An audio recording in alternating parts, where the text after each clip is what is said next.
The East Roman Empire was always at its best when it was subject for several generations to princes of the same family. It was always at its worst in the periods between the fall of one dynasty and the rise of another, when the crown had become for the moment a prize that could be grasped by every successful general or intriguing statesman. In such times, attempts at usurpation grew so frequent that civil war became an endemic disease, and while the empire was troubled within, foreign enemies were always ready to take their opportunity to assail it from without. We have already noted one of these anarchic and disastrous intervals, that between 695 n, when the house of Heraclius had fallen, and that of Leo, the Isaurian, had not yet come to the front. We have now to record a second period of short reigns, and of troubles both at home and abroad, between the deposition of the Empress Irene and the establishment on the throne of Michael the Amorian, the founder of the next dynasty. This period, which filled the years between 802 and was by no means so 479 disastrous as that which followed the fall of Justinian II. In the earlier century, but nevertheless, it was distinctly a time of decline and decay, from which the empire took many years to recover. The wicked Empress Irene was dethroned, as we have already had occasion to relate, by a palace conspiracy headed by her high treasurer, Nicephorus. The new monarch was a man of mature years, who was known merely as a capable finance minister and had never been suspected of any great ambition. When he had seized the reins of government, he proved that he had more character, more self-will, and more energy than his contemporaries had credited him with. He put down with success 2 rebellions of discontented military chiefs, who thought that they had as good a right to the throne as he, and established himself so firmly on his seat that none could shake him. In matters ecclesiastical, he reversed the policy of the superstitious Irene and showed a perfect tolerance for the iconoclasts, as well as for all the other dissident sects in the empire. He kept a firm hand over the patriarch and clergy, who would have been glad to persecute these schismatics, a fact which probably explains the bitterness with which the chroniclers of the succeeding age write of him, a bitterness which nothing in his actions seems to justify. He was neither cruel nor arbitrary in his rule, and the only accusation against him which seems to have the least foundation is that after his accession he still remained too much of the high treasurer, caring more for a good balance in the exchequer than for the welfare of his subjects. Nicephorus's reign was not untroubled by wars. Harun al-Rashid still sat on the throne of Baghdad, and the caliphate was still a dangerous neighbor to the empire. Nicephorus refused to pay the tribute which Irene had promised to the Saracen, so Harun renewed the intermittent war with the Estromans, which had dragged on, with short intervals, ever since the days of Constantine Copronymus. War with the Caliph. The emperor was not favored by fortune in the war. It would seem that 480, the maladministration of Irene's eunuch ministers, had caused the army to deteriorate, and matters went so ill that Nicephorus was glad to buy a peace when Harun offered to grant him one. The emperor was to pay 30,000 solidi annually. Beside, a curious detail, 6 large gold medals of greater weight for himself, and 1 for his son and heir, Stauracius. In spite of this humiliating treaty, it was not the Saracen war that was to prove Nicephorus's direst trouble, nor did he fare very badly in his struggle with Charles the Great. The long and desultory war with the new Western Empire terminated in a treaty which left Frank and Estromans exactly where they started. Not even Venice, which was now completely surrounded by the dominions of Charles, and which had been for a time in his hands, was sacrificed.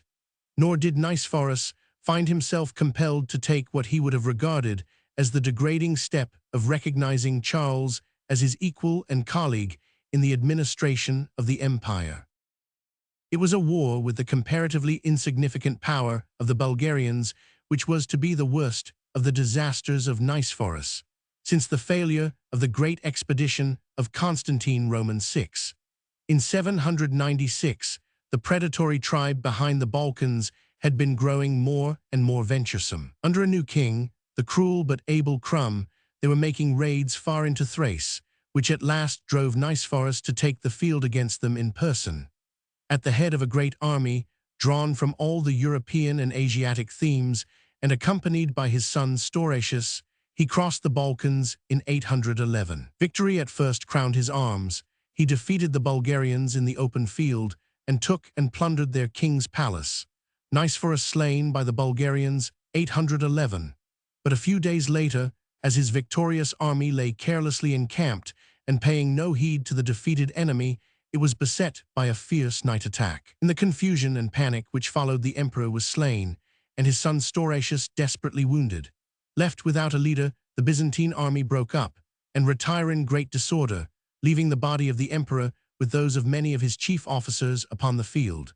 The Bulgarian king cut off the head of Nicephorus and made his skull into a drinking cup, as Alban had done with the skull of King Cunimund 3 centuries before. The wrecks of the imperial army rallied at Adrianople, whither the wounded Stauracius was borne. He was at once proclaimed Augustus in his father's room, but he never rose from his couch, for his hurt was mortal. It was evident that his end was near, and that his crown would soon be the prize of some usurper.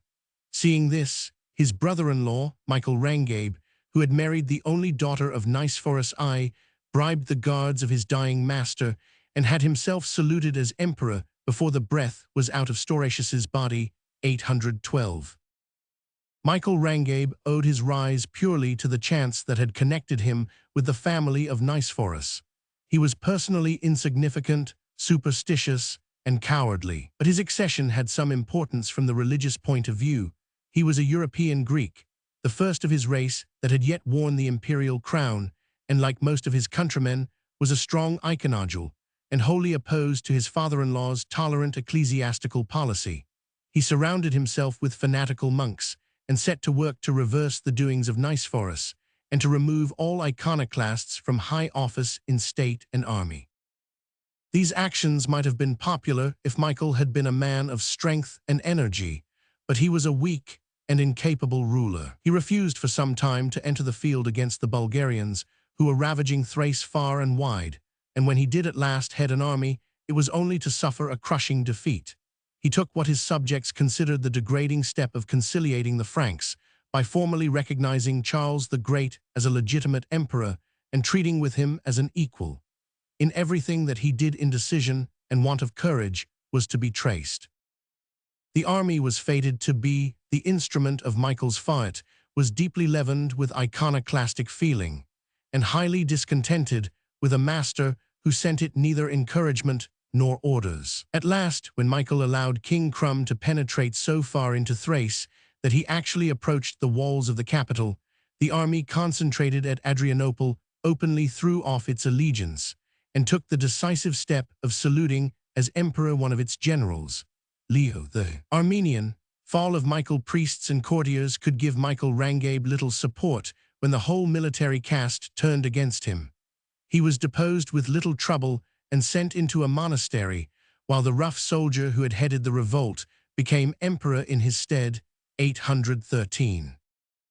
Leo the Armenian was a capable man, not destitute of good qualities, who might have founded a dynasty had fortune played him fair. He successfully discharged the task for which he had been chosen emperor, the ending of the Bulgarian War. Immediately after his accession, the king of Bulgaria marched up to the very walls of Constantinople and camped over against it. Leo at first strove to get rid of Crum by the dishonorable expedient of attempting to seize or slay him at a conference, much as Charles the Fat dealt with King Godfred. Leo V defeats the Bulgarians, 814. This attempt failed, but the Bulgarians, after plundering the suburbs, retired from before the walls, and in the next year when they again advanced into Thrace, Leo met them at Mesembria and inflicted on them a bloody defeat. So crushing was the reverse that the new Bulgarian king instantly asked for peace, and the empire was not troubled by another Bulgarian invasion till a whole generation had gone by.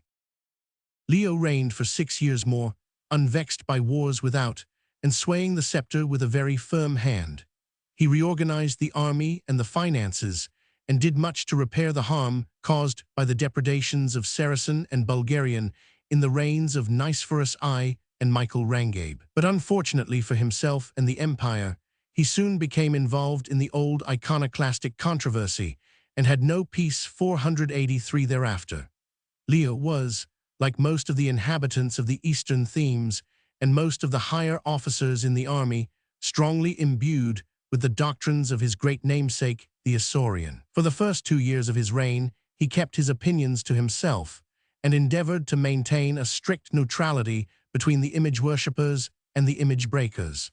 But the iconodule clergy were too vehement, and Leo himself too conscientious for such a truce to endure for very long. In 815, the struggle broke out.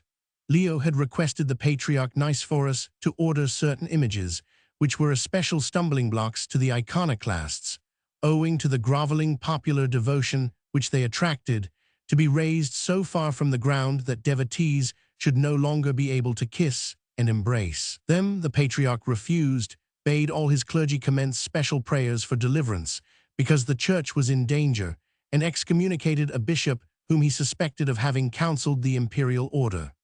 Leo replied by deposing Nicephorus and substituting for him a successor of decided iconoclast views. The new patriarch at once held a council which declared image worship superstitious and reaffirmed all the decrees against it which had been passed in 754 by the synod held by Constantine Copronymus, Leo V, and the iconodules. But Leo did not plunge into persecution as his Isaurian predecessor had done.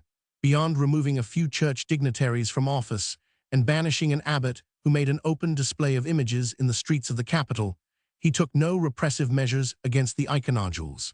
His moderation profited him little, for the image worshippers hated a heretic as much as a persecutor, and his mildness only gave them the better opportunity of intriguing and conspiring against him. The last years of his reign, though full of outward prosperity, were a time of discontent and unrest beneath the surface, and it was felt that he had offended too many of his subjects for his life to be safe or his throne secure. Knowing of this, unquiet spirits among his generals and courtiers began to draw together and plot against H. The chief of these malcontents was Michael the Amorian, a turbulent soldier who had been the emperor's close friend when both were private persons, and who had been promoted to high office when Leo gained the crown. His conspiracy was detected, and he was thrown into prison, but when his confederates learnt that they were in danger of discovery, they resolved to strike at once before they were arrested. Leo was attending matins on Christmas Day in his private chapel when the conspirators fell upon him. Snatching the great cross from the altar, he fought desperately with it against his assailants, but before help could arrive, he was cut down and fell dead in the sanctuary. The murderers hastened to the cell of Michael the Amorian and saluted him as emperor. He was drawn from his dungeon and presented to the people in the imperial robes, before the fetters had been struck from his feet, and ere the day was ended, the patriarch had crowned him in St. Sophia, December 25, 820. Michael was very inferior to the man whom he had dethroned. He had nothing to back him save his military talent and a certain measure of unscrupulous ability. He was quite uneducated, and his provincial dialect and ungrammatical expressions were the jest of the court and capital.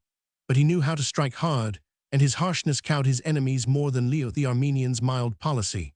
His accession was the signal for rebellion all over the empire.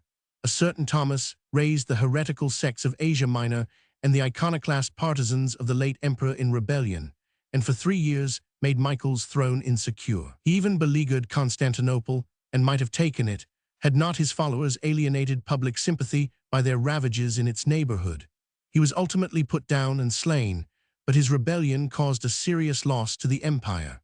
While the whole of the imperial fleet and army was acting against him, a horde of Saracen pirates descended on the great island of Crete and overran it from end to end, 825. After peace had been restored, Michael made 2 attempts to expel the 485 adventurers, but both failed, and for 135 years the island of the 100 cities remained a Saracen outpost and a sad hindrance to the commerce of the Aegean.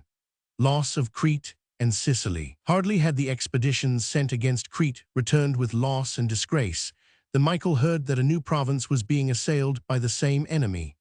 In 827, the Moslems of Africa, summoned by the traitor Euphemius, landed in Sicily and began the conquest of that island. We have described its slow but steady progress in another chapter. The loss of these two outlying provinces does not seem to have troubled Michael.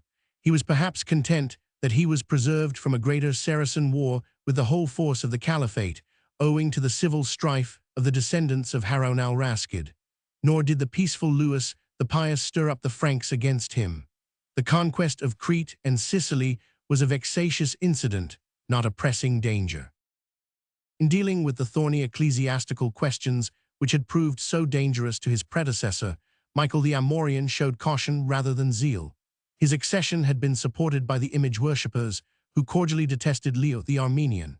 But when safe on the throne, he refused to put himself into their hands or to commence a persecution of the iconoclasts.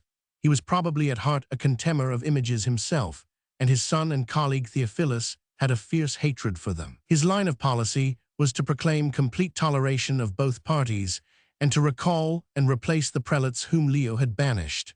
But in public worship, he maintained the condition of things that he found existing and refused to restore the images which his predecessor had removed or mutilated. On the other hand, he allowed such figures and pictures as had escaped Leo's hand to remain, and permitted the monks to practice as many superstitions as they pleased within the walls of their monasteries.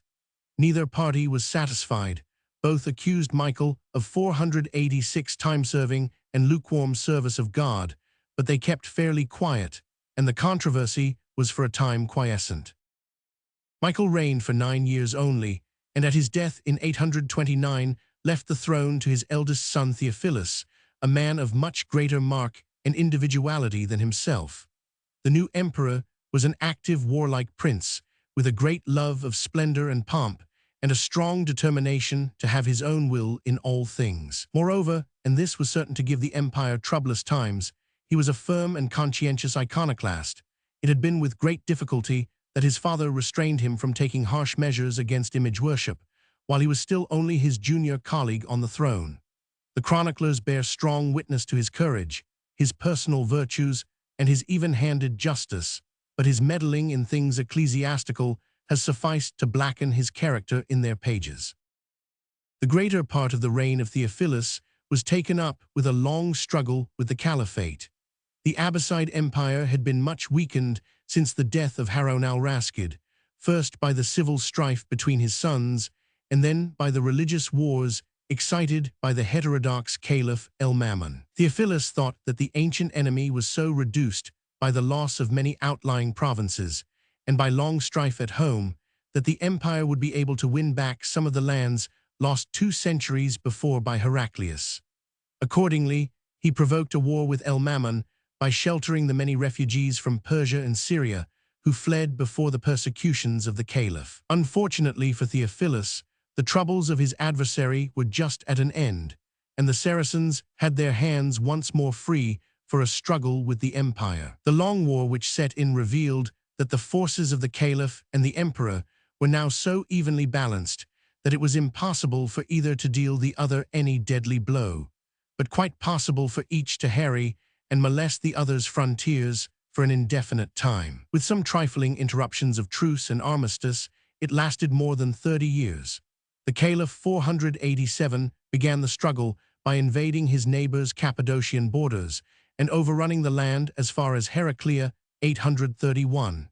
His fleets at the same time made some descents on the Cyclades and the Mysian coast. El-Mamun led 3 expeditions in person into Asia Minor, and after getting possession of the passes of Taurus, took the great town of Tyana at their northern exit and fortified it as a base for further operations. Fortunately for Theophilus, the Caliph died at this moment, and his armies retired to Tarsus, abandoning their conquests beyond the mountains.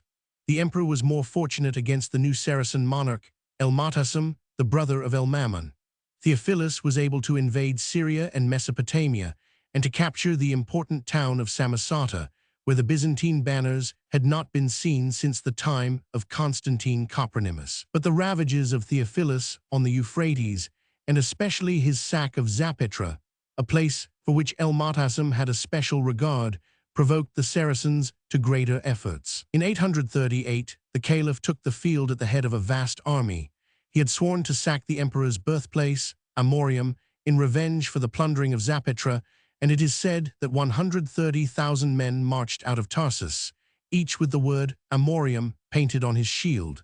Theophilus beaten by Saracens, 838. Theophilus hastened forth to defend his ancestral town, but one division of the Saracen army defeated him with great slaughter at Dasamon, while another, under the caliph's personal orders, stormed Amorium and slew the whole population, men, women, and children, to the number of not less than 30,000.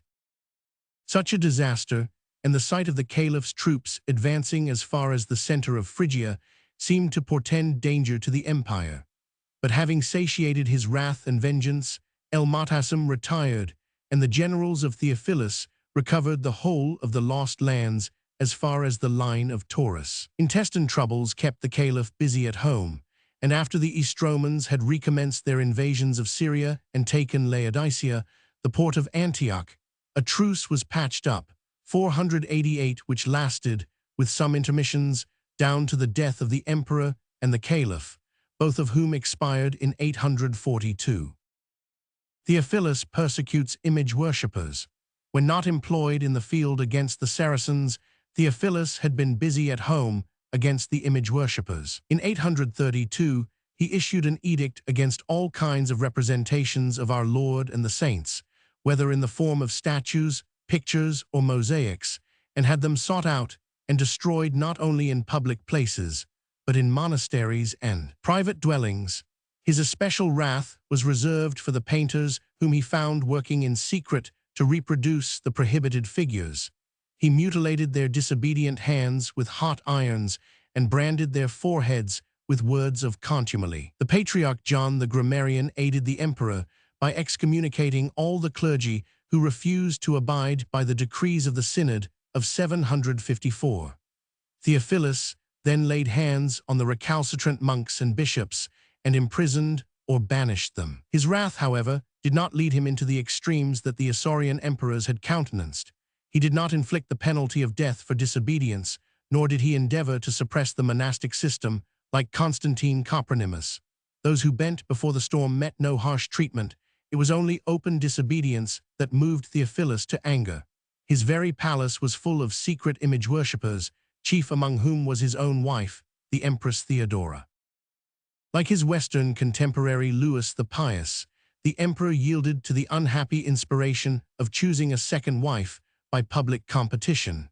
When his childless empress died in 830, he summoned all the fairest daughters of his nobles to his court and passed them in review. His eye was caught by the young Theodora, the child of the High Admiral Marinus, and he espoused her without taking the trouble to discover that she was a fervent and bigoted image worshipper.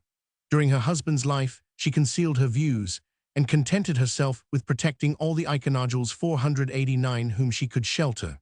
But after Theophilus's death, she was destined to undo all his religious schemes and to bring up his children to loathe their father's creed.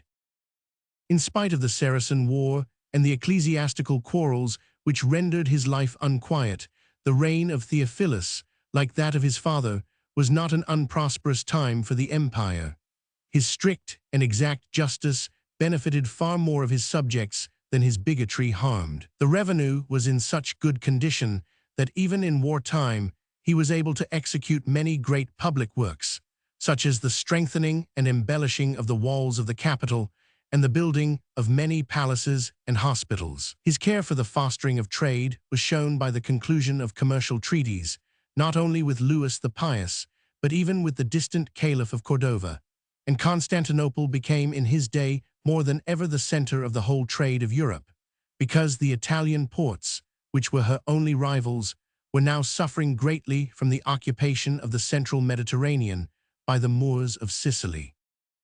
To the great loss of the empire, Theophilus died in 842, while still in the prime of his life, leaving a son and heir of only 4 years of age. We have already spoken, more than once, of the dangers of a long minority in that time, and the youth of Michael III was not to be an exception to the rule. For 14 years, a council of regency governed in his behalf to the small profit of the empire. Theodora restores iconodulae. The chief place in it was taken by the Empress Dowager, whose interests were mainly religious. Almost before the breath was out of her husband's body. Theodora set to work to undo his policy. Calling to her aid the whole image-loving party in the palace, she deposed the patriarch, drove into exile the chief iconoclastic bishops, and summoned a council at Constantinople, which anathematized the enemies of images and reaffirmed all the doctrines which had been condemned in 830 by order of Theophilus. Only 30 days after the new reign had begun, iconodulae once more become orthodox, and iconoclasm was proscribed. Active persecution against heretics followed. The Paulicians and other dissidents of Asia Minor were so maltreated that they migrated en masse to the dominions of the Caliph, and from thence revenged themselves by making incursions into the empire. The two men who shared the chief power with Theodora were her worthless brother Bardas and the Count Theoctistus. They were bitterly jealous of each other, and Bardas ultimately procured his rival's death. Each of these personages believed himself to be a great general, and their ambitious but ill-managed expeditions against the Saracens ended in uniform disaster. It was fortunate for the empire that the caliphate had now passed into the hands of two incapable bigots and debauchees, Wathek and Matawakel, who were quite unable to profit by their neighbor's weakness. 842–861. Indeed, the Byzantine arms won some success when neither Bardas nor Theoctistus were present, and one daring expedition even seized and held Alexandria for a year. The long, weary war dragged on, but neither empire nor caliphate got any advantage from it. In 856, the young Michael attained his 18th year and took the government into his own hands. He at once sent away his mother, whose long domination he had secretly resented, and confiscated most of her treasure and estates. Michael was an ill-disposed youth, but owed much of his evil character to his uncle Bardas, who had brought him up in the worst of fashions and taught him to plunge, while yet a mere boy, into drinking, gambling, and debauchery. Michael and his uncle were sworn companions in all kinds of ribaldry and evil living, and their court was a scene of perpetual scandals.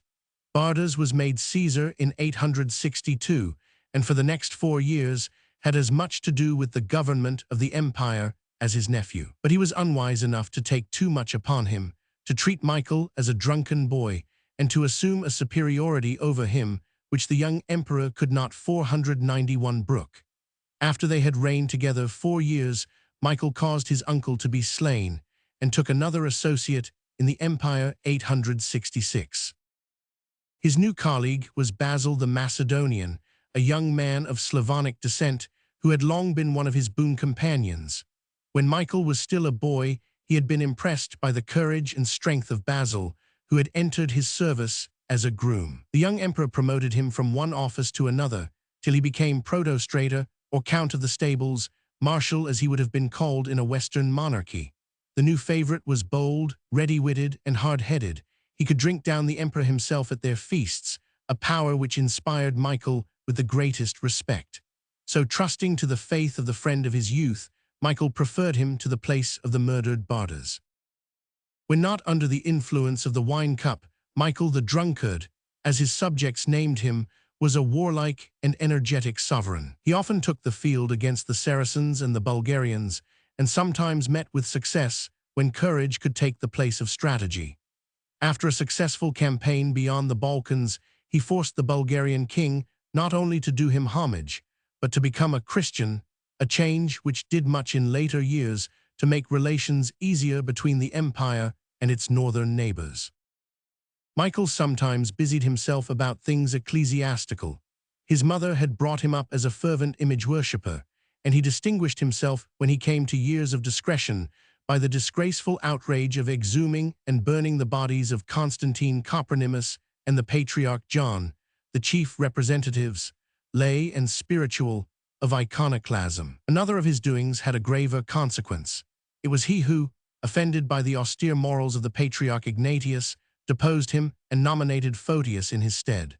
The preferment of Photius was, as we have already stated when dealing with the papacy, the original cause of 492, that breach between East and West, which has never yet been healed. See pages 453–454. Basil I murders Michael III, 867. Michael had attained the age of 31 and seemed destined to rule for many more years when he was suddenly cut off. His friend and boon companion, Basil, whom he had raised from a groom to be a Caesar, was the murderer. At the end of one of their debauches, the Macedonian rose and bade some of his friends slay his benefactor. Michael was stabbed as he lay in a drunken sleep, and the crown passed away from the Amorian house, 867. Basil had already, as colleague in the empire, got the reins of power in his hands, and the murder of Michael passed unrevenged. No one raised his voice in behalf of the dead man's infant sons, and the new dynasty was inaugurated without a struggle or a civil war. The Macedonian, though he had shown himself an ungrateful traitor, was a man of great ability. He held firmly to his ill-gotten crown and founded the longest dynasty that ever sat upon the Byzantine throne. It was not that his house was extinguished. As emperor, he did all that he could to make his subjects forget that he had once been the deep-drinking favorite of Michael III. He proved himself a hard-working sovereign, economical, prudent, and judicious, and the empire flourished under his rule. Some of his work was destined to be permanent. His code, a new revision of the laws of Justinian, superseding Leo the Isaurian's Ecloga, remained the textbook of the Eastern Empire down to its last days. His financial arrangements, which seem to have been excellent, were also destined to endure for nearly 2 centuries. In matters ecclesiastical, he did his best to patch up the breach with the Roman Church. He reinstated the deposed patriarch Ignatius and sent Photius into private life, but though the cause of offense was removed, the quarrel remained, and the exorbitant claims of the popes prevented any reunion of the East and West. Finding this to be the case, Basil restored Photius when Ignatius died and allowed things to take their inevitable course. Except in Sicily, the wars of Basil were generally successful. The empire of the caliphs was rapidly breaking up. The dynasty of the Safavids had lopped off the eastern provinces of their realm, and Egypt had fallen into the hands of Ahmed ibn Chelan. 4 caliphs had been murdered in 9 years, 861–9, and the incessant civil war which raged at Baghdad stripped the Saracen frontier of most of its defenders. The Christian arms, therefore, did not fare badly during the reign of Basil and his son Leo, and for the first time the East Roman boundary began to move eastward, and new themes were carved out of the captured territory. The Byzantine armies ravaged northern Syria and Mesopotamia as far as Amida and Aleppo. Cyprus was recovered, though only for a time, and the rebellion of the Paulician heretics on the Armenian frontier was suppressed. Wars of Basil I. At the same time, Basil's fleets won victories in the Aegean and the Ionian Sea over the corsairs of Crete and Africa. We have already mentioned, in another place, how the Admiral Oriphas aided Louis II to reconquer Bari, and how Nicephorus Phocas drove out the Saracens from Lucania and Bruttium and added the southern peninsula of Italy to his master's realm. In Sicily alone was disaster met. The fall of Syracuse in 878 marks the practical extinction of the East Roman power in that island. But success elsewhere atoned for this single loss. If Basil had been succeeded by a strong and energetic ruler, the East Roman Empire might have had an opportunity of extending its sway over almost all the provinces that had obeyed Justinian 3 centuries before. The caliphate grew more and more decrepit. Italy was, as we have already seen, a prey to anarchy for more than half a century, and the Slavs of Eastern Europe were being crushed by the newly arrived horde of the Magyars. None of them could have opposed any strong defense against a capable commander heading the well-armed and well-disciplined host that the 494 Eastern Empire could send out. But the son and grandson of Basil, whose long reigns occupied the next 80 years, were a couple of narrow-minded and pedantic men of letters, equally destitute of taste and of ability for engaging in schemes of conquest. Reign of Leo the Wise, 886–912. Leo Roman VI, whom after generations called Leo the Wise, not for his practical cleverness, but because he had a taste for the occult sciences and wrote obscure prophecies, was the immediate successor of Basil.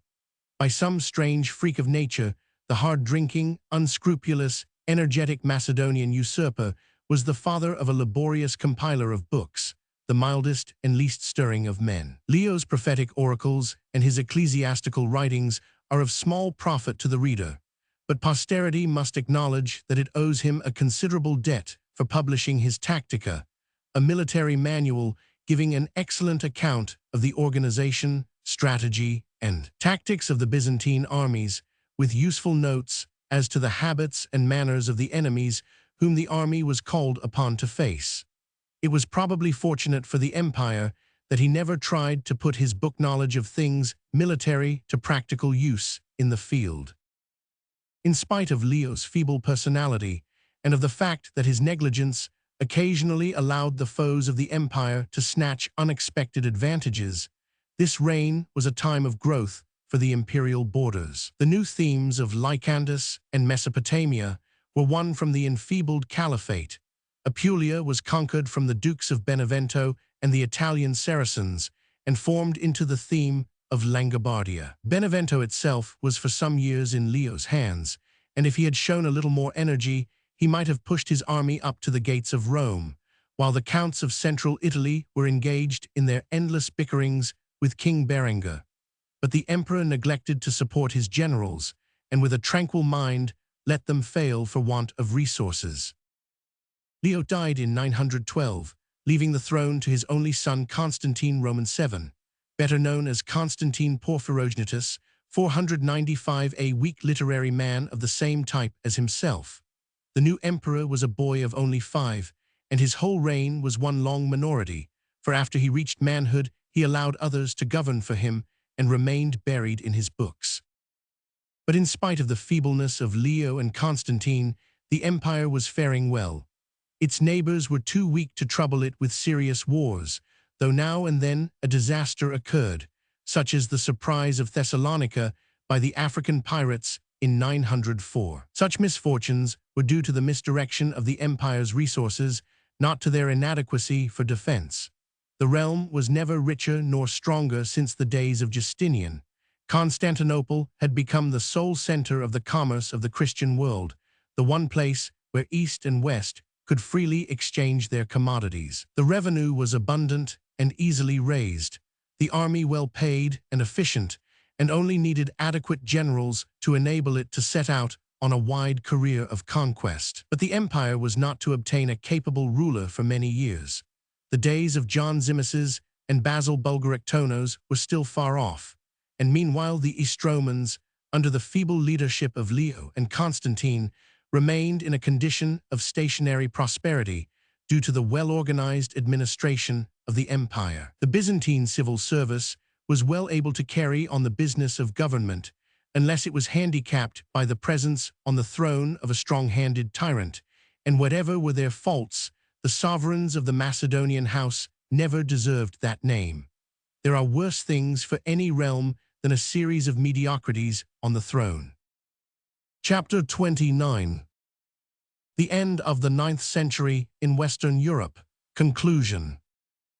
Reign of Odo in France, his Danish wars, his civil war with Charles the Simple. Charles succeeds to the throne, he grants Normandy to Aetulf, Lotharingia annexed to France, Robert and Rudolph rebel against Charles the Simple, murder of Charles at Peronne, Spain and the Moors, growth of the kingdom of the Asturias under Pelagius and the three Alfonsos, its continued progress, summary of the period, feudalism, its military and political meaning, conclusion. We left the much-vexed Neustrian realm handed over to a king whose title to the crown lay in his strong hand and his good sword, and not in any hereditary right. Odo, Count of Paris, was not sprung either on the father's or the mother's side from the house of the Carlings. His father was Robert the Strong, a Count of Angers and Blois under Charles the Bald, one of the few Frankish chiefs who won a reputation in the struggle with the Vikings. When Robert fell by a Danish arrow, his son appears a few years later in power by the Middle Seine and Loire, and especially in charge of Paris, where he won his great name and his crown by the gallant defense of the city in 886-7. Odo was without doubt the best candidate that could have been chosen for the West Frankish throne.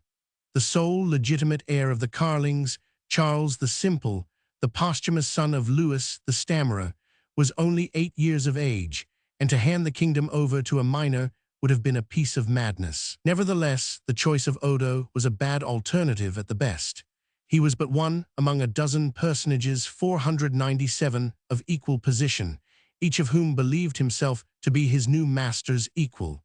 Between 850 and all the greater counties of Neustria and Aquitaine were becoming hereditary. Growth of the great fiefs in France. Charles the Bald and his short-lived successors had everywhere bought a temporary freedom from trouble by appointing the son to fill the father's place.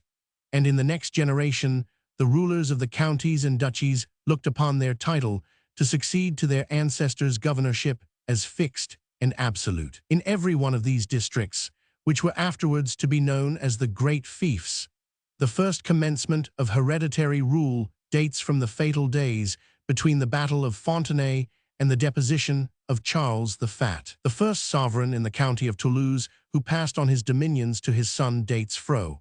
In Flanders, the date is 862, in Poitou 867, in Anjou 870, in Gascony 872, in Burgundy 877, Auvergne 886. To all these rulers Odo was but a fortunate equal, whom they had consented to elevate to the throne because of the imminent danger which the kingdom was suffering from the Viking raids. In spite of the oaths that they had sworn him, they could not in their own minds look upon him as a king of the same sort as the Carlings had been.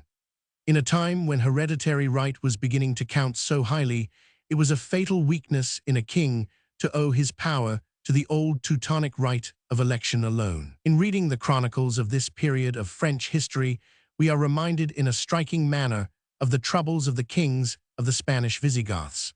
We find once more the utter confusion that ensues from the elective system when the nobility is too strong, and the royal name has been lowered by a series of weak or incapable rulers. In Odo's first year, he was comparatively free from troubles within. The Vikings were spread all over the face of the land, and even the turbulent counts of Neustria refrained from rebellion in face of the danger, while Wido of Spoleto, the rival of the new king, had to quit the realm for want of followers. 498, the election of Odo received its best justification when in June 888 he smote the great army of the Danes at Montfaucon in Champagne and drove them from the valleys of the Meuse and Marne. The whole realm concurred willingly in his second coronation at Reims, where he was invested with a crown, which his neighbor Arnulf had sent him, in token of friendship as well as of a claim of suzerainty. Even the distant and ever-rebellious south bowed for a time before the scepter of Odo, when he marched into Aquitaine. Ramnulf, Count of Poictiers, who had thought for a moment of establishing himself as an independent duke south of the Loire, struck no blow against him, but did instant homage. Wars of Odo with the Danes. But while Odo was in Poitou, the Vikings had again gathered in great force on the lower Seine, under chiefs among whom we descry for the first time the name of Aethrolf or Rollo, the future Duke of Normandy. They laid siege for the third time to Paris. The brave town held out for many months, but Odo, less able to defend his old fief as king than he had been as count, followed the deplorable precedent of Charles the Fat and gave them money to take themselves off to Brittany. Of course, they returned ere long, but when they once more invaded central France, Odo inflicted a crushing defeat on them at Montpensier. Their chief Oskytel was captured with many of his men. Like Guthrum in England, the vanquished Dane offered to become a Christian, but as he issued from the baptistry, Count Ingo, the standard-bearer of Odo, cut him down. "Never trust a Dane, baptized or unbaptized," said the murderer, and his master left him unpunished, as if he felt that the cynical plea was sufficient justification. 892. Chapter 153, Wars of Odo and Charles the Simple. Just when he appeared to be strongest, Odo was in truth nearing his greatest danger. The Danes being for a time driven off, the unruly counts of France, free from the impending terror, began at once to conspire against their king. He was too much one of themselves for them to regard him as their absolute master, and too strong-handed for them to 499 feel their new hereditary fiefs safely their own. In 893, some of the great nobles sent for the boy Charles the Simple, the heir of the Carlings, from his refuge in England. Richard, Duke of Burgundy, William, Count of Auvergne, Heribert, Count of Vermandois, and Fulco, Archbishop of Reims, were the chief of the rebels. There followed 6 years of desperate civil war. Odo was far too strong for the 14-year-old boy whom his treacherous vassals had raised up against him. Again and again, he drove Charles from the cities where he had fortified himself, and chastised the rebels who adhered to him. But some one of the counts of Neustria or Aquitaine was always rising in favor of the Carling. Driven from one district, he reappeared in another, and the land had no rest. It was to no purpose that Odo once offered to make his rival king of Aquitaine and rule himself in Neustria alone. Such a compromise would not have suited his ambitious vassals, who were inspired not by any real loyalty to the ancient house, but by a wish to gain complete local independence.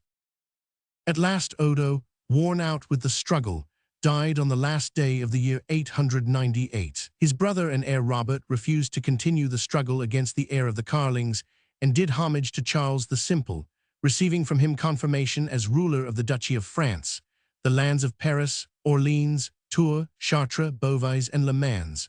Thus the civil war ended, but at the cost of the establishment of one more great fief, and that one comprehending the whole of the heart of Neustria, a very kingdom in itself. Charles the Simple, King of France, 899–929. Charles the Simple was now undisputedly king of the whole realm of the West Franks, and was recognized as its ruler for 31 years, till his untimely death in 929. He had by this time reached the age of 20, and had gained much experience in the uncertainties of war and in the bearing of adverse fortune, 899. He was a man of energy and resource, the worthy brother of the long-dead Louis Roman III, and his nickname, the 500 Simple, given him because he was too prone to trust his treacherous vassals and was so often deceived by them, is rather a title of honor than the reverse. From the very first, his position was far weaker than that of any of his predecessors had been. The great fiefs had now become definitely hereditary. Any endeavor to prevent the reversion of the father's land to the son was regarded as a usurpation on the king's part, and resented by the whole body of vassals of the realm. In every part of Neustria and Aquitaine, the counts and dukes had now become semi-independent sovereigns, and it was only in the royal domain, and in the lands of the great ecclesiastical fiefs, that the king retained monarchical power. Charles was by no means destitute either of ambition or of energy. He did his best to assert his royal authority over his vassals and to cope with the never-ending Danish invasions. He did not forget the traditional policy of the Neustrian Carlings, their desire to unite with their own realm the whole or part of Lotharingia, the plan that had led his grandfather Charles the Bald into so many unhappy wars. More fortunate than his ancestor, Charles succeeded in laying hands on a large portion of the disputed realm. The Austrasians had grown weary of their union with Germany while ruled by the turbulent and tyrannical Zwentibold, whom Arnulf had set over them. After Arnulf's death, they cast out and slew his bastard, and adhered for a time to Louis the Child. But when the young Louis followed his father to the grave, the Lotharingians refused to concur with the other Teutonic races in setting Conrad the Franconian on the throne. Lotharingia joined to France, 912. Headed by the Count of Hainault, Reginald with the long neck, they declared that they would have none but a Carling to reign over them, and threw themselves into the arms of Charles the Simple. Fro onwards, he reigned as their king, and found his best supporters among their warriors, for Austrasia was not yet so feudalized as Neustria, and the love of the old royal house was still strong within its borders.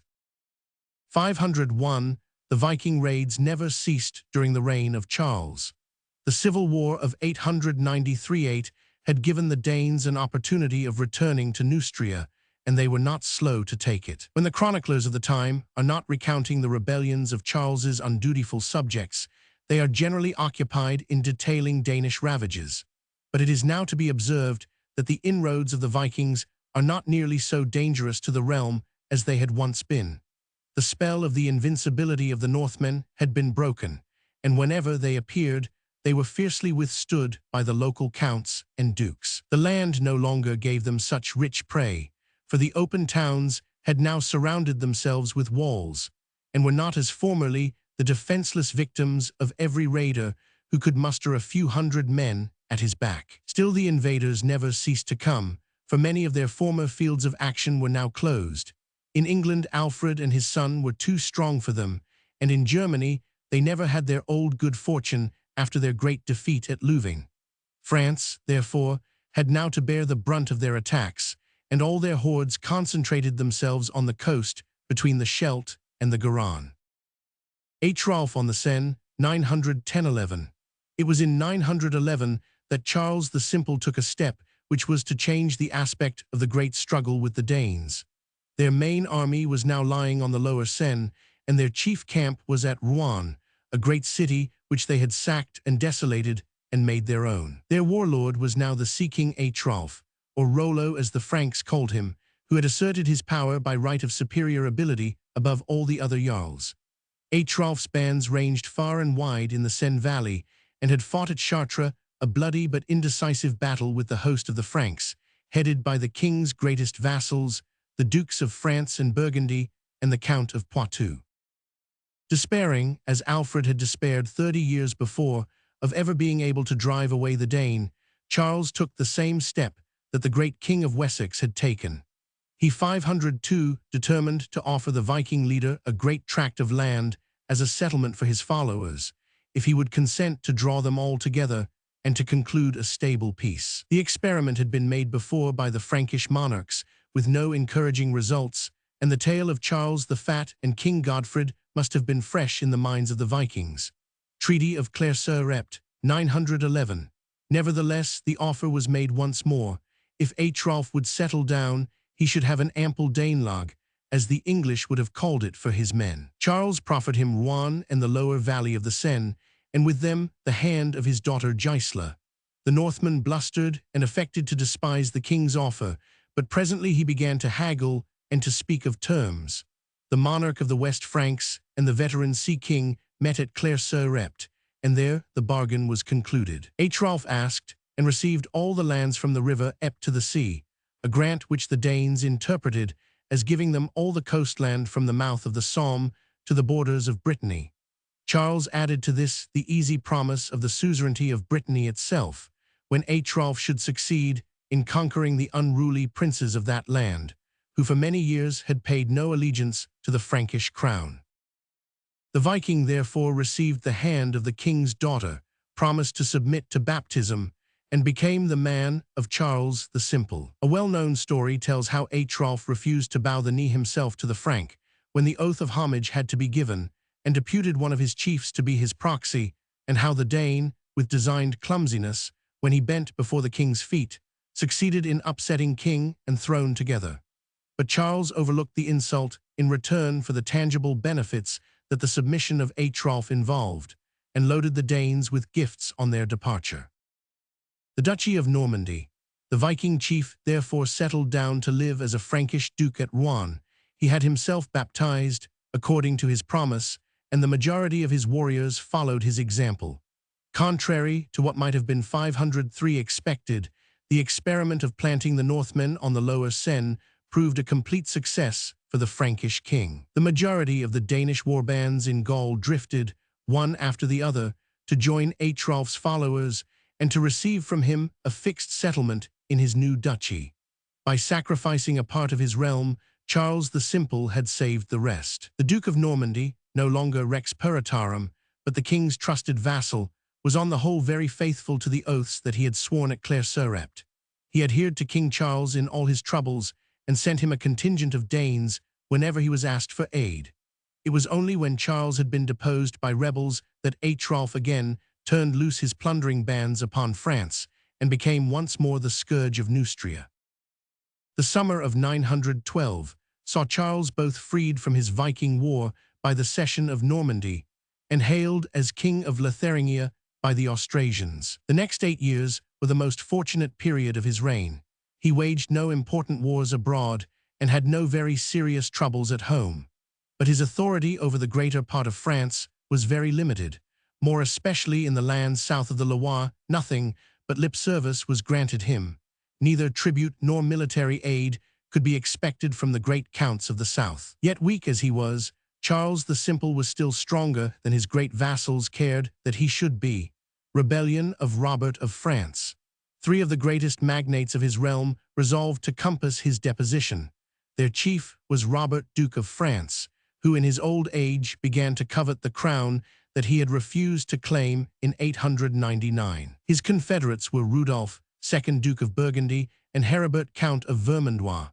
They commenced their operations by bidding the king dismiss his chief minister and favorite, Count Hagano. When he refused, they sent him a formal disavowal of their allegiance, and after a space proclaimed Robert of France king of the West Franks. 153 war at once began, supported by the Lotharingians 504, and the Normans King Charles made head against the rebels, though they raised against him all the warriors of France and Burgundy. The armies met at Soissons for a decisive engagement. The troops of the Carling were beaten, but in the moment of victory, the rebel king was pierced by a Norman lance, and by Robert's death, the rising was left without a leader. 923.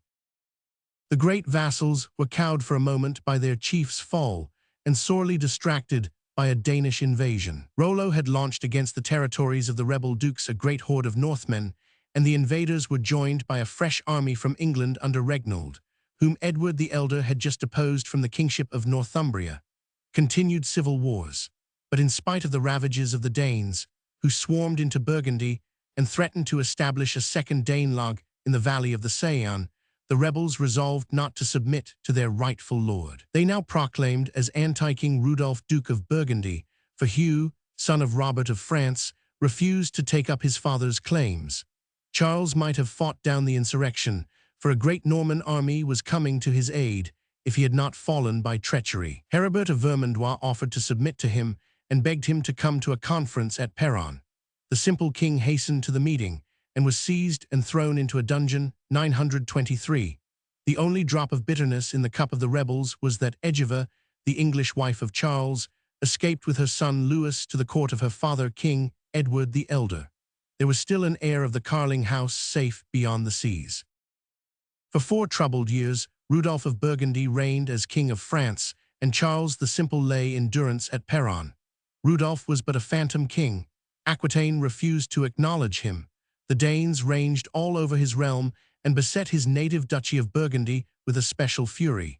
His own confederates in the rebellion paid him scanty homage and went each on his own way. After a space, 505 Heribert of Vermandois quarreled with Rudolph, and to spite the new king drew Charles out of his dungeon and proclaimed him once more monarch of the West Franks. But Rudolph bought over the double traitor to rejoin him, and for a second time Heribert seized the person of his natural lord and master.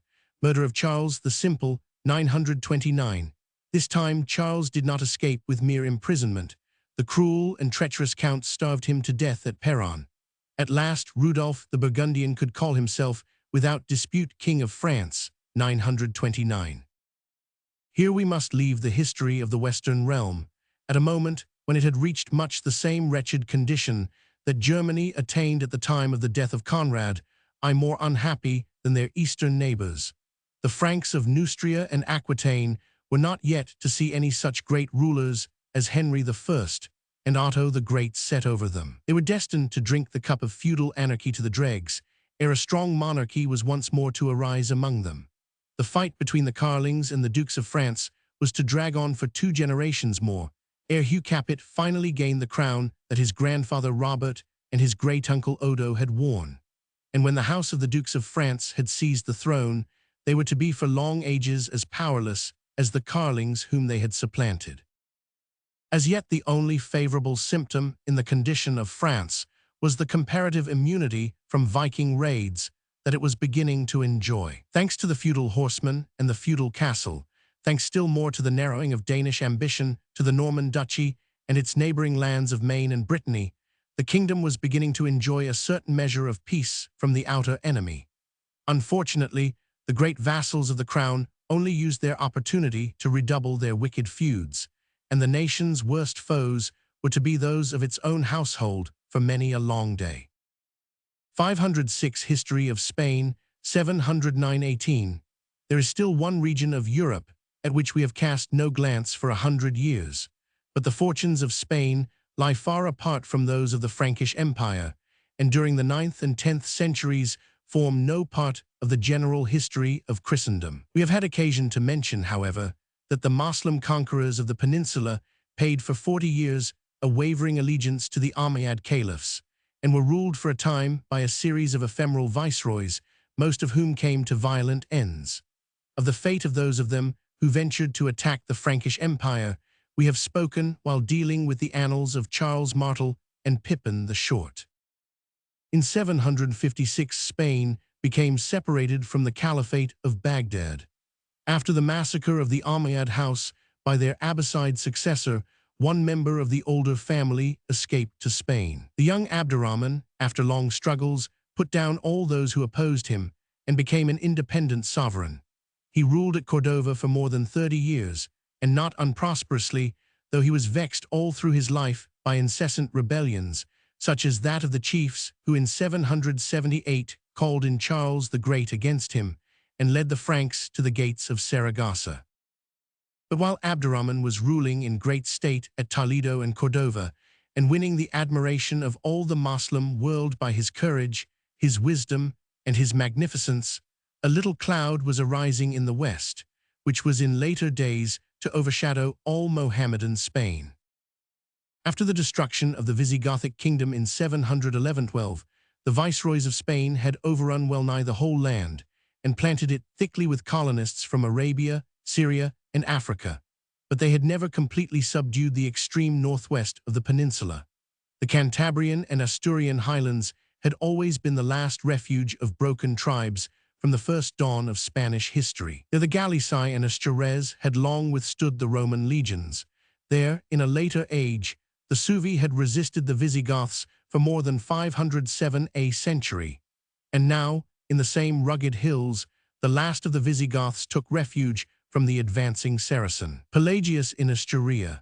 The annals of this rugged region are very scanty, but we learn that a certain Count Pelagius, a chief with a Roman name, and perhaps, therefore, of native Spanish rather than Gothic blood, maintained himself with success against the Moslems. The narrow rocky tract between the Bay of the Biscay and the Cantabrian mountains presented few attractions to the Saracens, who preferred to settle in the fertile plains of Andalusia and Valencia, and they paid no heed to Pelagius when he drove their scattered garrisons out of the Asturias and built up for himself a little kingdom in the hills. He is said to have reigned for 18 years, 718-36, over the Asturians. On his death, his son Favilla and his son-in-law Alfonso, followed him on the throne. The last named, whose pure Visigothic name recalls that of the sainted Archbishop of Toledo, was the founder of the greatness of the new kingdom. Taking advantage of the civil wars of the Saracens, he issued from his hills and threw himself upon the neighboring province of Galicia, where a few Berber chiefs held down a discontented population of Christians. The natives rose to aid him, and the Mohammedan settlers were driven out of the land and chased down into the plains of northern Spain, 751. Conquests of Alfonso followed the flying foe and made himself a lodgment on the southern slope of the Cantabrian hills, occupying the towns of Astorga and Leon and pushing his incursions as far as the north bank of the Douro. He is said to have driven the Saracens completely out of the broad Tierra de Campos, the plain of Leon, and to have left it behind him an uninhabited desert when he drew back to his fastnesses in the mountains. He laid Oporto, Zamora, and Salamanca in ruins, but was not strong enough to occupy them and add them to his kingdom. Alfonso died in 757, just at the moment when the peninsula was falling into the hands of Abdurrahman the Umayyad. The 508 kings of Cordova proved more formidable foes to the new Christian state than the old viceroys of Spain had been, and for some generations its growth was comparatively slow. For 50 years, the kings of Asturias and Galicia are mere names to us. It would appear that they were often constrained to pay tribute to the Umayyad princes, and that they found their chief safety in the civil wars with which the Moslems were so continually vexed. Alfonso II, 791-842, successfully repelled the last Moslem attempt to reconquer Galicia. He appears once in Frankish history as sending ambassadors to Charles the Great to say that he considered himself the man of the great king and to offer his homage. But the Franks did not acquire any real suzerainty over Asturias or come into any contact with its borders, the county of Barcelona. The reign of Charles, however, left its mark on peninsular history in another quarter. It was he who conquered from the Saracen the March of Spain, which, under its later name of the county of Barcelona, became the second great Christian state beyond the Pyrenees. At first, the Spanish March was a dependency of the Duchy of Septimania, but ere long they were separated, and the Count of Barcelona became as free from any active interference on the part of the Frankish kings as were his neighbors, the Counts of Aquitaine. The long reign of Alfonso II was a period of rapid growth and extension for the Kingdom of Asturias. He pushed his arms forward as far as the Tagus, and in one expedition he took and sacked Lisbon, but he drew the line of his garrisons at the Douro, which remained for some time the limit of the occupation of the Asturians. They were engaged for a whole generation in repeopling the deserted plains of Leon, which had long been a waste march between the Christian and the Moslem. Successors of Alfonso III. Another Alfonso, third of the name, who ascended the throne in 866, was the next prince who pushed forward the Asturian border. To the kingdom that he inherited, he added Old Castile, northern Portugal, and the land beyond the Douro, the Extremadura, which keeps its name of Estremadura till this day. Mohammed, king of Cordova, could make no head against him, for rising under a chief named Omar ben Hafs had torn his northern dominions from his grasp, and while endeavoring to subdue the rebel, he had to leave the king of Asturias to press forward unopposed. In Alfonso's time, the county of Castile and the kingdom of Navarre took their rise. The former was a border march against the Moor, entrusted by the king to the bravest of his vassals. The latter was founded by a Gascon Count Sancho, who, though a vassal of the Frankish crown, made conquests on his own account beyond the Pyrenees and obtained the aid of the king of Asturias by doing him homage. Alfonso strengthened his realm by building the great frontier fortresses of Zamora, Simancas, and Osma to protect his new acquisitions from the raids of the Moslems. In 910, his son Garcia removed his residence from the Asturian town of Oviedo to Leon, south of the hills, as if to mark the advance of his borders into the plains of northern Spain. The progress of the Christians southward and eastward was never to be checked, though it was often delayed for a space when strong rulers sat on the throne of Cordova. 3 centuries before, it was the Goths who had been a turbulent, unruly aristocracy ruling a nation of serfs, and the Saracen had swept their monarchy off the face of the earth in 2 years. The Spanish Moors. Now the Moslem had become even as his Gothic predecessor, luxurious, proud, untrue to his king, a hard master to the peasantry who paid him toll and tribute. Religious persecution was not rare, and Andalusia could count many martyrs. The accusation of having blasphemed the name of Mohammed always stirred the Moslem crowd to sudden cruelty, and victims of all ages and conditions, from an archbishop of Toledo down to obscure monks and tradesfolk, suffered on that charge. While the conquerors were losing their 510 ancient strength, the new Christian kingdom in the northwest was breeding an iron-handed race of men in its rugged mountains, a race whose life was one constant crusade against the infidel. They had lost in their common danger all memory of the ancient grudges that separated Visigoth and Roman, and had become a perfectly homogeneous people, welded completely together by the day of adversity. The stubborn Spanish nation, poor, proud, warlike, and fanatically orthodox, was the natural product of the time when Christianity and freedom could only be preserved by accepting exile in the Cantabrian hills and a life of constant struggle against the Saracen. The Mohammedan aristocracy, cultured, wealthy, luxurious, turbulent, and selfish, could not in the end resist such enemies. Though brave and numerous, they were divided by countless local, family, and national feuds.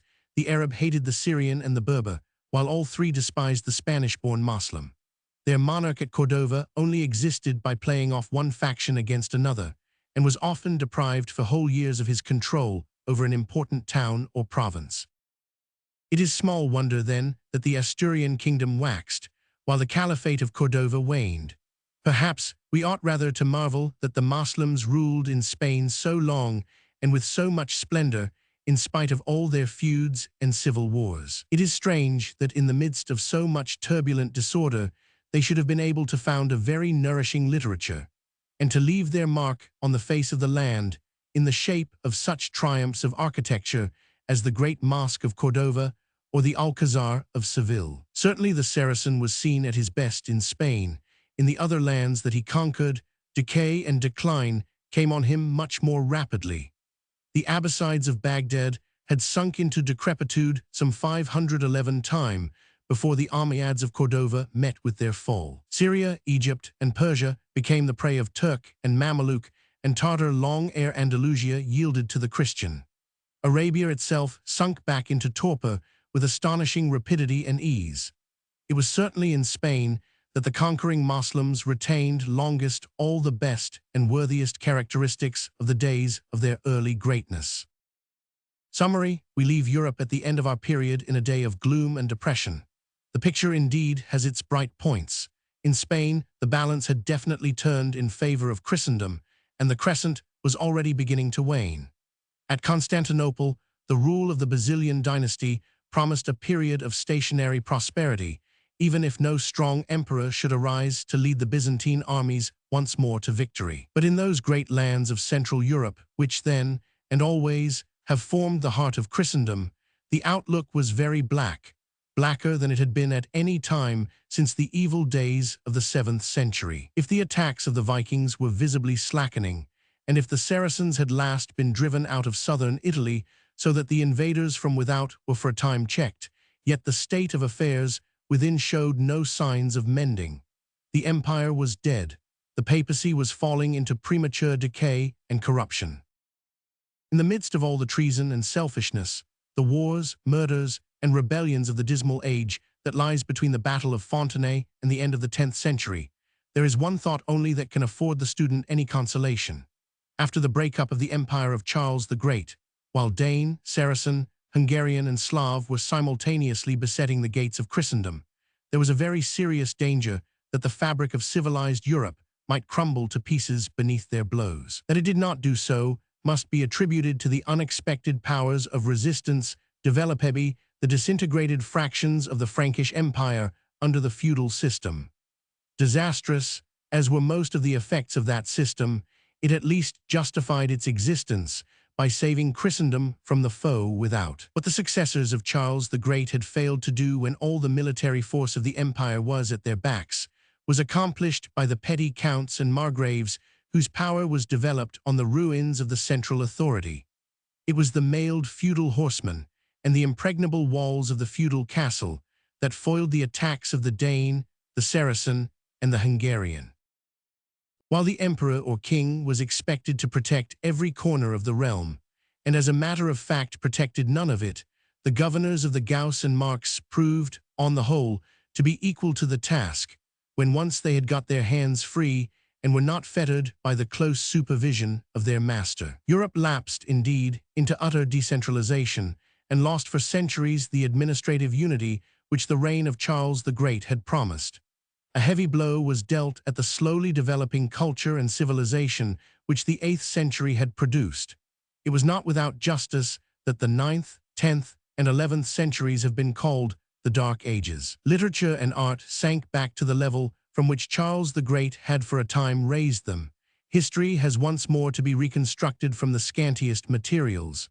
Architecture was stagnant, save in the single department of castle building, the one development that these centuries produced. The internal history of continental Europe, when it ceases to be a series of Danish, Saracen, and Magyar raids, becomes a dismal record of tiresome local feuds and private wars. The remains of the old Teutonic liberty, which had survived in slowly dwindling measure, finally disappear as feudalism is perfected, and the freeman becomes everywhere the vassal of some greater or smaller lord. But all the details of this unhappy change must not blind us to the fact that Christendom was saved from destruction 513 by the men of the feudal age. In spite of all the faults of their system, its selfishness, its particularism, its feuds, its degradation of the lower classes, it served the required end in producing the condition of military efficiency which was needed to beat off the invading hordes from without. The feudal horsemen.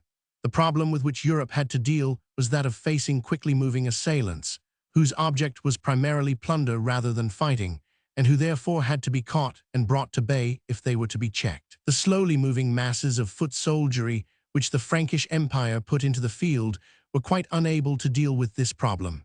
The light cavalry of the Magyars and Saracens could ride around or away from them. The Dane took to his ships and disappeared when they tardily crept up to drive him from his prey. The local count or duke, who could put a few hundred mailed horsemen of approved valor into the field, men bound to him by every tie of discipline and obedience, and trained to war from their youth up, was really a far more formidable foe to the plundering invader. Even if he could not check the raiders for want of numbers, his troop of riders hung round the intruders, cut off their stragglers, intercepted them at every defensible pass or ford where the few can withstand the many, circumvented them by crossroads which the native must know better than the stranger. The feudal castle, no less important than the rise of the mailed horseman, was the rise of the feudal castle. In the Frankish Empire, fortified places had hitherto been rare. Save the towns that possessed ancient Roman walls, there seemed to have been none that could defend themselves. Frankish ideas of fortification went no further than heaping up a mound, surrounding it with a ditch, and crowning it with a palisade. Such temporary strongholds were inadequate, and safety from the Dane was only found by the use of permanent fortifications of firm masonry. Every town that had not perished surrounded itself with a ring wall. Fortifibridge heads were built to shut up the rivers to the Viking ships. But most important of all were the castles, which rose up on every hand to form safe residences for the chiefs who had once dwelt in open villas, and to serve as bases for the defense of the countryside. Few in number at first, they gradually spread over the breadth of the land, as each lord who was able reared himself a stronghold. The existence of these castles changed the whole face of war. When an enemy appeared, there were now countless places of refuge to seek, and the invader, instead of sweeping easily over the district in search of plunder, found that it could for the future only be procured at the cost of a series of lengthy sieges. There was hardly any sure method known of reducing a strong place, save the expedient of starving it out. But to sit 3 months before a castle till famine should reduce it was not what Dane or Magyar desired. Their booty would be limited, while the delay would allow the whole military strength of the country to be mustered against them. Hence, it may be truly said that the rise of the feudal castle was the best remedy that could have been found against the pressing evils that threatened Christendom in the 9th century. Conclusion: the military triumph was a political disaster. At a moment when the kingly power was shaken by the unhappy civil wars of the descendants of Charles the Great, when almost every province was disputed by 2 lords, it was absolutely fatal that the control of the warlike strength of Europe should pass into the hands of a crowd of petty magnates, each intent on his own aggrandizement and caring not for the general welfare of the kingdom so long as his own county was well guarded. The price at which Christendom bought its safety was enormous. Nevertheless, no price was too high when the future of Europe was at stake. Any ransom was worth paying if thereby Rome was saved from the Saracen, Mainz from the Magyar, Paris from the heathen of the north. It cannot be said that the king's conversion made any favorable change in his character or his conduct. He still remained the cruel, unscrupulous, treacherous tyrant that he had always been. It will be seen that his last recorded action was an elaborate incitement to parricide followed by a horrid murder. Yet he was granted a measure of success that was refused to kings of far better disposition and far stronger intellect, such as Theodoric the Ostrogoth or Ataulf the Visigoth. After their king's conversion, the Franks, both Salian and Ripuarian, hastened to follow him to the fold of the church, and in a single generation the old Frankish paganism disappeared. But as with kings so with people, the change was almost entirely superficial. It is long before we trace the influence of any Christian graces on the ungodly and perfidious race of the Franks. After subduing the Alemanni, Chlodovch's next war was with the people of his wife's uncle, Gundobad, the king of Burgundy.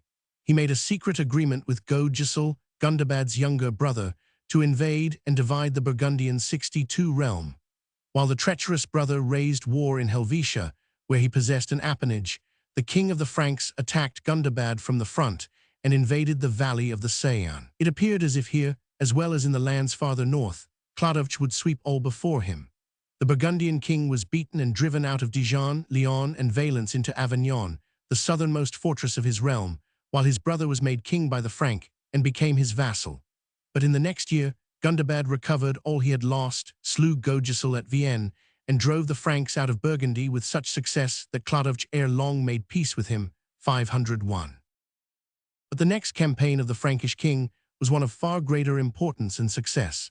He was set on trying his fortune against the young king of the Visigoths, whose personal weakness and unpopularity with his Roman subjects tempted him to an invasion of Aquitaine.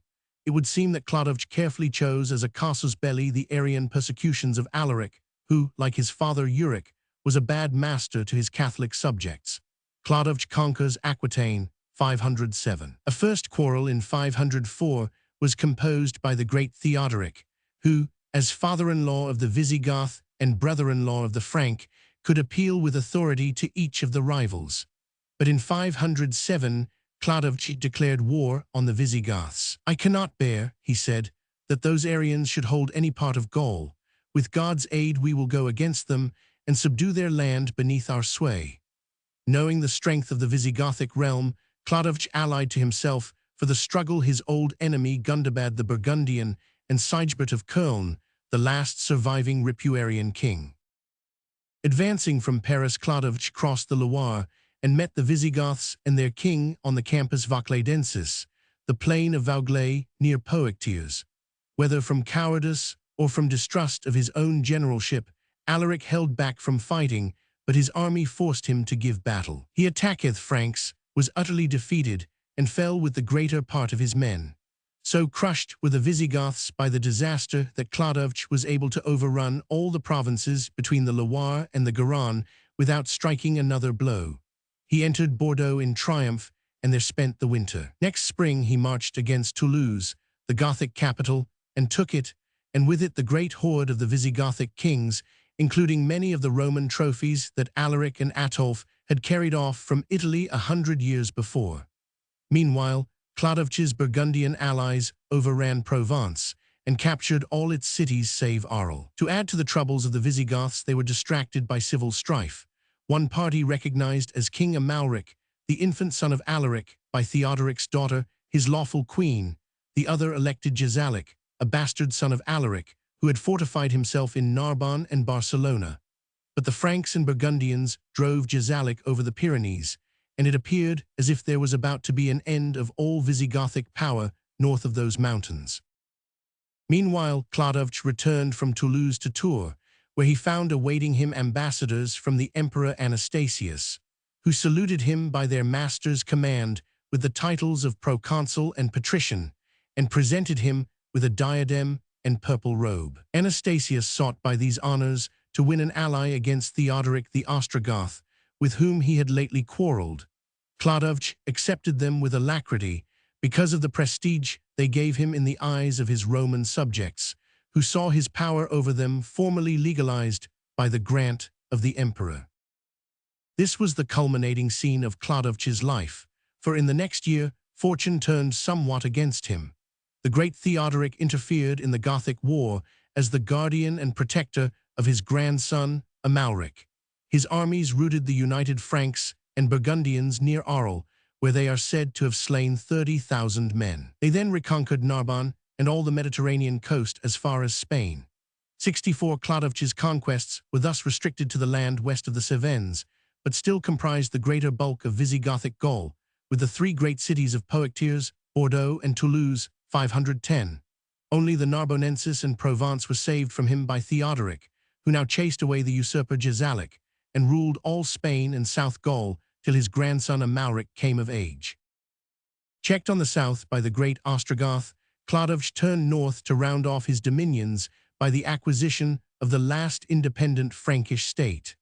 Sigebert of Köln was now very old, and his ambitious son Clodrich was persuaded by Clodovch not only to dethrone, but to slay his father. When he had seized the kingdom, Clodovch affected great wrath and indignation against him, procured his death at the hands of assassins, and then annexed his kingdom. Clodovch, king of all the Franks, 510. All the Frankish states were now united under one hand, but Clodovch did not long survive this last success, though according to the strange words of his admirer, Bishop Gregory of Tours, the Lord cast his enemies under his power day after day, and increased his kingdom, because he walked with a right heart before him, and did that which was pleasing in his sight. In 511, this sanguinary ruffian, murderer, and traitor died, just after he had presided at Orleans over a synod of 32 Gaulish bishops who were anxious to repress Arianism, and gladly called in the secular arm of their orthodox lord to their aid. Clodovch was morally far the worst of all the Teutonic founders of kingdoms. Even Gaiseric, the Vandal, compares favorably with him. Yet his work alone was destined to stand, not so much from his own abilities, though these were considerable enough, as from the happy chance which put his successors in religious sympathy with their subjects, and preserved the young kingdom, during the following generation, from any conflict with such powerful foes as those who were destined to overthrow the monarchies of the Ostrogoths, the Visigoths, and the Vandals. Chapter 5. Justinian and his Wars. A-540. Character of Justinian, his marriage with Theodora, his first war with Persia, 528–31. Rise of Belisarius. Justinian suppresses the Nika sedition, 532. His foreign policy. Belisarius conquers the Vandals. 533–4. Decay of the Ostrogoths in Italy. Justinian attacks Theodahat. Belisarius conquers Sicily, Naples, and Rome. Siege of Rome by the Ostrogoths, 537–8. Belisarius defeats the Ostrogoths and captures Ravenna, 540. For 3/4 of a century, during the reigns of the four cautious and elderly Caesars, whose annals fill the space between 457 and the East Roman Empire had been recovering its strength and storing up new energy for a sudden outburst of vigor under the able, restless, and ambitious sovereign who followed the aged Justinus I. Justinian. The son of Sabatius, the brother of Justinus, was nearly 40 years old when he became, by his uncle's death, sole ruler of the empire. He was no mere uncultured soldier like his predecessor.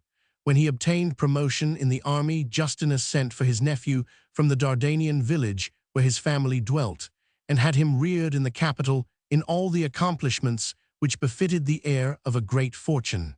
Character of Justinian. By the acknowledgement of his bitterest enemies, Justinian had an extraordinary power of assimilating knowledge of all kinds.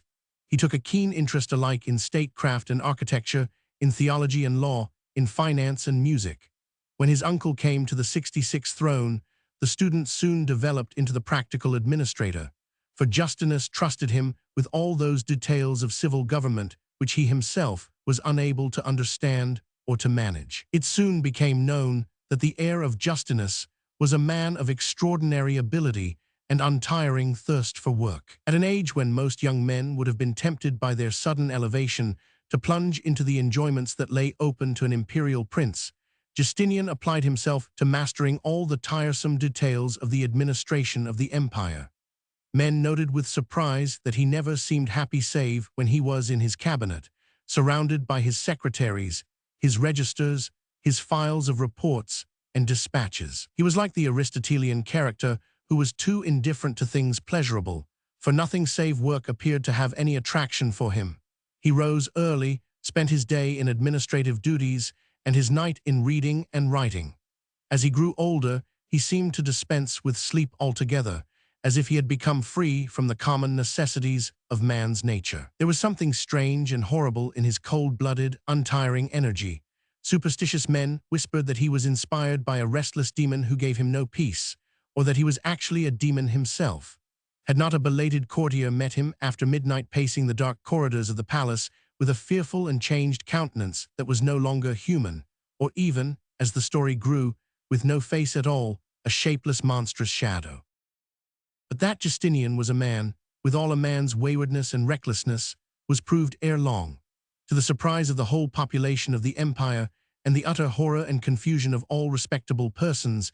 It was suddenly noised abroad that the heir of the empire had announced his intention of marrying Theodora the dancer, the chief star of the Byzantine comic stage. The staid, passionless bureaucrat was contemplating a step from which Nero or Heliogabalus would have shrunk with dismay. We have elaborate but untrustworthy details of the scandalous 67 early life of Theodora in a book, The Secret History, which bears the name of the historian Procopius, but was in all probability no work of his. She was the daughter of Acacius the Cypriot, an employee of the Green faction at the Hippodrome, and had for some years appeared on the stage as an actress and dancer. So much we may take for truth, Knowing the general character of Roman actresses, we may assume that there was some foundation for the stories over which the secret history gloats. Theodora. As to the particular facts alleged, we may conclude that they are untrustworthy. Among those which the secret history gives as most certain are the statements that she was a vampire and often held intercourse with evil spirits. The rest is written in the same spirit of silly and superstitious malignity. But we may fairly conclude that the marriage of Justinian was a scandal and a wonder. His mother and his aunt, the Empress Euphemia, as we know, set their faces against it. But he went on in his usual steady persistence, gradually wore down the will of his old uncle Justinus, and formally took Theodora to wife. The emperor was even induced to bestow upon her the high title of patrician. In brains and power Theodora was a fit enough occupant for the imperial throne, whatever her past history may have been. She was as ambitious, restless, and capable as her husband, and acted as much as his colleague as his consort. We shall see how, on one occasion of crisis, she stood boldly forward and interposed between him and destruction. Her worst enemies do not suggest that she was an unfaithful or profitless spouse to him. The secret history itself calls her after her marriage luxurious, cruel, capricious, arrogant, but does not accuse her of evil living or folly. Against this, we may set the well-ascertained facts that she was devoted to the exercises of religion and founded many charitable institutions. 68. Remembering the dangers of her own youth, she built a great institution for the reclaiming of fallen women, the first of the kind known in Christendom. She was zealous in buying and freeing slaves, and in caring for the bringing up of orphans and the marriage of dowerless girls. Theodora was by all accounts the most beautiful woman of her age. Even the secret history allows this, adding only that she was rather below the middle stature, that her complexion was somewhat pale, and that she devoted untold hours to the mysteries of the toilet. 2 portraits of her have survived, one at the monastery on Mount Sinai, the other in the church of San Vital at Ravenna, 2 spots so far apart as to call up vividly to our memory the wide extent of her influence. Unfortunately, the hieratic style of art into which Roman portraiture had long sunk, and the intractable nature of mosaic as a material do not allow us to judge from these representations what was her actual appearance. Justinian has left behind him an almost unparalleled reputation as a conqueror, a builder, and a lawgiver, besides a less happy record of theological activity. It is mainly, however, with his foreign policy that we shall have to concern ourselves. The other spheres of his labor are better fitted for another work. But his dealings with Africa, Italy, and Spain form a great landmark and turning point in the history of southern Europe, and their results were not entirely exhausted till the 11th century. His long struggles with Persia are less interesting and less important, but they filled a great space in the view of contemporary observers and were not without their moment. Justinian's reign opened with a fierce war with the old Persian king Kobad. The struggle which this monarch had waged with Anastasius 25 years before had been so indecisive that the Sasanian longed for a new trial of arms. Almost immediately on Justinian's accession, he issued his declaration of war, using as a pretext the erection of some fortifications near Nisibis, which were being constructed by Belisarius, 69 governor of Daras, a young officer whose name was destined to be intimately associated with the whole history of Justinian's reign. First war with Persia, 528–31. The war opened with a defeat in the open field, suffered by the Roman army of Mesopotamia, but when reinforcements came up, the Persians retreated beyond their frontier. After the winter of 528–29 was over, neither side advanced in force, and all that occurred was a flying Roman raid into Assyria and an equally hasty Persian incursion into Syria, both of which did some harm but had no practical result. On the fate of the war, things went far otherwise in the next year, 530. The Persians crossed the frontier in full force and marched on Daras, where they were met by Belisarius, who had lately been appointed commander-in-chief in the east. Under the walls of Daras, the decisive battle of the war was fought, in which Belisarius, with 25,000 men, defeat zero Persians by means of his tactical skill. The plan which he worked was to draw back his center, containing all the Roman infantry, and when the Persians followed it, to launch against their exposed flanks all his cavalry, a miscellaneous gathering of Hunnish light horse, Teutonic Heruli from the Danube, and Roman cataphracti or cuirassiers.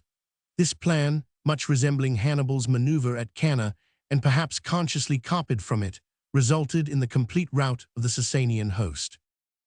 After this defeat, Kobad commenced abortive negotiations for peace, but the war was protracted into the next year, and Belisarius did not fare so well in 531. In stopping a Persian raiding force on the middle Euphrates, which aimed at Syria and had turned the southern flank of the Mesopotamian fortresses, he suffered serious loss at the affair of Colonicum. Though he was defeated, his resistance had yet turned and frustrated the Persian expedition.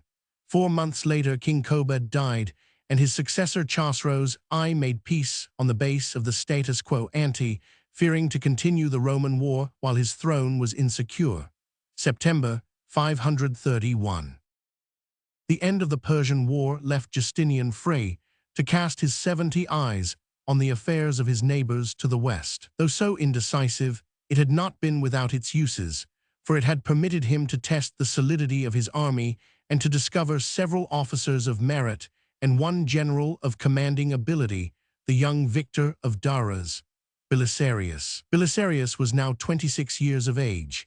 He was, like his master, a native of the borderland between Thrace and Illyricum, bred at an unknown village named Germania, but not, as the name of his birthplace might seem to suggest, of Teutonic but of Thracian blood. He had entered the army at a very early age and had fought his way up to the post of governor of the great fortress of Daras before he was 24.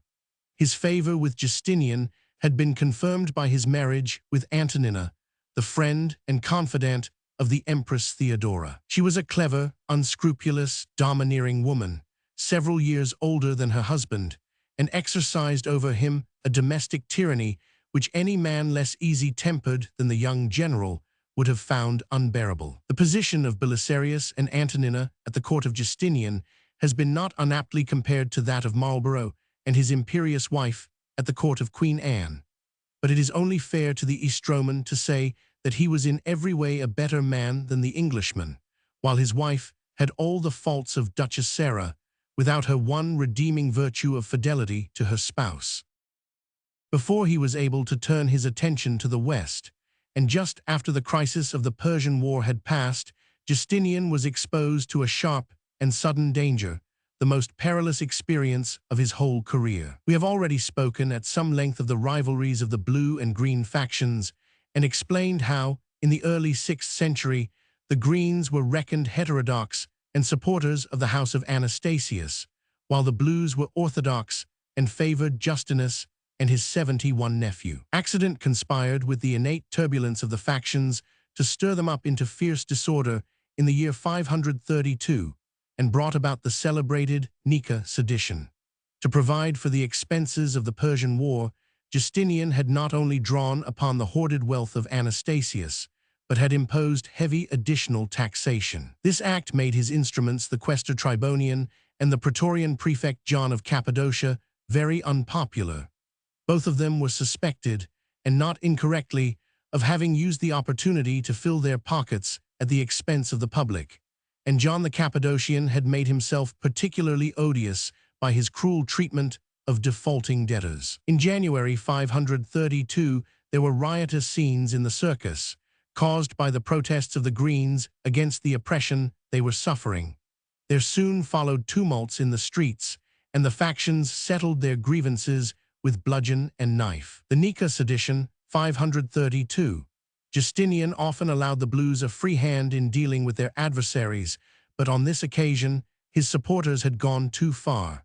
The police seized many ringleaders of both factions, and 7 of the chiefs were condemned to the axe or the cord. While an angry crowd stood round, 5 of the rioters were put to death. But when the last 2, a blue and a green, were being hung, the cord slipped twice, owing to the nervousness of the executioner, and the criminals fell to the ground. The populace then burst through the police and hurried off the men to sanctuary in a neighboring monastery. This incident proved the beginning of a fearful uproar. Instead of dispersing, the mobs paraded the place, shouting for the dismissal of the unpopular ministers John and Tribonian. Blues and Greens united in the cry, the whole city poured out into the streets, and the police were trampled down and driven away. Frightened by the storm, Justinian had the weakness to yield. Instead of sending out the imperial guard to clear the streets, he announced that he had determined to remove the obnoxious quaestor and prefect. This only made matters 72 worse. After burning the official residence of the prefect of the city, the mob mustered in a most threatening attitude outside the palace. This constrained the emperor to use force, but he happened to be very short of soldiery at the moment. All the garrison of Constantinople, save 3,500 of the Scalarii, or imperial guard, had been sent off to the Persian War. Only 2 regiments had as yet returned, a corps of 500 cuirassiers under Belisarius, and a body of Heruli of about the same number. 5,000 men were hardly enough to cope with an angry populace of 500,000 souls in the narrow streets of the capital. When attacked by the troops, the rioters set fire to the city, and an awful conflagration ensued. The great church of St. Sophia perished among the flames, together with all the houses and public buildings to the north and east of it. Blood having once flowed, the mob was set upon something more than a riot. A revolution was in the air, and the Greens, who took the lead in the struggle, sought about for their favorite, the patrician Hypatius, the nephew of their old patron Anastasius I. Hypatius proclaimed emperor, but Hypatius was a prudent and cautious person with no ambition to risk his head.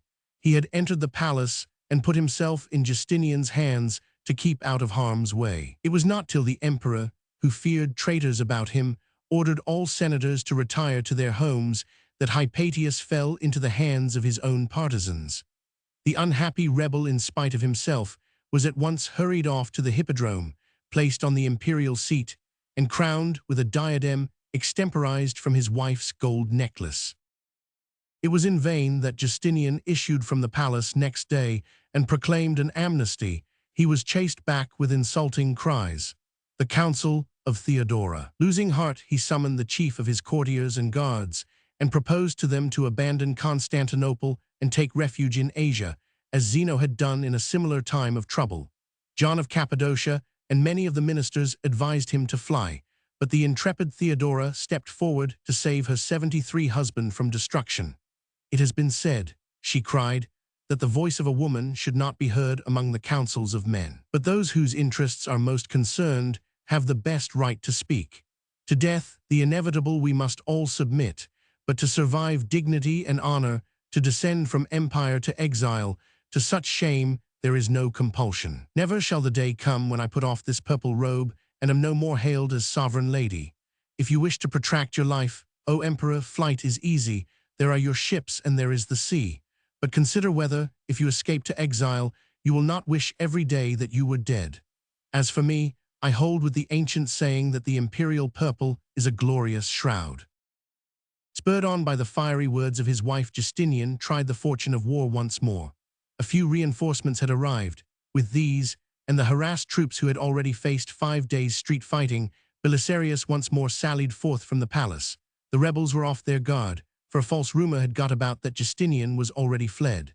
At this moment, the mob was crowding the hippodrome and saluting their creature with shouts of Hypati August tu Vincas, suppression of the sedition. After a vain attempt to break in by the imperial staircase, Belisarius assaulted the main side gate of the circus and burst in at a point where the conflagration had 3 days before made a breach in the wall. Penned into the great amphitheater and taken by surprise, the rebels made a weak resistance. Soon they turned to fly, but all the issues were choked, and the victims of the sword of Belisarius were numbered by the 10,000. Hypatius and his brother were caught alive and brought to Justinian, who ordered them to be beheaded. The next day he heard of all the facts concerning the unwillingness of Hypatius and gave his body honorable burial. It was many years before the Blues and Greens ever vexed him by another riot. The awful carnage in the circus kept the city quiet for a whole generation.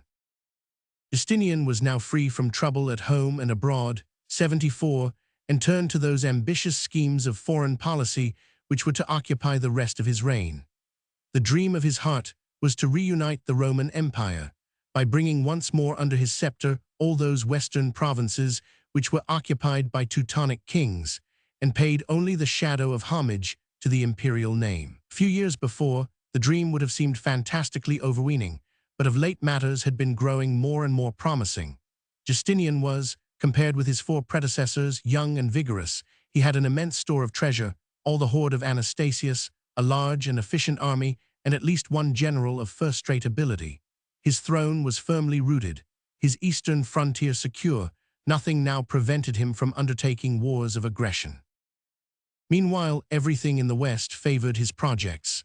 In Italy, the great Theodoric was dead, and since his death, the Ostrogothic kingdom had been faring ill. The old hero had left his realm to his grandson Athalaric, a boy of 8 years old, under the guardianship of his mother Amalasuintha, the widow of Eutharic. The daughter of Theodoric was a clever and masterful woman, but she had a difficult task in teaching the turbulent Ostrogoths to obey a female regent. Minority of Athalaric, 526-34. They murmured at all her doings, and most especially at her taste for Roman and Greek letters and her frequent promotions of Roman officials. She strove to bring up her son, it was said, more as an Italian than a Goth, placing him under Roman tutors and keeping him tight to the desk, in spite of the saying of Theodoric that he who has trembled before the pedagogue's rod will not face the spear willingly. It was as much as Amalasuintha could do to keep the Goths in their obedience while her son was young, but when he had attained the age of 12 or 13 and began to show some will of his own, the murmurs of the people grew louder. At last, when he had one day been chastised by his mother, he burst into the guardroom and bade his subjects take note how a king of the Goths was 75 treated worse than a slave. This scene produced a tumult, and the chiefs of the Goths took the education of the boy out of his mother's hands, though they left her the regency. Handed over to unsuitable companions, Athalaric grew idle, drunken, and reckless. He was of a weakly habit of body, and before he reached manhood, had developed the symptoms of consumption. Meanwhile, Amalasuintha was contending for power with the chiefs of the Goths, and had earned much unpopularity by putting to death, without form of trial, the 3 heads of the party which opposed her. So uncertain was her position that she sent secretly to Justinian in 533 to beg him to give her refuge at Dyrrhachium if she should be forced to fly. The emperor soon grasped the position: a divided people, an unpopular regent, a boy king sinking into his grave, invited him to active interference in Italy. In Africa, the condition of affairs was equally tempting. Hilderic's reign, 523-30. We have already mentioned how on the death of King Thrasimund, the Vandal throne had fallen to his kinsman Hilderic, the son of King Huneric and the Roman princess Eudocia. Hilderic was elderly, unversed in affairs of state, and a conscientious Catholic, inheriting from his Roman mother that orthodoxy which his Arian subjects detested. He had but a short reign of 7 years, but in it he succeeded in alienating the affections of the Vandals in every way. He incurred great odium for putting to death his predecessor's widow Amalafrida, the sister of the great Theodoric, because he found her conspiring against him. His wars were uniformly unsuccessful. The Moors of Atlas cut to pieces a whole army and pushed their incursions close to the gates of Carthage. Probably his open confession of Catholicism and promotion of Catholics to high office were even greater sources of wrath. In 530, his cousin Jaelemir organized a conspiracy against him, overthrew him with ease, and plunged him into a dungeon. Justinian professed great indignation at this dethroning of an orthodox and friendly sovereign, and resolved to make use of it as a grievance against the new 76th king of the Vandals. Just before the Nika sedition broke out, he had sent an embassy to Carthage to bid Jaelemir replace his cousin on the throne and be contented with the place of regent. The usurper answered rudely enough. King Jaelemir wishes to point out to King Justinian that it is a good thing for rulers to mind their own business. He trusted to the remoteness of his situation and the domestic troubles of Justinian, and little thought that he was drawing down the storm on his he. There was deliberate insult in the use of the word beta alpha sigma iota lambda epsilon upsilon sigma for both monarchs, as if they were equal and bore the same title. For Justinian had fully made up his mind to begin his attack on the west by subduing the Vandals. All things were in his favor. notably the facts that an Arian king was once more making life miserable to the African Catholics, and that Vandal and Ostrogoth had been completely estranged by the murder of Amalfrida 9 years before. Amalasuintha favored, rather than discouraged, the emperor's attack on her nearest Teutonic neighbors. There was yet one more piece of good fortune. King Jalamir had just sent off the flower of the Vandal troops to an expedition against Sardinia. Encouraged by these considerations, Justinian prepared an army for the invasion of Africa in the summer of 533, though some of his ministers, and above all the financier, John of Cappadocia, warned him against attacking the ends of the earth, from which a message would hardly reach Byzantium in a year, a ridiculous plea to anyone who remembered the ancient organization of the empire.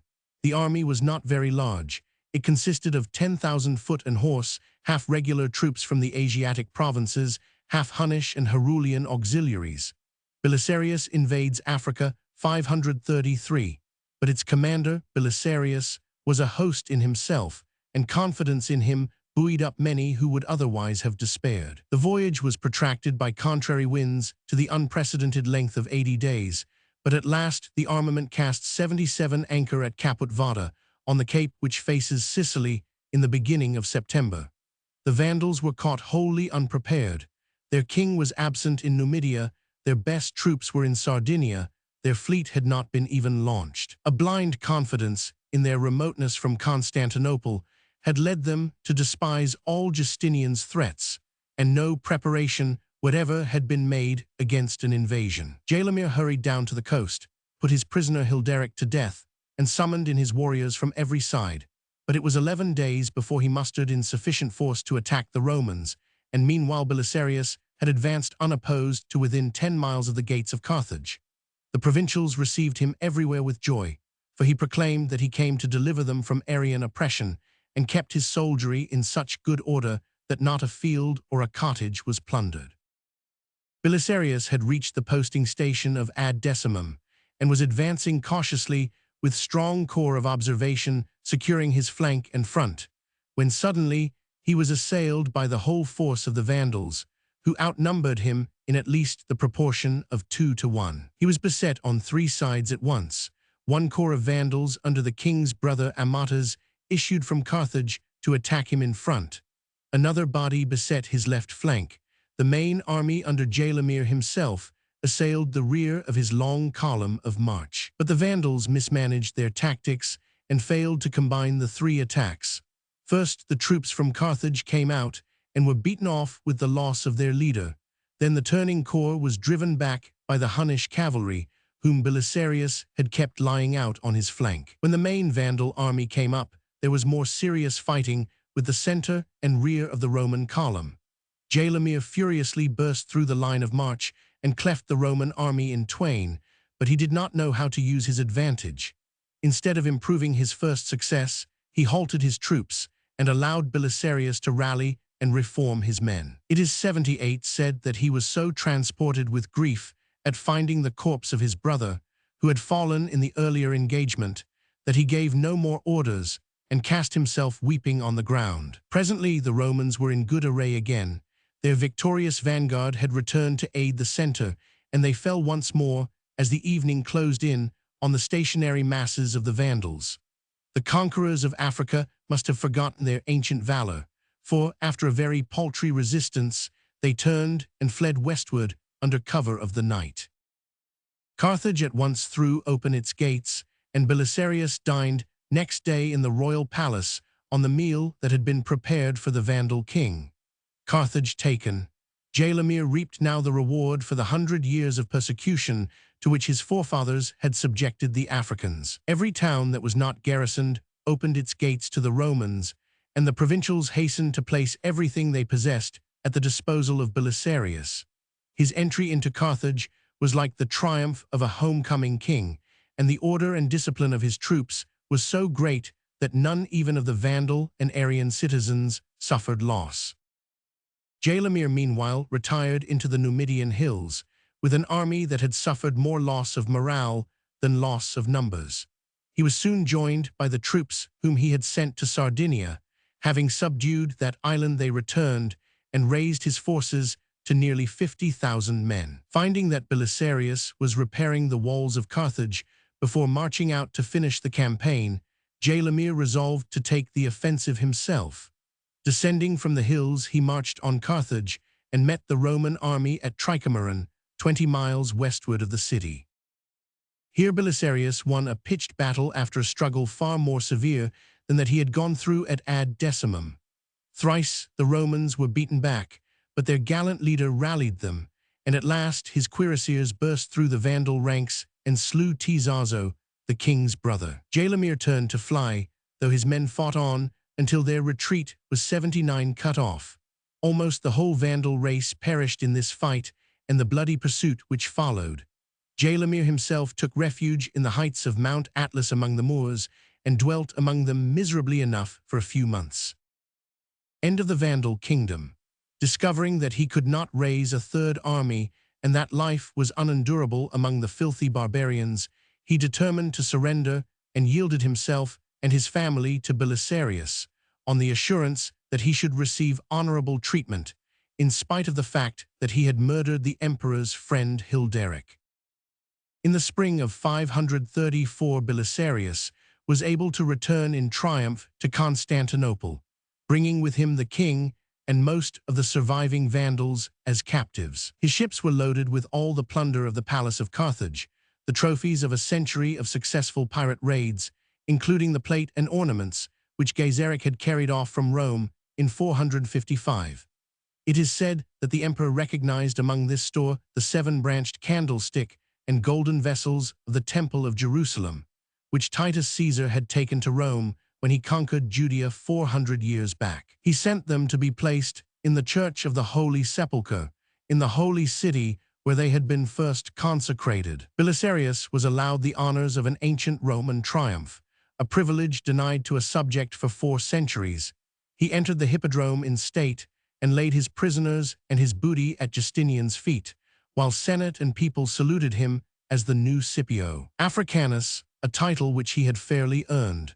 Next year he was promoted to the consulship and given every honor that the emperor could devise. His captive, King Jalamir, was kindly treated and presented with a great estate in Phrygia, where he and his family long dwelt in ease. The year of the triumph of Belisarius saw new opportunities arising for him and for his master. In the autumn of 534 died the sickly and debauched youth who held the title of King of the Ostrogoths. He had not yet attained his 18th AD birthday. His mother, Amalasuintha, was now left face to face with the wild Goths, stripped of the protection of the royal name and exposed to the enmity of the families of the chiefs whom she had executed. In despair of inducing the Goths to endure the rule of a queen regnant, she determined to choose a colleague and confer on him the title of king. Theodoric's next male heir after Athalaric was a certain Theodahat, the son of his sister Amalaberga, Amalasuintha and Theodahat. This prince had been excluded by his uncle from all affairs of state for his notorious cowardice, covetousness, and duplicity. He was a Romanized Teuton of the worst type, and as was truly said, Vilis Gothus imitator Romanum. He had pronounced literary tastes, called himself a Platonic philosopher, and showed some care for the arts, but was wholly mean and corrupt. Amalasuintha thought to presume on the cowardice of her cousin and to force him to become her tool. She forgot that even a coward may be ambitious. At the queen's behest, the assembly of the warriors of Italy hailed Theodahat and Amalasuintha joint rulers of the Ostrogoths. But in less than 6 months, the intriguing king had suborned his partisans to seize and imprison his unfortunate cousin. She was cast into a castle on the lake of Bulsina and shortly afterwards murdered, with Theodahat's connivance, by some of the kinsfolk of the nobles whom she executed 5 years before. May 535. Justinian had now an even better casus belli in Italy than he had possessed in Africa. His ally had been dethroned and murdered, and her crown was possessed by a creature far inferior to Jalamir, who was at least a warrior, if an unfortunate one. The miserable Theodahat groveled with fear when he received the angry ultimatum of Justinian. He even made secret proposals to the emperor's ambassadors to the effect that he would abandon his crown and betray his people if only he were granted his life and a suitable maintenance. When even this did not avail, he took to consulting soothsayers and magicians. We are told that a Jewish seer bade him pen up 30 pigs to represent unclean Gentiles, we must suppose, in 3 sties, calling 10 Goths, 10 Italians, and 10 imperialists. He was to leave them 10 days without food or water, and then take augury from their condition. When Theodahat looked in at the appointed hour, he found all the Goth pigs dead save 2 and half of the Italians, but the imperialists, though gaunt and wasted, were all or almost all alive. This the Jew told the downcast king would portend a war in which the Gothic race was to be well nigh exterminated, and the Italians to be terribly cut down, while the imperial armies would conquer after much toil and privation. While Theodahat was vainly busy with his soothsayers, the Roman armies had already attacked the Gothic province in Dalmatia. The wretched usurper had to face war, whether he willed it or no. Justinian had determined, as was but natural, to entrust the Ostrogothic war to the conqueror of Africa, and in the autumn of the year of his consulship, Belisarius sailed for the west with a small army of 7,500 men, of who were Isaurians, and the rest equally, divided between Roman regulars and Hunnish and Herul auxiliaries. It was a small force with which to attack a king who commanded the swords of 100,000 gallant Germans, but reinforcements were to follow, and Theodahat's cowardice and incapacity were well known. In September 535, Belisarius fell on Sicily. Here, as in Africa, the provincials hastened to throw open the gates of their cities to the invader. There were few Goths in Sicily. They garrisoned Palermo, but Belisarius took the place by a sudden assault, after lying only a few days before its walls. Belisarius conquers Sicily, 535. By the approach of winter, the whole island was in his hands. He would have hastened on to attack Italy, but for a mutiny which broke out in Africa and compelled him to cross the sea and spend some time in the neighborhood of Carthage. Meanwhile, the poor craven Theodahat did nothing, but 82 besieged the ears of Justinian with more fruitless proposals for peace.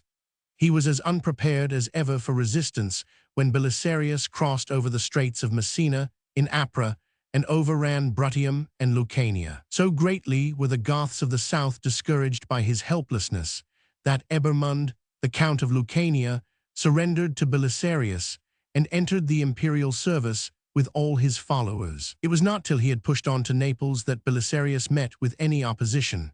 All through southern Italy, the city gates swung open the moment that he touched them with his spear.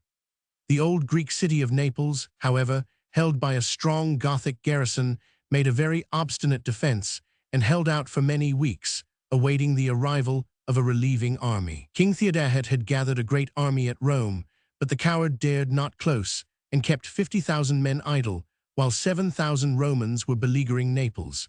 At last the city fell, a party of Isaurian soldiers having found their way up a disused aqueduct and stormed one of the gates from within. The news of the fall of Naples raised the wrath of the Goths against their wretched king to boiling point. At a great folkmoot at Regatta in the Pomptine marshes, the army solemnly deposed Theodahat, and as no male Amal was left, raised on the shield Widiges, an elderly warrior of respectable character, who had won credit in the old wars of Theodoric. The dethroned king fled away to seek refuge at Ravenna, but a private enemy pursued him and cut his throat. Like a sheep long ere he had reached the city of the marshes. Choice of Widiges was a fearful error on the part of the Goths. They had mistaken respectability for talent, and paid the penalty in seeing the stupid veteran wreck all their hopes. The first blunder on the part of the new king was to draw his army northward on the news that the Franks were crossing the Alps to ravage the valley of Po. He left only 4,000 men in Rome, and marched on Ravenna with all the rest. The moment that he was departed, Belisarius moved northward to attack the imperial city. It fell into his hands without a blow. 83, the Gothic garrison felt that they were left deserted among a populace ready to betray them to the enemy. Indeed, Pope Silverius and the Senate had already written to pray Belisarius to deliver them. Belisarius takes Rome, 536. When the imperialists appeared before the southern gate, the Goths fled out of the northern in a panic that was inexcusable, for they were well nigh as numerous as the 5,000 men that Belisarius brought with him. December 9, 536. Belisarius was now master of Rome, but he knew that his hold on it was precarious. Witiges had settled matters with the Franks by paying the 0 gold solidi and ceding his Transalpine dominions in Provence. After marrying Matsuintha, the sister of the late King Athalaric and the last scion of the House of the Amals, he resolved to return and deliver Rome. All North Italy had sent him its Gothic warriors, and 0 men marched under his banner to besiege Rome in the spring of 537. Defense of Rome is the greatest of all the titles to glory that Belisarius won. The walls of Aurelian were strong, but there were only 5,000 men to defend their vast circuit, and within was an unruly mass of cowardly citizens, liable to all sorts of panic fears, mouths to be fed without hands to strike, for hardly a Roman took arms to aid the imperial troops. In the middle of March, the Goths appeared before the walls and pitched 7 camps opposite the northern and eastern gates of the city. They then cut all the aqueducts which supplied Rome with water and commenced the construction of siege engines for a great assault. With the want of thoroughness that he always displayed, King Witiges made no adequate preparation for blockading the southern side of the city or for stopping its communications with Ostia and Naples. All through the siege, convoys of provisions and reinforcements were frequently able to creep into Rome by night, eluding the outposts which were all that Witiges placed on the side of the Tiber and the Campagna. A fortnight after arriving in front of the walls, Witiges had his engines ready and delivered his great assault on the northern and northeastern fronts of the city. Everywhere the attack failed. The towers and rams which the Goths had drawn forward never reached the walls. The oxen which drew them were shot down before they neared the ditch. But thousands of wild warriors with scaling ladders delivered assaults against innumerable portions of the enceinte. In most cases they failed entirely. The walls of Aurelian were too strong, but at 2 points, at opposite ends of the city, they nearly won success. At the Praenestine gate a battering ram broke in the outer bulwarks, and a swarm of Goths was only held back by an inner entrenchment till the reinforcements of Belisarius arrived. But greater danger still was encountered at the mausoleum of Hadrian Castle of St. Angelo, just beyond the Aelian Bridge. Belisarius defends Rome, 536-37. There the Goths filled the ditch, overwhelmed the defenders with arrows, and were fitting their ladders to the embrasures when they were at last checked by a strange expedient. The walls of the mausoleum were lined with dozens of splendid statues, some of them figures of emperors, others the ancient spoils of Greece. At the supreme moment, the desperate garrison flung these colossal figures on the besiegers below and drove them off by the hail of marble fragments. At the end of the day, Belisarius was everywhere successful. 20,000 Goths had fallen, and the self-confidence of Witiges was so broken that he never again tried a general assault. He relied instead on a blockade, but though he inflicted great misery on the garrison, and still more on the populace, he never closed the roads or the river sufficiently to exclude occasional convoys of provisions. He did not prevent Belisarius from transferring to Campania the greater part of the women, aged men, and slaves in the city. Meanwhile the summer drew on, and the Gothic hosts began to suffer from malaria and from the filthy state of the crowded camps. On the other hand, Belisarius at last began to receive 85 reinforcements from Constantinople and was able to make sallies, in which his horsemen handled the Gothic outposts very roughly. When both assault and blockade had been proved ineffectual, and when an attempt to creep into the city through the empty aqueducts had been foiled, Witiges would probably have done well to raise the siege and throw on Belisarius, whose army was still very small, the burden of taking the offensive. Instead of doing this, he lay obstinately in his camp for a year and 9 days, watching his army melt away under the scourge of pestilence and allowing the numbers and boldness of the imperialists to increase. At last Belisarius had been so strongly reinforced that he was able, while still holding Rome, to put a second force in the field. This he sent, under an officer named John the Bloody, through the Sabine hills to make a dash into Picenum and menace Ravenna. Siege of Rome raised 538. John, a very able officer, seized the important town of Rimini, only 33 miles from Ravenna, in February 538. The news that his capital was being threatened and that the enemy was in his rear at last forced the sluggish king of the Goths to move. He set his 7 camps on fire and retired up the Flaminian Way into Picenum. Thus the prudence and valor of Belisarius were at last vindicated, and the Romans, after a siege of 374 days, could once more breathe freely. Middle Italy was now lost to the Goths, and the scene of operations shifted into Picenum, North Etruria, and the valley of the Po, where the war was to endure for 2 years more, 530–840. It resolved itself into a struggle for the coast towns between Ravenna and Ancona, and for the command of the passes of the Apennines. One half of the Roman army was concentrated at Rimini and Ancona, while Belisarius himself, with the other, was occupied in clearing the Gothic garrisons out of northern Etruria. 2 Gothic armies at Ravenna and Oximum penned the northern Roman force into the narrow sea-coast plain, and at last laid siege to both Rimini and Ancona. Here Witigis seemed for once likely to succeed, but when the garrisons had been brought to the last extremity, they were relieved by new forces from Constantinople, commanded by the eunuch Narses the Prepositus Sacri Cubiculi. Thrown on the defensive, Witigis drew back to Ravenna and allowed the Romans to overrun the province of Aemilia and even to cross the Po and raise an insurrection in the great city of Milan. There now followed a long pause. Belisarius found that Narses was set on asserting an independent authority over the newly arrived army and had to send to the emperor to beg him to recall the eunuch. Meanwhile, he laid siege to the last 2 Gothic fortresses south of Ravenna, the towns of Fiesole in Etruria and Oximum, Osimo in Picenum. Both cities made a gallant resistance, and while Belisarius was at a standstill, Urias, the warlike nephew of Witigis, stormed and sacked Milan and restored the Gothic dominion north of the Po, 539. Meanwhile, the king took the only wise step which occurred to him during the whole war. He sent ambassadors to the east to inform Chosroes, king of Persia, that well-nigh the whole Roman army was occupied in Italy and that he might overrun Syria and Mesopotamia with ease. Taken 2 years earlier, this step might have saved the Goths, but now it was too late. Chosroes moved, but moved only in time to hear that Witigis was dethroned and a captive.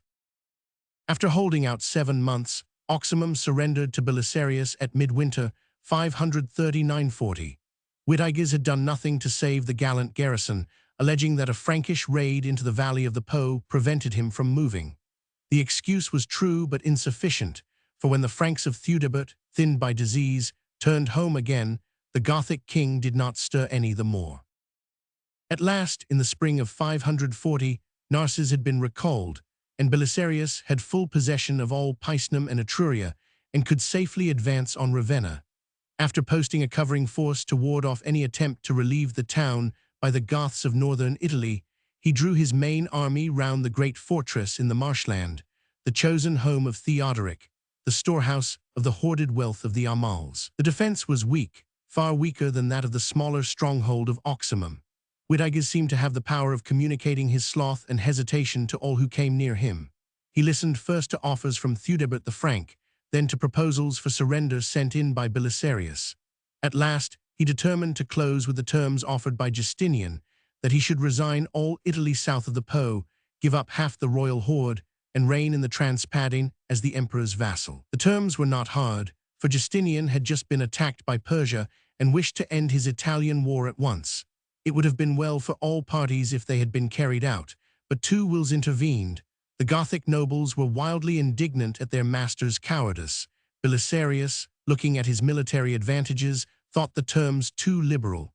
Witigis surrenders Ravenna, 540. From this discontent came an extraordinary result. The Teutonic chiefs boldly proposed to the imperial general that he should reign over them. Whether as king of the Goths or Roman Caesar they cared not, but their swords should be his, and the craven Witigis should be cast away, if he would take them as his vassals and administer Italy. Belisarius temporized, and the simple Goths, believing that no man could resist such an offer, threw open the gates. But the great general was loyal to the core. Instead of proclaiming himself emperor, he took over the town in Justinian's name, bade the Gothic warriors disperse, each to his own home, and shipped all the golden stores of Ravenna off to Constantinople. It seemed as if the monarchy of the Goths was ended. Nothing remained to them save Pavia, Verona, and a few more North Italian cities.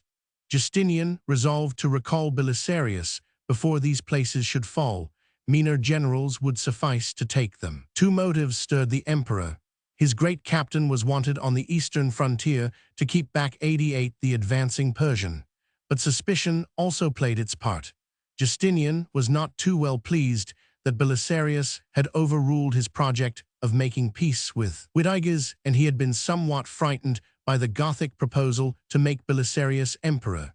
It had been declined, it is true, but might not the seeds of disloyalty have sunk into the heart of the general? It would be safer to bring him away from the temptation. So by the imperial mandate, Belisarius sailed for the Bosphorus, taking with him the captive Witigis and all the gold and gems of the great hoard of the Amals. He was denied a formal triumph such as he had won by his Vandal victory, but none the less his reception was magnificent. His personal bodyguard of 7,000 chosen men had followed him to the capital, and as they passed through the streets, the populace exclaimed, "The household of one man has destroyed the kingdom of the Goths."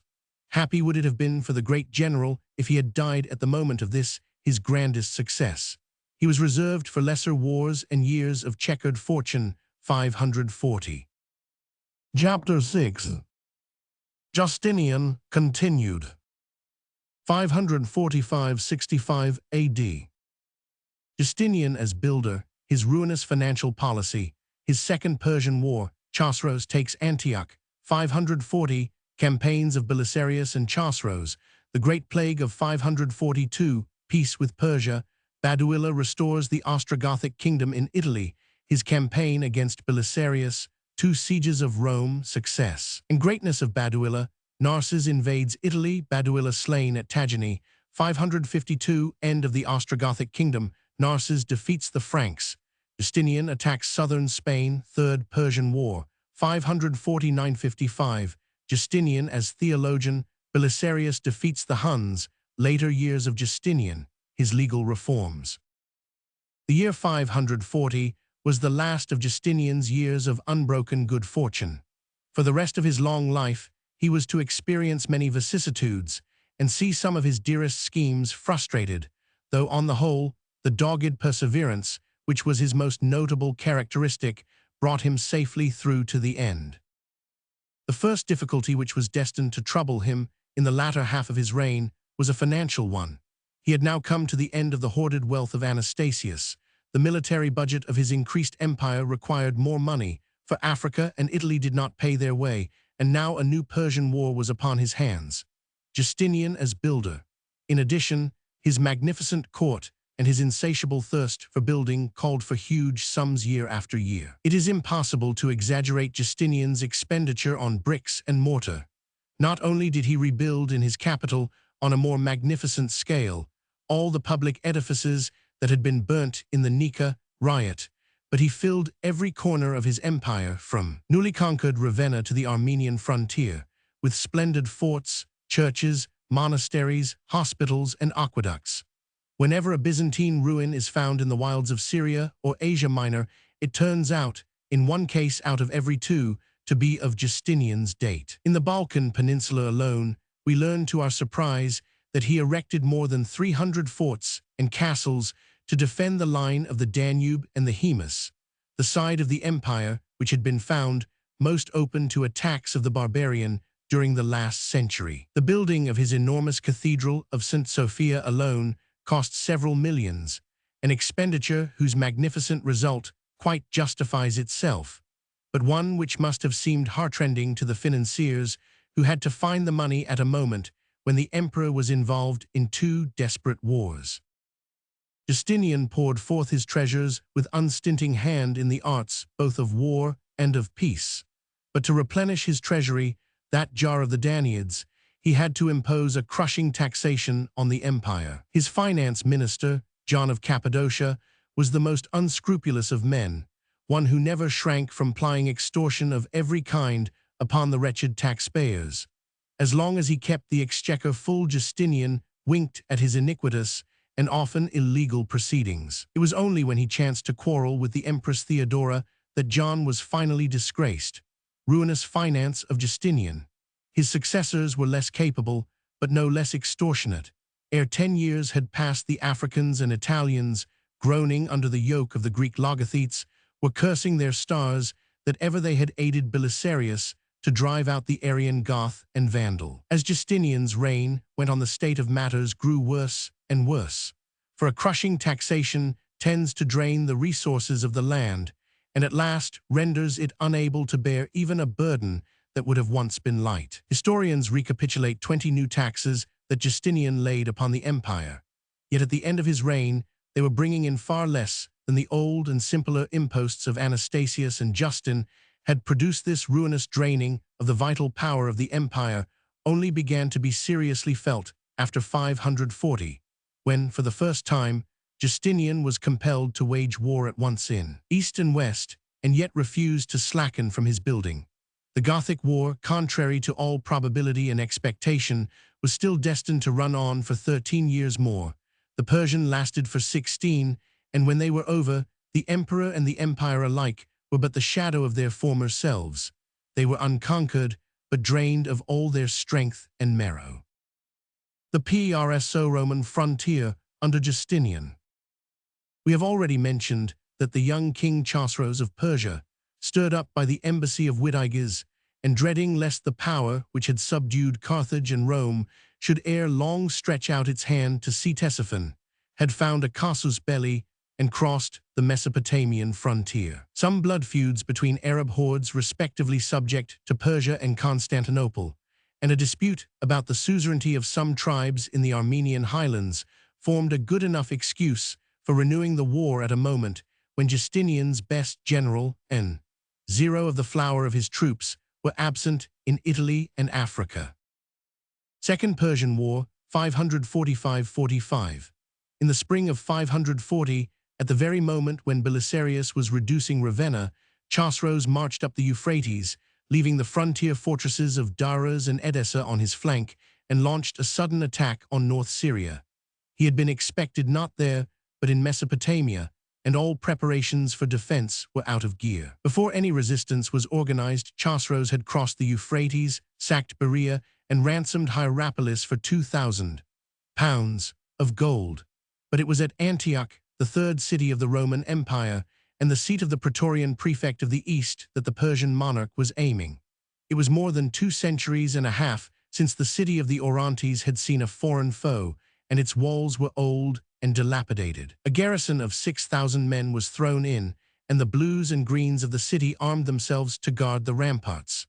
Sack of Antioch, 540. But there was no Roman army in the field to protect the city from the approach of the Persian.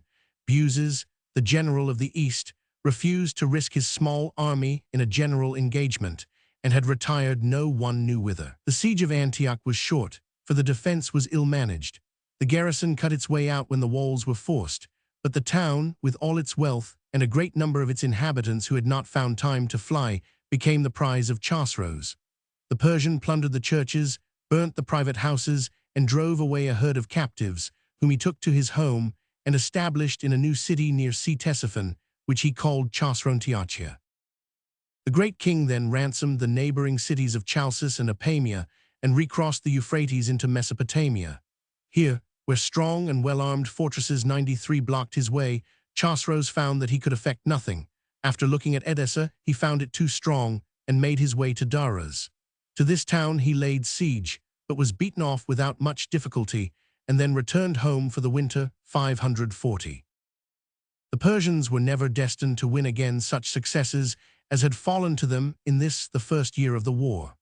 By the next spring, Justinian had reinforced the eastern frontier with all his disposable troops, and the mighty Belisarius himself had arrived to take command of the army of Mesopotamia.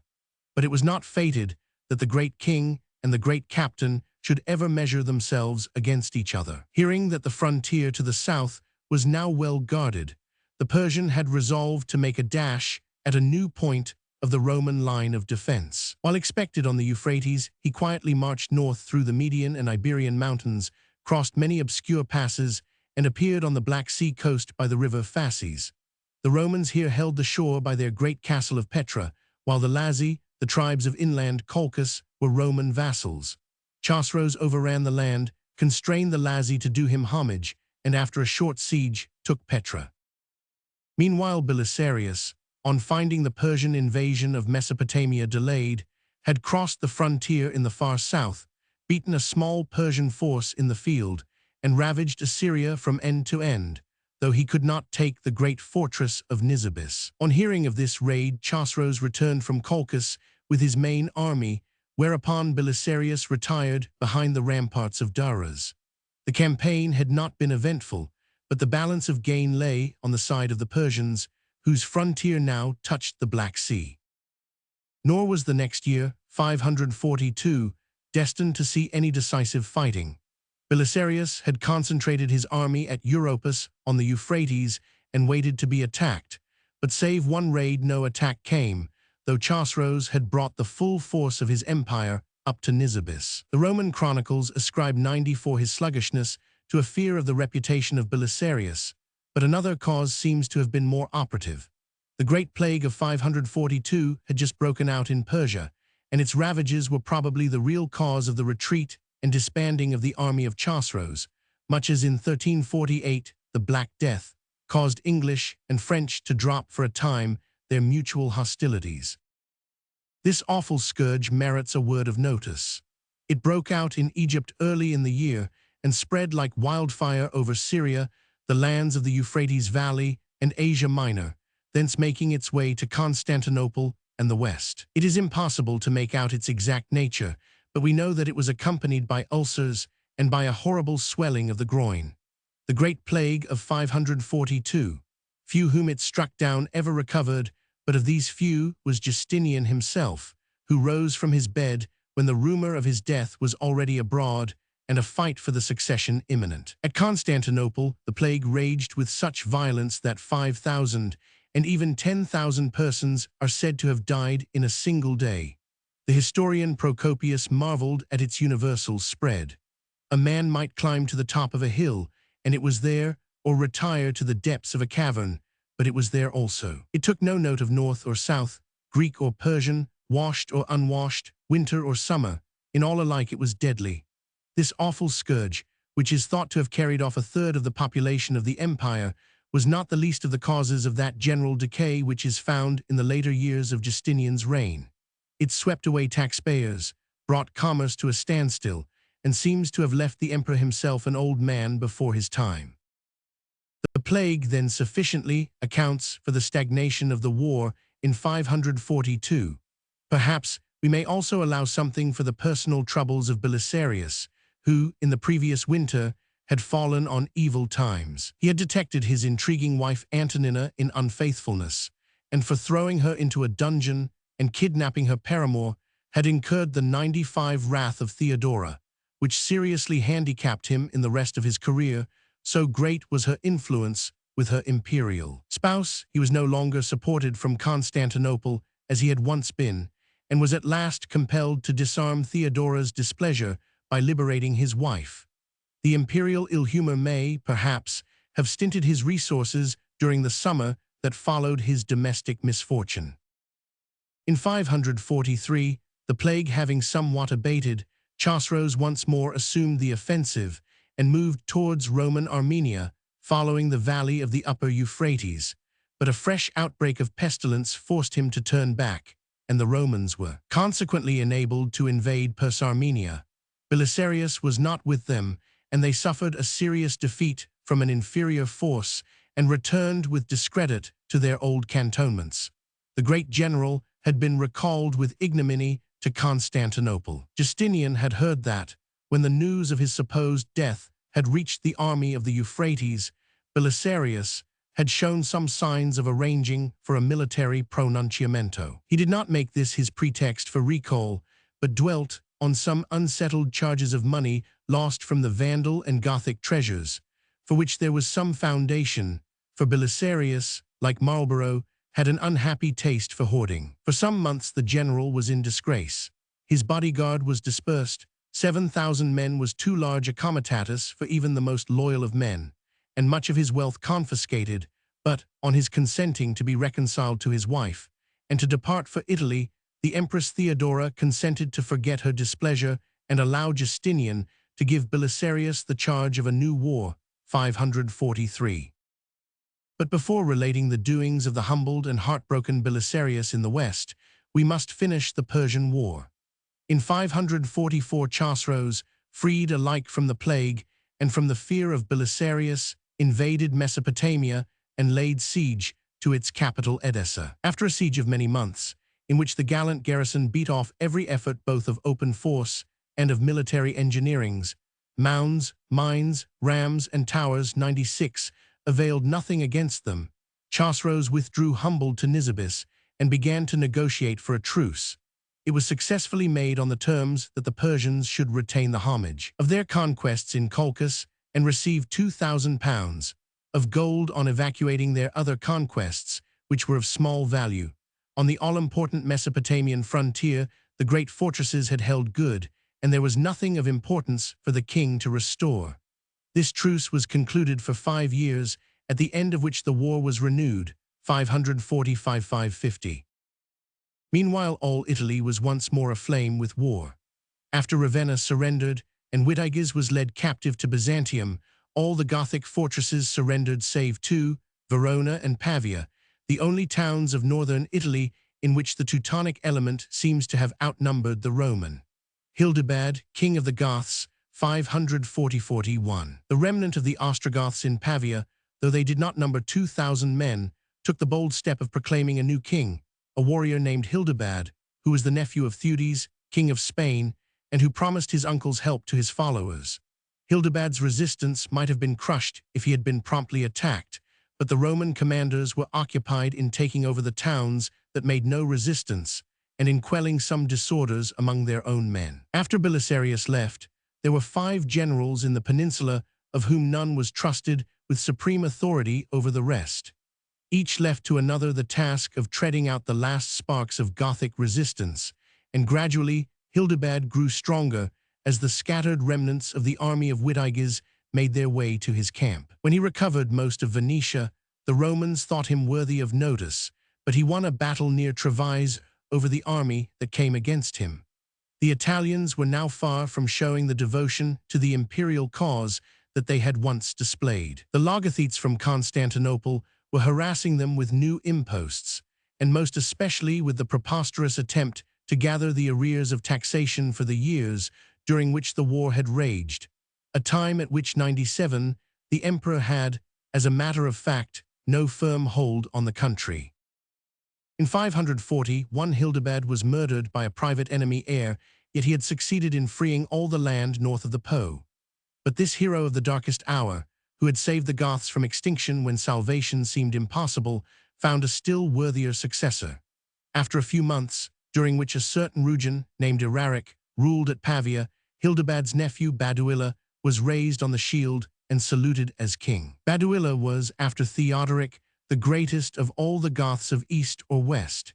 He showed a moral elevation, a single-hearted purity of purpose, a chivalrous courtesy, a justice and piety worthy of the best of the knights of the Middle Ages. As a warrior, his feats were astonishing.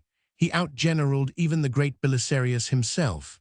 The only stain on his character during 11 years of rule are 1 or 2 unjustifiable executions of prisoners of war who had roused his wrath and caused the old Gothic fury to blaze forth. From the first moment of his accession, Baduila went forth conquering and to conquer. Baduila, king of the Goths, 541–53. The Roman generals, frightened by his first successes, were at last induced to combine. He foiled them at Verona, followed them across the Po, and inflicted on them at Faenza in Aemilia a decisive defeat in the open field, though they had 0 men to his 5,000. Then, crossing the Apennines, he won all Tuscany by a second battle on the Mugello near Florence. By these 2 victories, all Italy north of Rome, save the great fortresses, fell into his hands. Rome and Ravenna, with Piacenza in the valley of the Po, and Ancona and Perugia in the center, were left as isolated garrisons, rising above the returning tide of Gothic conquest. All the surviving Goths had rallied under Baduila's banner, and many of the imperial mercenaries of Teutonic blood took service with him when the cities which they garrisoned were subdued. After conquering 98 Tuscany and Picenum, Baduila left Rome to itself for a space. the memories of its last siege were too discouraging, and spent the year 542 in overrunning Campania and Apulia. The Italians kept apathetically quiet, while the imperial garrisons were few and scattered. In 6 months, South Italy was once more Gothic up to the gates of Otranto, Reggio, and Naples. The siege of the last-named town was Baduila's first exercise in politicks. The place was very gallantly defended, and only surrendered when famine had done its work, and after an armament sent from Constantinople to its relief had been shattered by a storm almost in sight of the walls, along the rocks of Capri and Sorrento. In spite of this desperate resistance, it was noted with surprise that Baduila treated both garrison and people with kindness, sending the one away unharmed and preserving the other from plunder. It was at the time of the fall of Naples that an event occurred which was long remembered as a token of the justice of Baduila. A Gothic warrior had violated the daughter of a Calabrian. The king cast the man into bonds and ordered his death, but many of the Goths besought him not to slay a brave warrior for such an offense. Baduila heard them out and replied that they must choose that day whether they preferred to save one man's life or to save the whole Gothic nation. At the beginning of the war, they would remember how they had great hosts, famous generals, vast treasure, splendid arms, and all the castles of Italy. But under King Theodahat, a man who loved gold better than justice, they had so moved God's anger by their unrighteous lives that everything had been taken from them. But the divine grace had given the Goths one more chance of working out their salvation. God had opened a new account with them, and so must they do with him, by following justice and righteousness. The ravisher must die, and as to being a brave warrior, they should remember that the cruel and unjust were never finally successful in war, for as was a man's life, such was his fortune in battle. The officers caught their 99 sovereigns' meaning and withdrew, and the criminal was duly executed. In 542, the year of the plague, Justinian had been able to do little for Italy, but in that which followed, when he heard that Naples had fallen, he determined to send the newly pardoned Belisarius back to the scene of his former glories. Denied the services of his own bodyguard, the great general recruit raw troops in Thrace, and made ready to return. Baduila meanwhile was besieging Otranto and clearing Apulia of the imperialists. In the next year the Gothic king and the Roman general came for the first time into contact. Contrary to expectation, it was not Belisarius who had the better of the struggle. Broken in spirit, badly served by his raw recruits, and by the demoralized army of Italy, and unaided by Justinian, who was straining every nerve to keep up the Persian War, he accomplished little or nothing. Campaign of Belisarius and Baduila. Based on the impregnable fortress of Ravenna, he was able to seize Pesaro, and to relieve the garrisons of Osimo and of Otranto, but that was all. Baduila ravaged Italy unmolested, and began to make preparations for the siege of Rome. If he was to be checked, as Belisarius wrote to his master, more men and money to pay them were urgently needed. Justinian could not, or would not, send either men or money in adequate quantity, and Baduila was able to invest Rome. Unlike Witiges, he succeeded in barring all the roads and in blocking the Tiber by a boom of spars. Famine was soon within the walls, but the Goths made no attempt at a storm, leaving hunger to do its work. Bessus, the governor of Rome, sought for aid from all sides, and corn ships were sent him from Sicily, but Baduila seized them all as they were tacking up the Tiber channel. Then Belisarius came round to Portus, at the mouth of the river, with all the men he could muster, a very few thousands, and endeavored to force his way to Rome by breaking Baduila's boom and bringing his lighter war vessels up the Tiber. He left his wife, his stores, 100 and his reserves at Portus, sailed up the river, and succeeded, after a hot engagement, in burning the towers which guarded the boom. But in the moment of success, news came to him that the Goths were attacking Portus in his rear, and that his wife and camp were in danger. He turned back, found that the fighting at Portus was only an insignificant skirmish brought on by the rashness of the officer in command there, and so missed his chance of forcing the boom.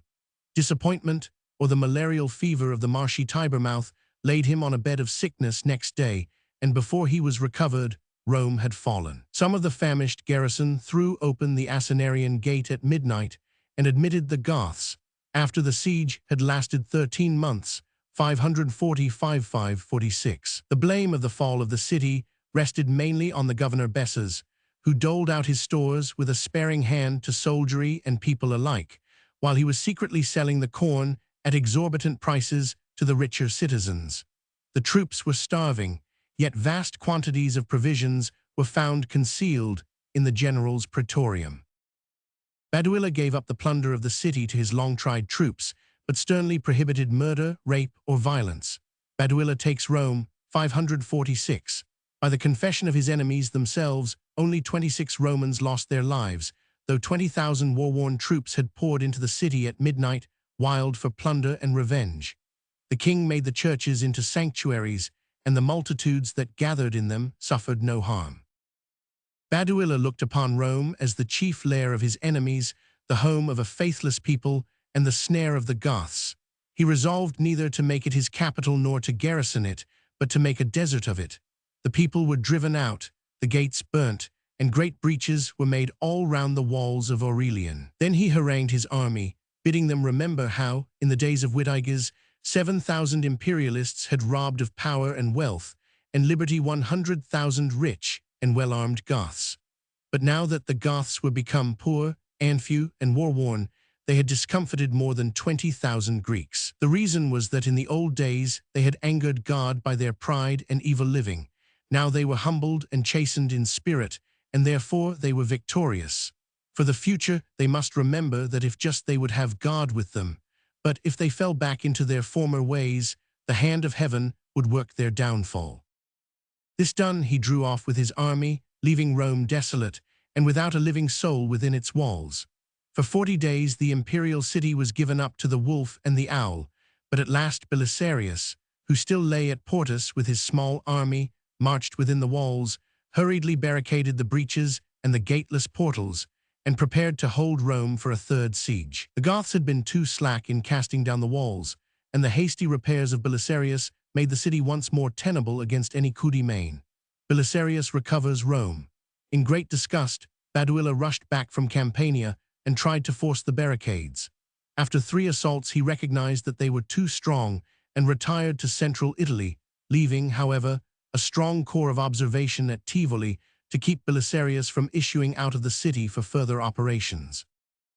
For 2 years more Belisarius and Baduila fought up and down the peninsula, but the Goth kept the superiority. Though sometimes foiled, he had, on the whole, the advantage.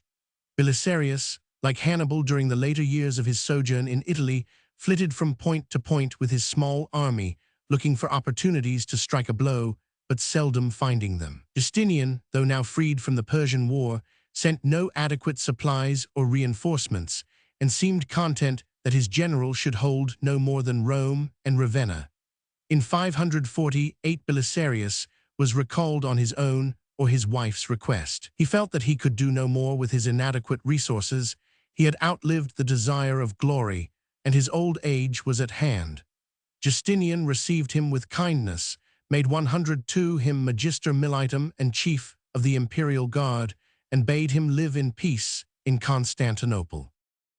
The sole check on Baduila was now removed, and in the 4 years that followed, the gallant Goth cleared the whole country, save Ravenna, of the presence of the imperialist soldiery. He retook Rome in 549 and captured or slew the whole garrison. This time, instead of dismantling the city, he determined to make it his capital. Successes of Baduila. He reorganized the Senate, bade the palace be repaired, and celebrated games in the circus, as his great predecessor, Theodoric, had done. It would seem that he now felt himself so strong that he feared no return of the imperialist armies and lost his old dread of walled towns. He sent embassies to Justinian, bidding the emperor recognize accomplished facts and return to the old relations that had subsisted between the Goths and the emperor in the happy days of Anastasius and Theodoric. But the stern ruler of the East was immovable. He quietly persisted in the war and merely began to collect once more an army for the invasion of Italy. The first expedition he placed under Count Germanus, his own nephew, who was looked upon as the destined heir to the empire. But a sudden invasion of Macedonia by the Slavs drew aside Germanus to Thessalonica. He achieved a success over the invaders, but died soon after, and his army never crossed the Adriatic. Baduila, meanwhile, was in full possession of Italy. When he found that the armament of Germanus had dispersed, he built a fleet, conquered Sardinia, and then crossed into Sicily and ravaged that island, against whose people the Goths bore an especial grudge for their rebellion and eager reception of Belisarius 15 years before. It was not that Baduila was forced to fight on the defensive once more and protect Italy from the last of the armies of Justinian. Narses invades Italy, 552. This time the emperor had chosen a strange commander-in-chief, the eunuch Narses, his chamberlain or praepositus sacri cubiculi, who had once before been seen in Italy in 538, when 103 he had intrigued against Belisarius. Narses was known as clever, pushing, and persistent, but his choice as a general-in-chief was one of those strange appointments of Justinian, which looked like freaks of folly, but turned out to have been guided by the deepest knowledge of character. Being better trusted than Belisarius, he was better equipped for war. Besides a large detachment of the regular troops of the East, he was allowed to hire no less than 10,000 German auxiliaries from the Danube, Herulls, Lombards, and Gepidae. His whole force must have been more than 20,000 strong, thrice the size of the army that had followed Belisarius. Narses had resolved to turn the head of the Adriatic and advance through Venetia, but while he was executing this long march, he sent a fleet to threaten the east coast of Italy. Off Ancona, his armada met and defeated the Gothic ships, which Baduila had brought round to watch the Adriatic. This engagement seems to have induced the Goths to expect a Roman landing in Picenum, and only a small portion of Baduila's army was sent into Venetia under Count Tea to watch the passes of the Carnic Alps. Narses succeeded in eluding this force by hugging the sea coast and using his ships to ferry him over the Po mouth. He reached Ravenna without striking a blow, and there was joined by such Roman troops as were already in Italy. Then, neglecting all the Gothic fortresses, he marched straight on Rome, not by the Flaminian Way, the great road between north and south, for that was held by the Goths, but by following a minor pass up the valley of the river Sena. He had just crossed the Apennines when Baduila met him at Tagini, in Umbria, under the very shadow of the mountains. The Gothic king had called up all his forces from central Italy and was joined by Tea and the northern army on the eve of the fight, but he was still inferior in numbers to the imperialists. Narses showed himself an able general. Knowing that the Goths mainly trusted to the wild rush of their heavy cavalry, he dismounted all his barbarian auxiliaries, 104, and formed them in a serried mass in his center. 8,000 Roman archers flanked them, and chosen Roman cavalry were held in reserve on his left wing. Baduila bade his men use the lance alone, and himself led the horsemen of his comitatus in a gallant charge on the enemy's center. Battle of Tagini. From noon till dusk, the Gothic knights dashed again and again at the phalanx in the middle of the Roman line. They could not break it, and meanwhile they were shot down in hundreds by the archers on the wings. The battle, in fact, was much like the English fight at Crécy. At both the archery and dismounted horsemen beat back the unsupported cavalry of the assailant. At last, towards dusk, the wrecks of the Gothic cavalry reeled back in disorder upon their infantry, and Narses bade the 1,500 cuirassiers of his reserve to strike at the hostile flank. All was over with the Goths. Their line broke and fled, their gallant king was mortally wounded in the pursuit, and darkness alone saved the army from annihilation. So perished Baduila, last Ostrogothic king of Italy and first of the knights of the Middle Ages, as he has been not inaptly styled.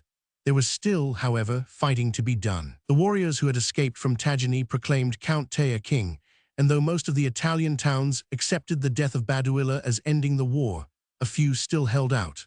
Rome, manned by an inadequate garrison, was stormed with ease, and its keys sent, now for the third time, to Justinian. King Tea, after ranging up and down the land in a vain attempt to keep up the war, was brought to bay in Campania. His little army, penned up in the hills above Sorrento, made a sudden dash to catch the eunuch general unprepared. The Goths leave Italy, 553, but Narses was ready for them, and on the banks of the Sarno, the last of the Goths were overwhelmed with numbers and saw their king slain in the forefront of the battle.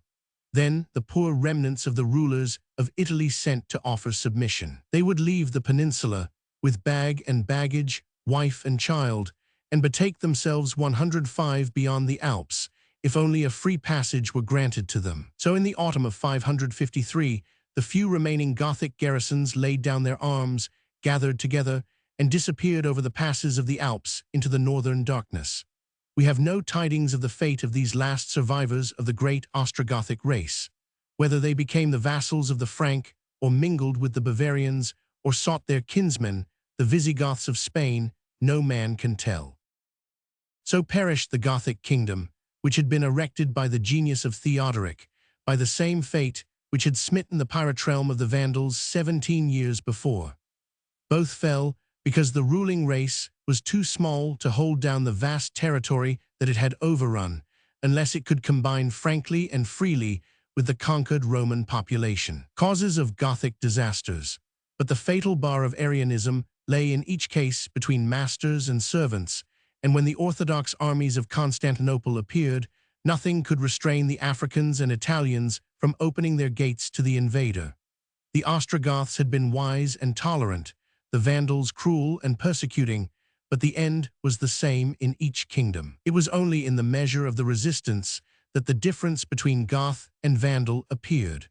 Sunk in coarse luxury and enervated by the African sun, the Vandals fell in 1 year before a single army. The Ostrogoths, the noblest of the Teutons, made a splendid fight for 17 years, beat off the great Belisarius himself, and only succumbed because the incessant fighting had drained off the whole manhood of the tribe. If Baduila could have mustered at Tagini the 100,000 men that Witigis had once led against Rome, he would never have been beaten. It is one of the saddest scenes in history when we see the well-ordered realm of Theodoric vanish away, and Italy is left an unpeopled desert, to be disputed between the savage Lombard, the faithless Frank, and the exarchs of distant Byzantium. The conquest of Italy by Narses was destined to have one 106 further episode ere it was yet complete. When Tea's fate was known, the ministers of the young Frankish king Theudebald of Metz launched a great army into the peninsula, under two Suabian dukes Clothar and Buxilin. Their hosts pressed down the peninsula, following the one the western coast, the other the eastern. But Clothar's army was destroyed by famine and pestilence, and Buxilin's was annihilated at Casilinum in Campania by Narses. Against the mass of Frankish foot soldiers, with spear and battle-axe, Narses employed the same tactics as against the Gothic horse. A solid center of dismounted Teutons, Lombards, and Heruli kept the Frankish column in check, while wings of Roman archers and cuirassiers swung round the flanks of the invader, enveloped him, and destroyed him. Of 40,000 of Buxilin's men, it is said that not 100 escaped, so far worse did they fare than the Goths had fared at Tagini in the previous year. Desolation in Italy. The Frankish ravages put the last finishing touch to the misery of Italy. Alike in the northern plain, in Picenum and Aemilia, and in the neighborhood of Rome, the whole population had disappeared. Justinian and Narses had restored peace, but it was the best example ever seen of the adage solitudinem faciunt pacem appellant. To these same years belongs the story of Justinian's invasion of southern Spain, an episode which will be found narrated at full length in the chapter dealing with the Visigoths. We must now turn back to Justinian's fortunes in the East. It will be remembered that his Second Persian War had been ended by a 5 years' truce in 545, after the Great Plague and gallant defense of Edessa.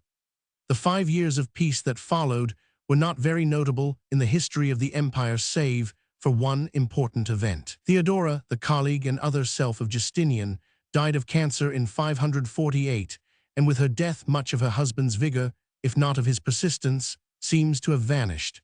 Deprived of his counselor and helpmate, the emperor became gloomy and morbid. His midnight studies took the direction of theology alone, and he launched out into a futile ecclesiastical controversy on the 3 chapters. This was a wholly unnecessary dispute as to whether 3 documents of 3 patristic writers, Theodore, Ebers, and Theodoret, all long dead, contained heretical matter or not. But it succeeded in convulsing the whole Eastern Church and led Justinian into a quarrel with the Roman See, which refused to condemn the 3 chapters. He seized Pope Vigilius and brought him to Constantinople to compel him to fall in with his own views. Justinian and Pope Vigilius. After detaining the unfortunate pontiff in the East for 6 years, and even dragging him from sanctuary and imprisoning him in an island, the emperor succeeded in inducing him to declare that Theodore and the 2 other theologians had indeed fallen into grievous heresy. Justinian was triumphant, but Vigilius found that he had thereby introduced schism into Italy and Africa, where many bishops stood by the 3 chapters. An African council went so far as to excommunicate Vigilius, and for a century some of the North Italian churches were out of communion with the Roman See. But long ere Vigilius had yielded, Justinian was once more at war with Persia. When the 5 years' truce ran out at the end of 549, the imperial troops advanced to recover the suzerainty of Colchis, the one point that had been yielded to Chosroes in the Treaty of 545. But strangely enough, while the war was renewed on the Black Sea, it did not recommence on the Mesopotamian frontier. Third Persian War, 549–55. Both parties concurred to renew the truce for everything except Colchis, and on that limited arena alone the hostilities proceeded. The struggle recalls, in this curious feature, the way in which the French and English fought in India in the 18th century, while in Europe they were at peace.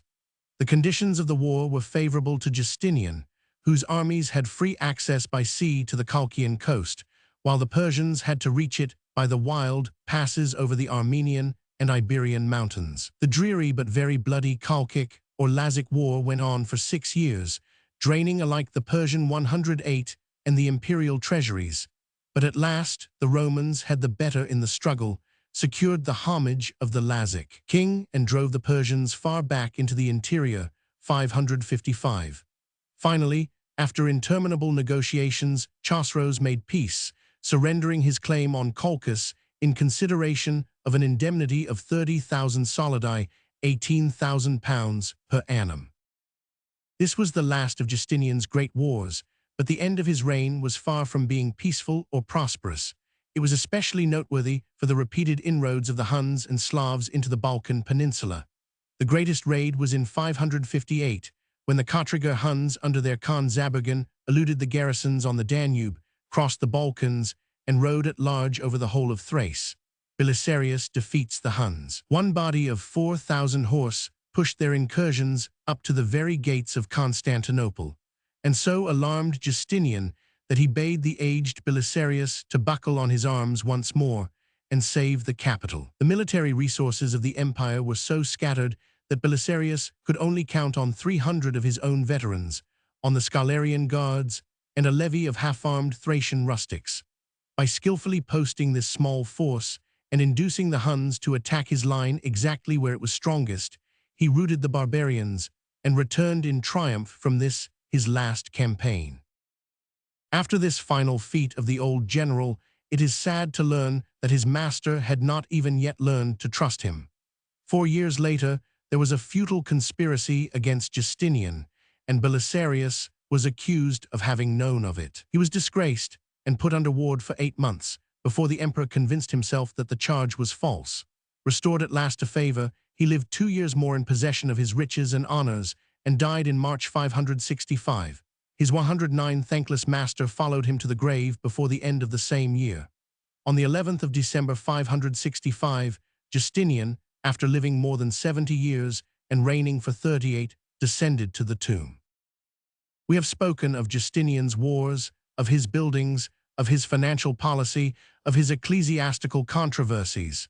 But for none of these is he so well remembered as for his activity in yet another sphere: legal reforms of Justinian. It is by his great work of codifying the Roman law and leaving it in a complete and orderly form as a heritage to the jurists of the modern world that he earned his greatest title to immortality. This was an achievement of the first half of his reign, carried out with the aid of the best lawyers of Constantinople, headed by Tribonian, the able but greedy quaestor against whom the rioters in the Nika sedition had raged so furiously. Roman law had hitherto consisted of 2 elements: the constitutions and edicts of the emperors and the decisions of the great lawyers of the past. Both these elements were somewhat chaotic. 5 centuries of imperial edicts overruled and contradicted each other in the most hopeless confusion. Pagan and Christian ideas were intermixed in them, many had gone completely out of date, and new conditions of society had made others impossible to work. Nor were the responsa prudentum or decisions of the ancient jurisconsults any less chaotic. In modern England, the difficulties of case-made law, as it has been happily called, are perplexing enough to enable us to understand the troubles of a Constantinopolitan judge, confronted with a dozen precedents of contradictory import. Justinian removed all this confusion by producing three great works. His code collected the imperial constitutions into a manageable shape, striking out all the obsolete edicts and bringing the rest up to the requirements of a Christian state of the 6th century. His digest or Pandex did the same for the decisions of the ancient lawyers, laying down the balance of authority and specifying the precedents which 110 were to be accepted. Lastly, the Institutes gave a general sketch of Roman law in the form of a commentary on its principles for the use of students. These volumes were destined to be the foundation of all systematic jurisprudence in modern Europe. Their compilation was the last, and not the least, of the works of the ancient Roman spirit of law and order, incarnate in the last great emperor of Roman speech, for none of Justinian's successors could say, as could he himself, that Latin was his native tongue. After ages remembered him, above all things, as the compiler of the code, and it was as its framer that he is set by Dante in one of the starry thrones of the Christian paradise. In spite of all his great achievements, it cannot be disputed that Justinian left the empire weaker than he found it. Its territorial expansion in Italy, Africa, and Spain did not compensate for the exhaustion of the eastern provinces. By his ruthless taxation, Justinian had drained off their vital energies and left them poorer and weaker than they had ever been before. Even his armies felt the reaction. At the end of his reign, we read that they were sinking both in numbers and efficiency. The new and extended frontiers were more than they could guard, and the old race of generals who had followed Belisarius was dead. Justinian himself is said to have neglected their pay and maintenance, while he set his aged brains to wrestle with the problem of the 3 chapters or the heresy of orthodoxitism. Like Louis Roman XIV of France, whom he resembles in many other respects, Justinian closed a reign of unparalleled magnificence as a gloomy pietist, whose despotism drained and crushed a people who had grown to abhor his very name. Chapter 7. The earlier Frankish kings and their organization of GAU 561. The sons of Clodovch, Theuderic conquers Thuringia, 531, Childebert and Clothar conquer Burgundy, 532, their war with the Visigoths, Theudebert invades Italy, Clothar reunites the Frankish kingdoms, 558, organization of the Frankish realm, the great officials, mayors of the palace, counts and dukes, local government, the malice, legal and financial arrangement. Clodovch left 4 sons. 1. Theuderic, born to him by a Frankish wife in early youth. 3. Clodomir, Childebert and Clothar, the offspring of his Burgundian spouse, Chrotechildes. In accordance with the old Teutonic custom of heritage partition, the 4 young men divided among themselves their father's newly won realms, though the division threatened to wreck the Frankish power in its earliest youth. Theuderic, the eldest son, took the most compact and most Teutonic of the parts of Clodovch's realm, the old kingdom of the Ripuarian Franks along the Rhine bank from Köln as far south as Bâle, with the new Frankish settlements east of the Rhine in the valley of the Main. The sons of Clodovch. He fixed his residence, however, not at Köln, the old Ripuarian capital, but in the more southerly town of Metz on the Moselle, an ancient Roman city, though one less hitherto famous than its greater neighbor Trier. In addition to Ripuaria, Theuderic took a half-share of the newly conquered Aquitaine, its eastern half from Clermont and Limoges to Albi. The Frankish kingdoms, 511. While Ripuaria was given to Theuderic, his brother Clothar obtained the other old Frankish realm, the ancient territory of the Salian Franks from the Scheldt mouth to the Somme, together with his father's first conquests from the Gallo-Romans in the valley of the Aisne. His capital was Soissons, the old stronghold of Syagrius, in the extreme southern angle of his realm. The remaining 2 brothers, Clodomir and Childebert, reigned respectively at Orleans and Paris, and ruled the lands on the Seine, Loire, and Garonne, which Clodovch had won from Syagrius and Alaric. Their kingdoms must have been far less strong, because far less thickly settled by the Franks than those of Theuderic and Clothar. 113 Clodomer's dominion comprised the whole valley of the middle and lower Loire and western Aquitaine, including Bordeaux and Toulouse. Childebert had a smaller share, the Seine Valley and the coasts of the Channel from the mouth of the Somme westward. The four brother kings were all worthy sons of their wicked father, daring, unscrupulous men of war, destitute of natural affection, cruel, lustful, and treacherous. But they were eminently suited to extend, by the same means that Clodovch had used, the realms that he had left them. The times, too, were propitious, for during their lives was removed the single bar that hindered the progress of the Franks, the power of the strong Gothic realm that obeyed Theodoric the Great. Although the sons of Clodovch not unfrequently plotted each other's deposition or murder, yet they generally turned their arms against external enemies, and even on occasion joined to aid each other. The object which each set before himself was the subjection of the nearest independent state. Theuderic therefore looked towards Inner Germany and the kingdom of the Thuringians, on the Saale and Upper Weser. Childebert and Clodomer turned their attention towards their southern neighbors, the Burgundians.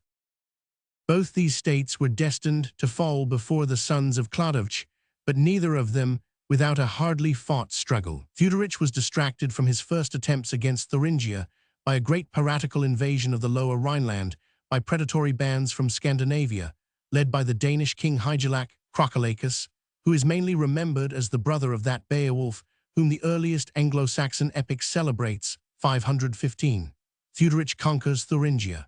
The son of the king of the Ripuarians slew the pirate, and next year the Thuringian War began. It did not terminate when Theuderic, calling in the aid of his brother Clothar, utterly destroyed the Thuringian realm and made it tributary to himself. The Franks celebrated his victory first by an unsuccessful attempt to murder his brother 114 and helper Clothar, who was fain to fly home in haste, and next by the treacherous murder of Hermanfrid, the vanquished Thuringian king, who had surrendered on promise of life. Theuderic led him in conversation around the walls of the city of Zulpich, and suddenly bade his servants push him over the rampart, so that his neck was broken. Southern Thuringia, the region on the Werra and Unstrut, was for the future a tributary province of the Franks. Northern Thuringia, between Elbe and Werra, was overrun by the Saxons and never came under Theuderic's power. While the king of Ripuaria was warring in Germany, his younger brothers had assaulted Burgundy.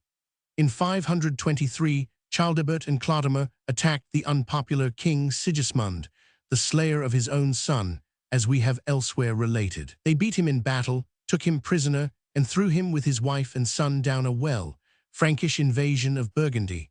But Gondomer, brother of Sigismund, restored the fortune of war in the next year and routed the Franks at Vaisserance, in a battle where Clodomer was slain, 524.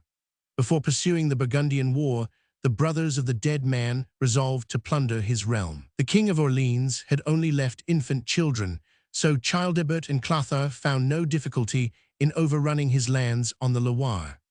The three young boys, to whom the realm should have fallen, were captured and brought before their uncles. Childebert, the ruffian who was of a milder mood, proposed to spare their lives, but Clothar actually dragged them away while they clung to his brother's knees and cut the throats of the two eldest with his own hands.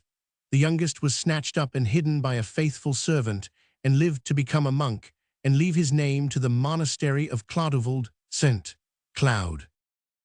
Of Clodomer's realm, Childebert took the lands on the upper Loire and the capital city Orleans, Clothar the Loire mouth, and the part of Aquitaine south of it. Hearing a false 115 report that his eldest brother, Theuderic, had fallen in battle with the Thuringians, Childebert now invaded East Aquitaine, a part of his brother's heritage. But Theuderic returned in wrath, and the king of Paris and Orleans resolved to go instead against the Visigoths, and to drive them from the land between the Cevennes and the Pyrenees. The great Theodoric was just dead, so no help from Italy could be expected by the Visigothic king Amalric, the grandson of the departed hero. Childebert found his pretext in the complaint that his sister Crotechildes, the wife of Amalric, had been debarred from the exercise of the Catholic religion and cruelly ill-treated by her Arian husband. With this holy plea as his casus belli, he marched against Narbonne, defeated Amalric in battle, and drove him over the Pyrenees to the gates of Barcelona. War with the Visigoths, 531. There he was slain, either by the sword of the pursuing Franks or by the Visigothic army, enraged at the cowardice which he had displayed in the struggle. On his death, the Goths raised on the shield and saluted as king the aged Count Theudes, the regent who had ruled Spain for Theodoric the Great during the minority of Amalric. Thus ended the race of the Baltings as rulers of the Visigoths. Their succeeding kings were not of the old royal house. Theudes, who was suspected of having had some hand in his late pupil's murder, soon justified the choice of the Goths by recovering Narbonne and the other cities of Septimania from the Franks. Childebert had turned off to another quest, and the old Visigothic possessions north of the Pyrenees were retaken without much trouble, 531. The enterprise which had called away Childebert was a new attempt to conquer Burgundy, in which his brother Clothar had promised to join him. Burgundy conquered, 532. In the spring of 532, the kings of Paris and Soissons united their forces and marched up the valley of the Yonne. They laid siege to Autun, and when Gondomar, the Burgundian monarch, came to its relief, beat him with such decisive results that he fled into Italy and abandoned his kingdom. A few 116 sieges put the victorious Frankish brethren in possession of the whole Burgundian realm as far as the borders of the Ostrogoths on the Alps and the Drôme. When Burgundy had been conquered, the Franks began to prepare for a new campaign against the Visigoths, in which Theuderic intended to share no less than his brothers. But this scheme was frustrated by the death of the king of Ripuaria early in the year 533. He left a son, Theudebert, already a grown man and a good warrior, but in true Merovingian fashion, the uncles of the heir made a vigorous attempt to seize and divide his realm. It was only the prompt and enthusiastic way in which the Ripuarians rallied around their young king that saved him from the fate of his cousins, the princes of Orleans. Not merely, however, did Theudebert hold his own, but he compelled his uncles to give him a share of the newly conquered Burgundy when the partition of that country was finally made.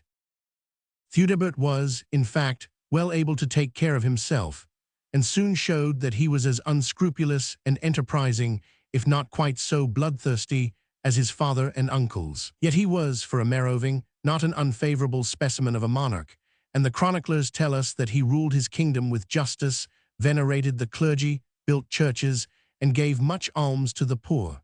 That, as a politician, he was shifty and treacherous was soon to be shown by his dealings with Italy. Theudebert invades Italy, 535. In 535, the Emperor Justinian, on the eve of his invasion of the Ostrogothic kingdom, bribed the three Frankish monarchs by a gift of 50,000 solidi to attack Italy from the rear. Uncles and nephew alike were ready to take the money and join in the plunder of the peninsula. But in the next year, the Gothic king Witigis, eager to free himself from a second war, offered to cede Provence and Rhaetia to the Franks if they would make peace with him and grant him the aid of their arms. The three kings gladly agreed and lent him an auxiliary force of 10,000 men who joined the Goths in recovering Milan. Theudebert 117 and Childebert are said to have cheated Clothar of his third of the gains, the former having got the money and the latter the land which Witigis made over. In 539, Witigis and Belisarius were locked in such deadly conflict that the Franks thought it a good opportunity to endeavor to invade Italy on their own behalf. Theudebert came over the Alps in person, with an army of 100,000 men, all footmen armed with lance and axe, save 300 nobles who rode around the king with shield and spear. First falling on his friends the Goths, then attacking the Estromans in turn, Theudebert drove across the north of Italy, sacking Genoa and wasting all the valley of the Po as far as Venetia. All the open country was in his hands, and the Goths and Romans had to shut themselves up in their fortresses. But a disease brought on by foul living fell upon the Franks, and so thinned their ranks that Theudebert had to retire homeward, relinquishing all he had gained save the possession of the passes of the Cottian Alps. It was, however, with his Italian plunder that he struck the first gold money which any barbarian king coined in his own name. Instead of placing the head of the emperor on his solidi, as had hitherto been the practice of Goth, Frank, and Burgundian, he represented his own image with shield and buckler, and the inscription Dominus Noster Theodobertus Victor, without any reference to Justinian as emperor or overlord. Some of the pieces make him assume the more startling title of Dominus Theodobertus Augustus, as if he had aimed at uniting Gaul and Italy and taking the style of Western emperor.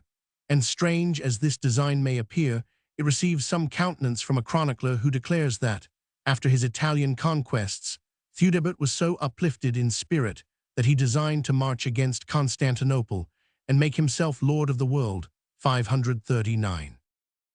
When in the next year the faithless Theudebert planned another expedition to reconquer North Italy, and had the effrontery to offer his alliance once more to King Witigis, we 118 need not marvel that the Ostrogoth refused to listen for a moment to the overture, and chose rather to open negotiation with his Eastroman foes. The surrender of Ravenna and the triumph of Belisarius followed, and Theudebert found that, in invading the peninsula, he would have the emperor as his foe rather than the king of the Goths. He refrained for the time from following up his first successes, but it is strange to find that when the Gothic cause had again triumphed in the hands of King Baduila, and North Italy was once more torn asunder between Roman and Teuton, the Frank did not take advantage of the renewed troubles to make a second expedition.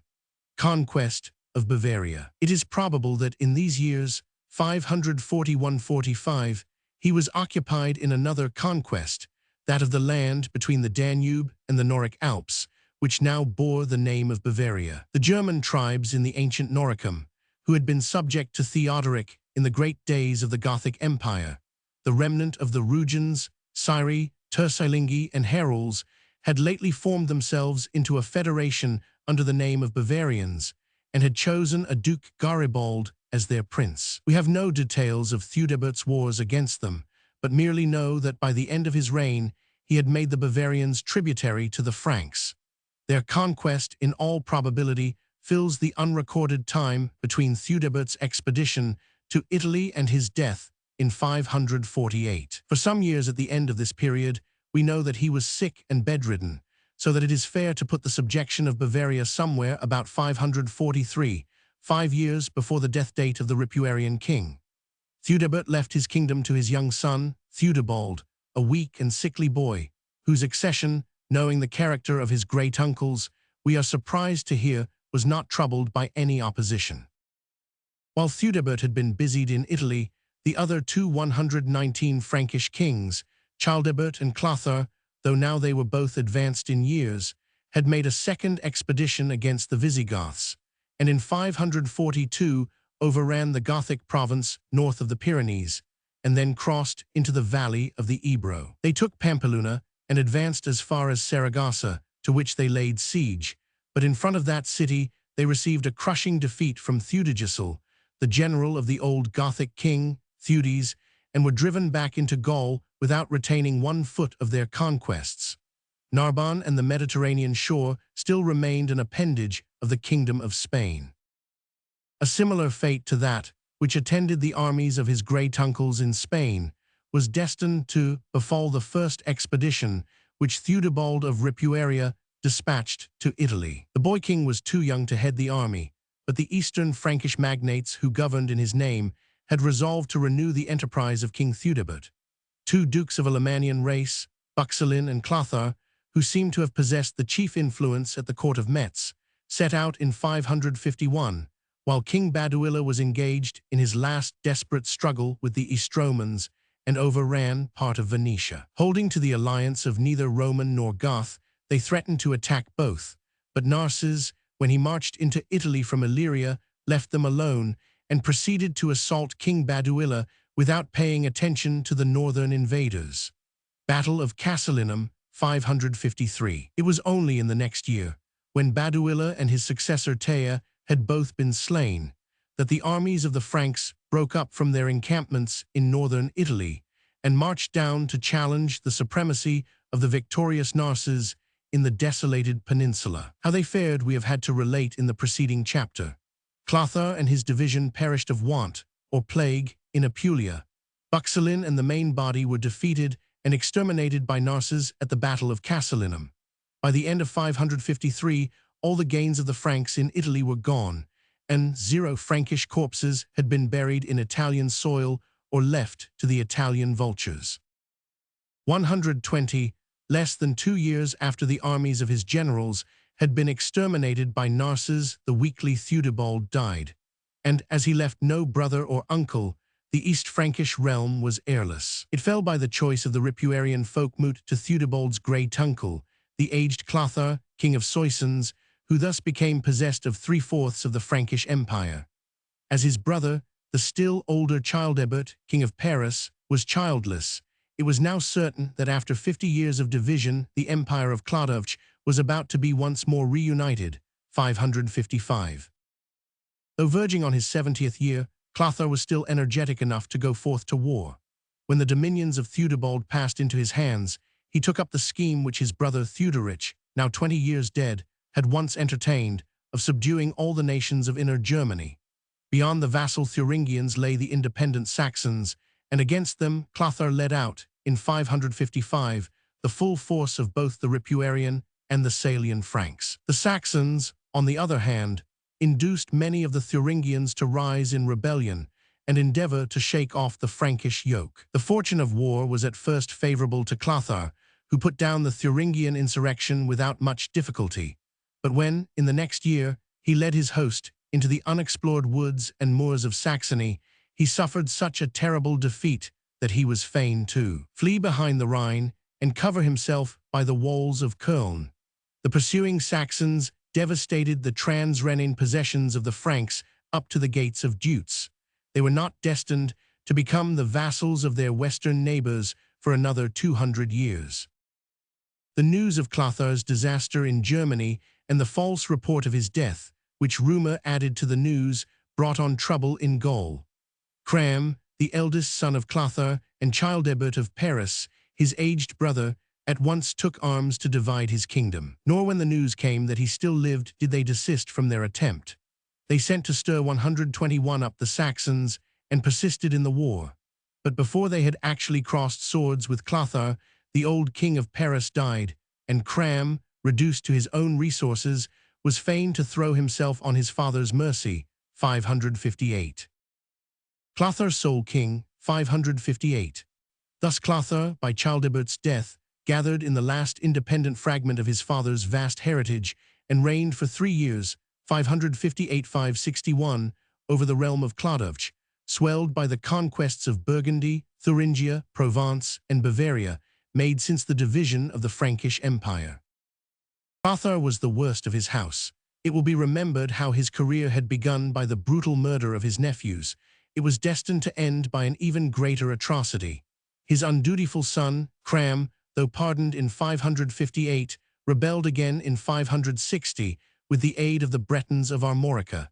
Clothar pursued, defeated, and caught the rebellious prince. Then he bound him, with his wife and his young sons, to pillars of a wooden house, and burnt them alive by firing the building. This shocking deed roused even the brutal Franks to horror, and it was noted as the judgment of heaven that the king died exactly a year after he had given his heir to the flames. The wicked old man's body, however, was buried in great state in the church of St. Medard, as though he had been the best of sovereigns, 561. His kingdom fell to his 4 sons, destined to a new division just 50 years after its first partition among the sons of Clodovch. The realm of the Merovingians, having now attained to its full growth, and assumed the shape which it was to keep till the fall of the dynasty, we may proceed to give the chief facts concerning its social and political organization. Despotic kingship of the Merovingians. Like all the other Teutonic states, which were erected on the ruins of the western provinces of the Roman Empire, it possessed a political constitution which had advanced very far beyond the simple state of things described in the Germania of Tacitus. The conquests of the Franks had resulted in the increase of the kingly 122 power to a height which it had never reached in earlier days. As the permanent war chief, in a time when war was incessant, the king had gradually extended his power from supreme command in the field into supreme command in all things. He and his warband of sworn followers had borne the brunt of the fighting and naturally reaped the greater part of the profit. The check exercised by popular assemblies on the royal power seems almost to have disappeared after the first days of the conquest. In the time of Clodovh himself, we find some traces of them still remaining. Once or twice, the army, in the capacity of public assembly of the manhood of all the Franks, seems to assert itself against the king, but even this check gradually disappeared. The Frankish Empire grew too broad for any public folkmood of the nation to be able to meet, and the king only took counsel of such magnates, high officers of the household, bishops, and provincial governors, as he chose to summon to his presence. Two additional factors gave increased strength to the monarch. The first was the high respect paid to the supreme power by the conquered Gallic provincials, men long habituated to the despotic government of Rome, a respect far greater than any that the Franks had been accustomed to give their kings. The habit of obedience of the Gallo-Roman was soon copied by the Frank. The second factor was the enriching of the king by the vast extent of the old imperial domain land in Gaul, which was transferred at the conquest to the Frankish king and became his private property, placing a vast store both of land and money at his disposal. The Merovingians, then, were despotic rulers, little controlled by any constitutional checks, and only liable to be deposed by their subjects if their conduct became absolutely unbearable. Their worst danger was always from their ambitious relatives, not from their people. The Frankish king was distinguished from his followers by the regal privilege of wearing long hair. To shear a king's head was the best token of deposing him by his royal diadem and kingly spear. Occasionally he borrowed trappings from the Romans, as when, for example, Clodovh was invested with the robes of patrician after his Gothic war. But the national dress was generally adhered to. The government of the realm was managed by two groups of ministers, the royal household, or palatium, and the provincial governors, the royal household. The household followed the person of the king in all his movements. It was mainly composed of personal companions bound by the oath of fidelity, the Comites of earlier days, who had once formed the king's warband, but now constituted his ministers and officials. These personal adherents were called by the Franks Antrustions. We have already seen that the Goths called the same class Saeans and the English Jessiths. The chief of the royal household, or palatium, was the official whom later generations usually called the major palatii, or mayor of the palace. He was the king's first servant, charged with the overseeing of the rest of the household officials and ready to act at need as the king's other self in matters of war, justice, or administration. In the days of the first warlike Frankish kings, the mayor of the palace was kept in his place by the activity of his master, and was no more than an important official. But as the Merovingians decayed in personal vigor, their mayors grew more and more important, till at last we shall see them taking the place of regent and practical substitute for the king. The old English monarchies had no officials who can be compared in importance to them, but under the Anglo-Normans, the position of the justiciar was much like that occupied by the Frankish major palatii. After the mayor of the palace, the chief ministers of the royal household were the marshal, cum stabuli, charged with the oversight of the royal stables, the cum palatii, who acted as legal advisor and assessor to the king, the treasurer, and the referendarius or royal secretary. Though 124 primarily household officials, all these are occasionally found detached from the court on external business, commanding armies, or sent on embassies. At first all the posts were given to Franks, save that of the referendarius, to fill which it would have been hard to find an educated man of Teutonic blood. But by the end of the 6th century, men of Gallo-Roman origin were occasionally found in occupation of them, and in the 7th century this became quite common. In 605, we find even the office of major palatii, the most important of them all, in the hands of the Gallo-Roman Protadius. The provincial, as distinguished from the central, government of the Frankish realm was exercised by officers who bore the names of count and duke, comes, dux, graf, herzog. The whole realm was divided into countships. In the purely Teutonic half, the unit was the old tribal district, which the Roman called pagus and the Frank gau, the counts and dukes. A count was appointed to each of these tribal units. In the Romano-Gallic half of the kingdom, the countship was composed of the civitas, or city with its dependent district, which had survived from the times of the Western Empire and often represented the original Celtic tribe. The count was both a military and civil official. He administered justice, led the armed levy of his district, and saw to the raising of taxes. Several countships were often united and placed under a single official of higher rank, the dux, which the counts had to follow and obey. These unions of countships were most common on the frontier, where strong and united defense against foreign enemies would be needed, and where it would have been unsafe to leave the charge of the border to half a dozen counts, who might or might not cooperate willingly with each other. In Provence and Burgundy, the dux was also known by the Roman title of patrician. The provincial no less than the household officials of the Frankish kings were originally all of Teutonic birth. But in 125, the 6th century Gallo-Romans are found entrusted with both the lesser and the greater charges. We shall have to make mention of one of these native dukes, the Burgundian Unius Mummalus, more than once, when recounting the history of the last years of the 6th century. Local government. The provincial governor, count or duke, was assisted by a deputy or vicarius, whom he nominated to fill his place during his absence at the court or the wars, or while he was engaged in some specially absorbing task at home.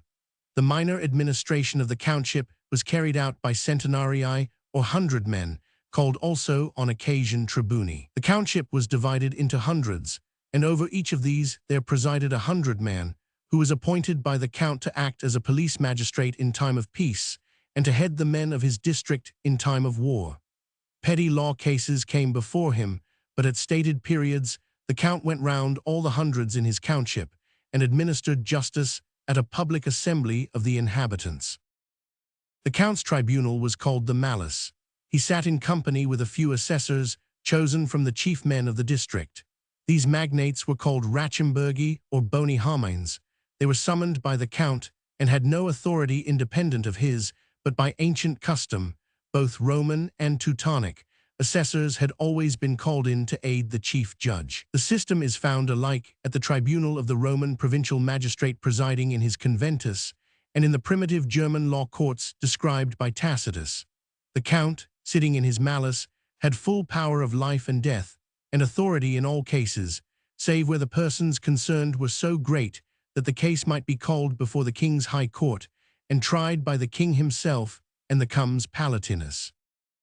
The Franks not unfrequently enforced the death penalty for murder, arson, brigandage, and other great crimes, but they used also the system of weregeld, like our own Anglo-Saxon forefathers. With the consent of the family of the 126 victim, almost every murder could be condoned on the payment of sums varying fro gold solidi for a slave to 1800 for a freeman of high rank.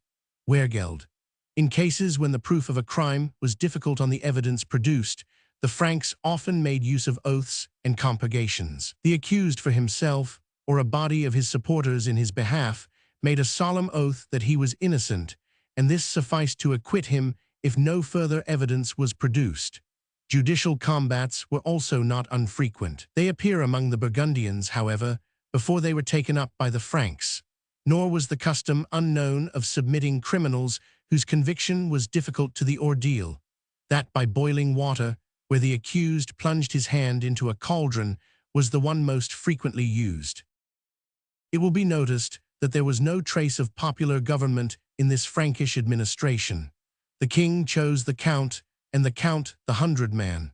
The king was not controlled or checked by any popular assembly of the nation, nor the count or hundredman by any meeting of the people of his district. The king promulgated edicts and laws on his own responsibility, and similarly the count administered his countship without any thought of rendering account to anyone save the king.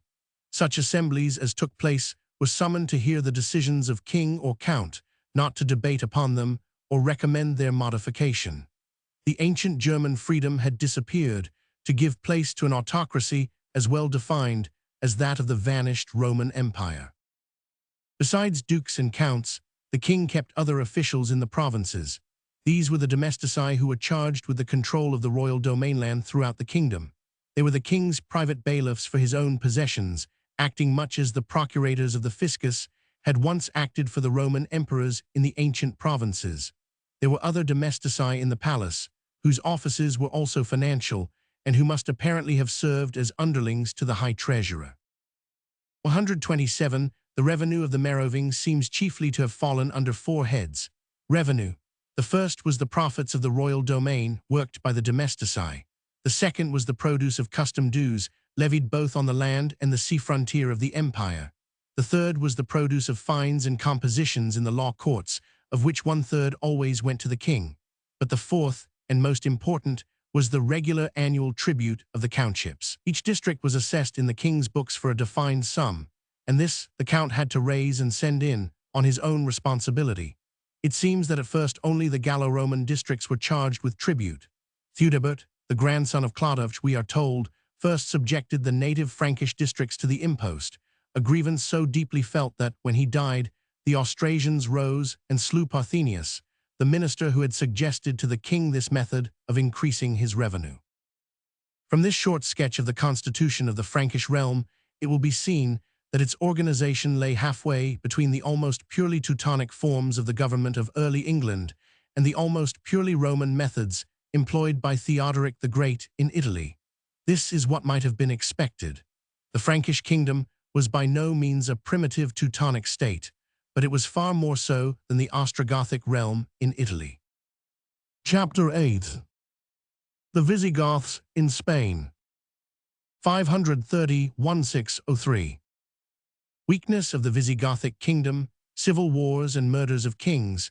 The Romans invade Andalusia. 554, reign of Leovigild. He restores the power of the Visigoths. His conquests, rebellion and death of his son Hermenegild, reign of Recurd. He converts the Goths to Catholicism. Consequences of this conversion. We have already, while dealing with the fortunes of Clodovch the Frank and Theodoric the Great, related the story of the expulsion of the Visigoths from Aquitaine and of the extinction of their royal house, the heaven-born Balts, by the deaths of Alaric II and Amalric, both slain by the sword of the Franks. In 531 the Visigoths, deprived of all their dominions north of the Pyrenees and followed into the Iberian Peninsula by the victorious Franks, found themselves without any prince of the old royal line who could be raised to the throne and deliver them from their enemies. Election of Theudes, 531. The host proceeded, according to Teutonic custom, to elect a king, and chose the old Count Theudes, the Ostrogothic noble who had acted as regent for Amalric during the long years of his minority. The veteran justified their choice by recovering part of the lost lands beyond the Pyrenees, the rich province of Septimania, with its cities of Narbonne, Nismes, and Carcassonne.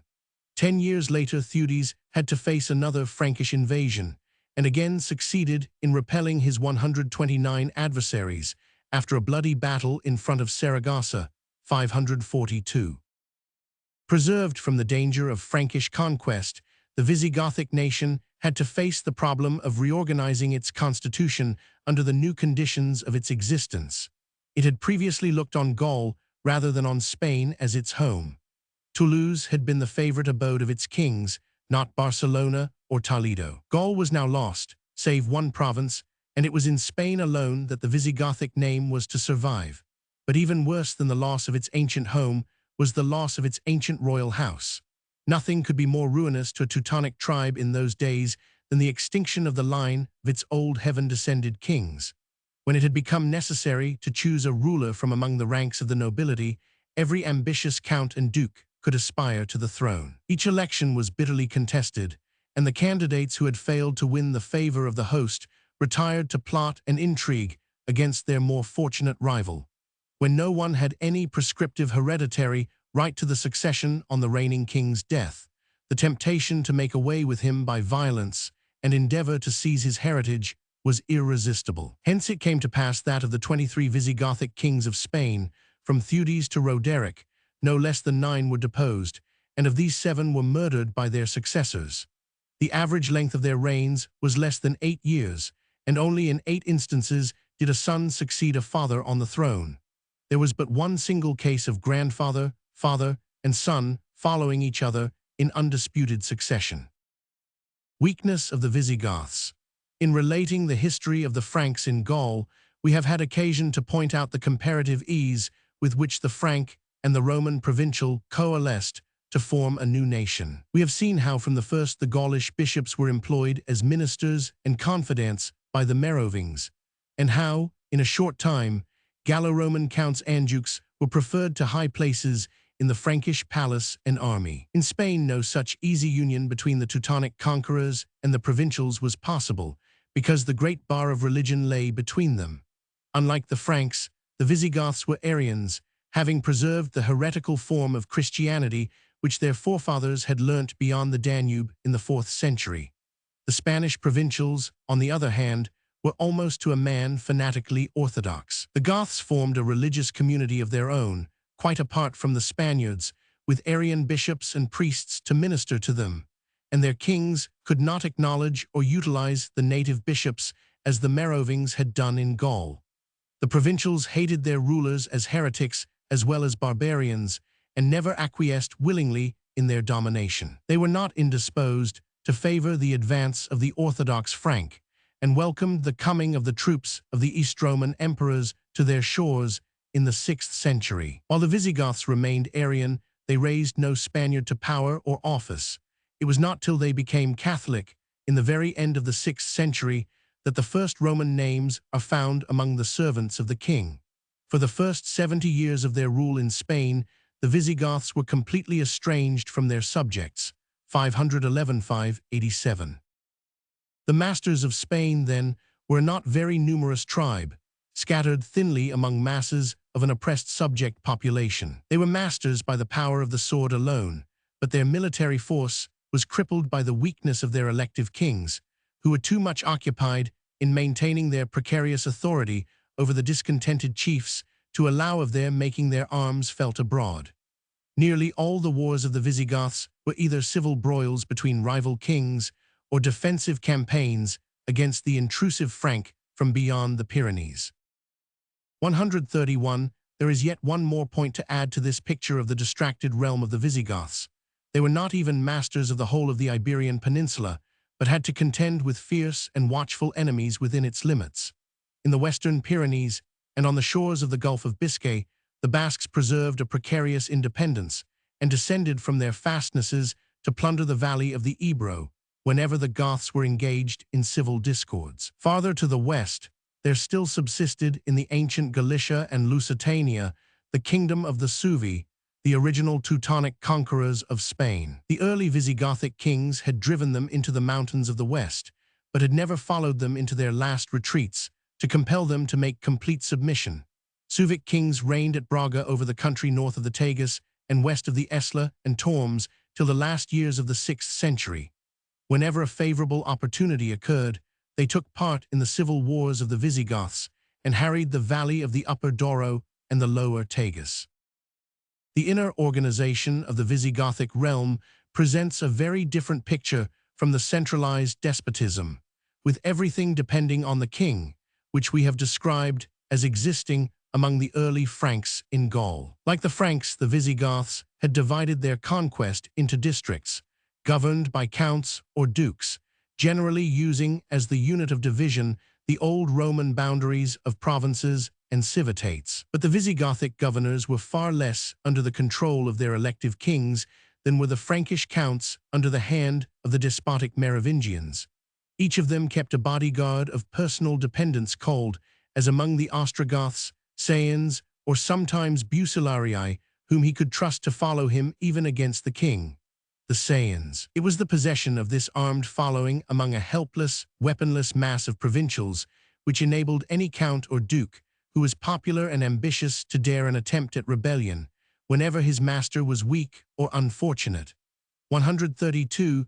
There seems to have been a comparatively small body of lesser freeholders, ceorls as they would have been called in England, among the Visigoths. There is little trace of any intermediate class between the nobles, whether official nobles, palatini, or nobles of birth, and their sworn followers, the Sayans. In fact, the kingdom might fairly be called feudal in its organization, consisting as it did of a servile population of Hispano-Roman blood, held down by a sprinkling of Gothic men-at-arms, each bound by oath to follow some great noble. who considered himself the equal of his king and vouchsafed him only the barest homage. As yet the king had no opportunity of supporting himself by calling in to his aid either the church or the subject Roman population. His Arianism prevented him from having recourse to any such expedient. The difference between Roman and Goth was indeed accentuated in every way. There were different codes of law for subject and master, the former using a local adaptation of the Theodosian code known as the Breviarium Ilarici, while the latter was judged by Old Gothic customary law not yet reduced into written form. Even marriage between the two races was illegal, till about 570 King Leovigild broke the prohibition by taking to wife Theodosia, the daughter of Severianus. Spain sadly needed some ruler like Theodoric the Great to act as a mediator and redresser of wrongs between the two nations who dwelt within its borders. An evil end fell upon all the first three Visigothic kings who ruled in Spain. The aged Theudis enjoyed 17 years of power and, as we have already related, was successful in beating off 3 successive attacks of the Franks on the peninsula. But the end of his reign was clouded by disaster. Frightened by the rapidity with which the armies of Justinian had crushed Vandal and Goth, he resolved to create a diversion in favor of his own Italian kinsmen by attacking the newly created imperial province of Africa. But his army was almost annihilated in front of the fortress of Septa Ceuta, 133, the westernmost bulwark of the African province, and he himself returned to Spain with his military reputation wrecked in his extreme old age. 4 years later, he was murdered at Seville by an unknown assassin, who either was, or feigned to be, insane. 548. The Visigothic chiefs then elected as their king Theudigisel, the general who had beaten the Franks at Saragossa in 542, and had ever since been reckoned the best warrior of their race. But the new king was brutal and debauched. His excesses provoked the anger of the nobles, and only 17 months after his accession he was murdered. While he sat at supper with his friends and waxed merry over the wine, the lamps were extinguished, and he was slain on his couch by the sword of his enemies. The majority of the Visigoths then chose Agila as their ruler, but though he was acknowledged as king at Toledo and Barcelona, the counts of the south refused to recognize him. When he invaded Andalusia, he suffered a fearful defeat in front of Cordova and saw his son and heir slain before his eyes. But he still held all Spain north of the Sierra Morna and seemed so strong that the chief of the rebels, Count Athanagild, resolved to call in to his aid the arms of the Estromans. Justinian embraced with joy this opportunity of getting a footing in Spain, and by his orders Liberius, governor of Africa, crossed the straits and landed at Cadiz. Many towns at once opened their gates to the Roman troops, for the oppressed provincials thought that Liberius would deliver them forever from the Goths and restore the imperial authority in the whole peninsula. The Romans land in Spain. Roused to desperation, Agila summoned up all his forces, crossed the Sierra Morna for a second time, and engaged the armies of Athanagild and Liberius in front of Seville. Again he suffered a disastrous defeat and was constrained to fly to Merida. Then his soldiery, seeing that the Gothic race was ruining itself by fratricidal strife, while the Romans were occupying town after town, suddenly ended the civil war by 134 murdering their chief and saluting the rebel Athanagild as king of the Visigoths. For as a Frankish chronicler observed, the Goths have long had the evil custom of slaying with the sword any king who does not please them, and of choosing in his stead someone who better suits their inclination. The Franks, on the other hand, boasted of their unshaken fidelity to the house of Clodovj, outside whose limits they never looked when a king had to be chosen. Athanagild was now king of Spain, but he soon found that by calling in the Romans, he had raised up a demon whom he was not strong enough to control. The generals of Justinian utterly refused to evacuate the towns they had seized during the Civil War. They were in possession of the majority of the harbors of the south coast of the peninsula, on both sides of the Strait of Gibraltar, from the promontory of St. Vincent on the Atlantic to the mouth of the Sucre on the Mediterranean. And not only were Cadiz, Malaga, and Carthagena in their hands, but also many of the inland towns of Andalusia, including the great city of Cordova. Athanagild never succeeded in evicting them from these conquests. For 30 years, the Constantinopolitan Caesars were acknowledged as rulers at Cordova and Granada, and it was fully 60 years before the seacoast towns were all won back by the Goths. Although defeated in the open field by Athanagild, the generals of Justinian clung successfully to their walled towns, till at last the Gothic king was forced to make a truce with them and leave them unsubdued. Athanagild, 555–568. Although Athanagild maintained himself on the throne for 13 years and died a natural death, unlike his 5 predecessors on the Visigothic throne, he does not seem to have been a very powerful or successful monarch. The scanty annals of the century preserve few facts about him, and he is best remembered as the father of the 2 unhappy sisters, Brunhildes and Galswintha, the pearls of Spain, whom he gave in marriage to the Frankish kings Sigebert and Chilperic. These alliances were Foundian political needs. The marriage of Brunhildes, the first wed of the 2 princesses, was destined to secure the aid of the King of Austrasia against any attempts of his brothers of Paris, Soissons, and Burgundy against Spain. The fame of the beauty and wealth of Brunhildes then led the wicked Chilperic of Soissons to ask and obtain her sister's hand, which Athanagild granted in order to secure another ally. Luckily for himself, the old Gothic king died soon after, before he had time to hear of Galswintha's troubled wedlock and miserable end, 568. The death of Athanagild was followed by 5 months of anarchy. The Visigothic nobles could not agree to choose any king, each took arms, assaulted his neighbors, and did all that was right in his own eyes, for the king's peace died with the king. At last, the governors of Septimania agreed to elect Lieva, Duke of Narbonne, as their ruler, but the counts who dwelt south of the Pyrenees refused to accept the nominee of the Gallic province. After some fighting, however, Lieva proposed to them to take as his colleague his brother Leovigild, who was well known and popular in the south, and the majority of the nobles of Spain agreed to accept him. Lieva retained his kingly title and his own Septimanian realm, while Leovigild reigned in the peninsula as King of Spain. The division of the kingdom, however, only lasted 4 years, as Lieva died without issue in 572, and his brother then united Septimania to Spain. Leovigild was the first man of mark who had reigned over the Visigoths for 100 years.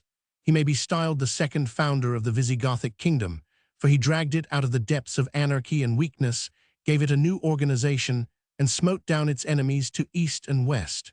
Without his strong hand, it seems possible that the realm would have gone to pieces and become the prey of the Franks and the Eastromans. For the first 8 years of his reign, Leovigild was forced to fight hard with enemies on all sides before he could win a 136 moment for repose. His first blows were struck against the imperialists, who had gone forth from Cordova and Cadiz and conquered the whole of Andalusia.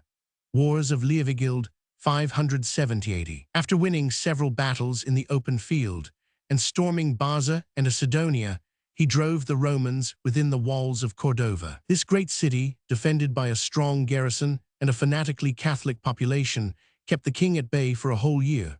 But in 571, it was betrayed to him by its Gothic inhabitants and fell, after having been more than 20 years in the hands of the imperialists. The Eastroman power now shrank back behind the Sierra Nevada and comprised nothing more than the coast strip from Lagos to Carthagena. Leovigild then turned against the Suevi, who had seized the valley of the Middle Douro and were pushing into the very heart of the peninsula. They had lately been converted to Catholicism and were welcomed by the provincials of central Spain, who hoped to gain an Orthodox instead of an Arian master. But Leovigild beat the Suevic king Theodemir in the field, stormed his fortress of Sanabria, and compelled him to do homage.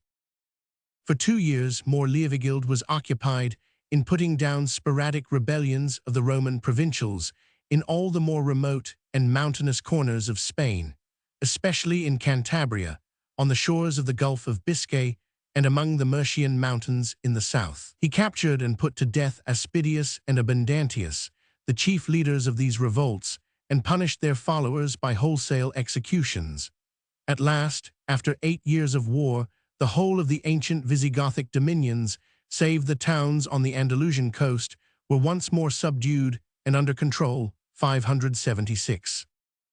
The hand of Leovigild was no less hard upon the factious nobility of his own nation than upon the foreign enemies of Spain. He sought out and executed, one after another, all the more unruly of the Visigothic chiefs, all the race of men who had been wont to slay their kings, as a Frankish 137 chronicler styled them. In their stead, he appointed counts and dukes from among his own comitatus, whom he thought that he could trust. At last the king's mandate was obeyed through all the realm, from Nismes to Seville, as it had never been obeyed before, and it seemed likely that a strong autocratic royalty would prevail among the Visigoths as it did among the Franks.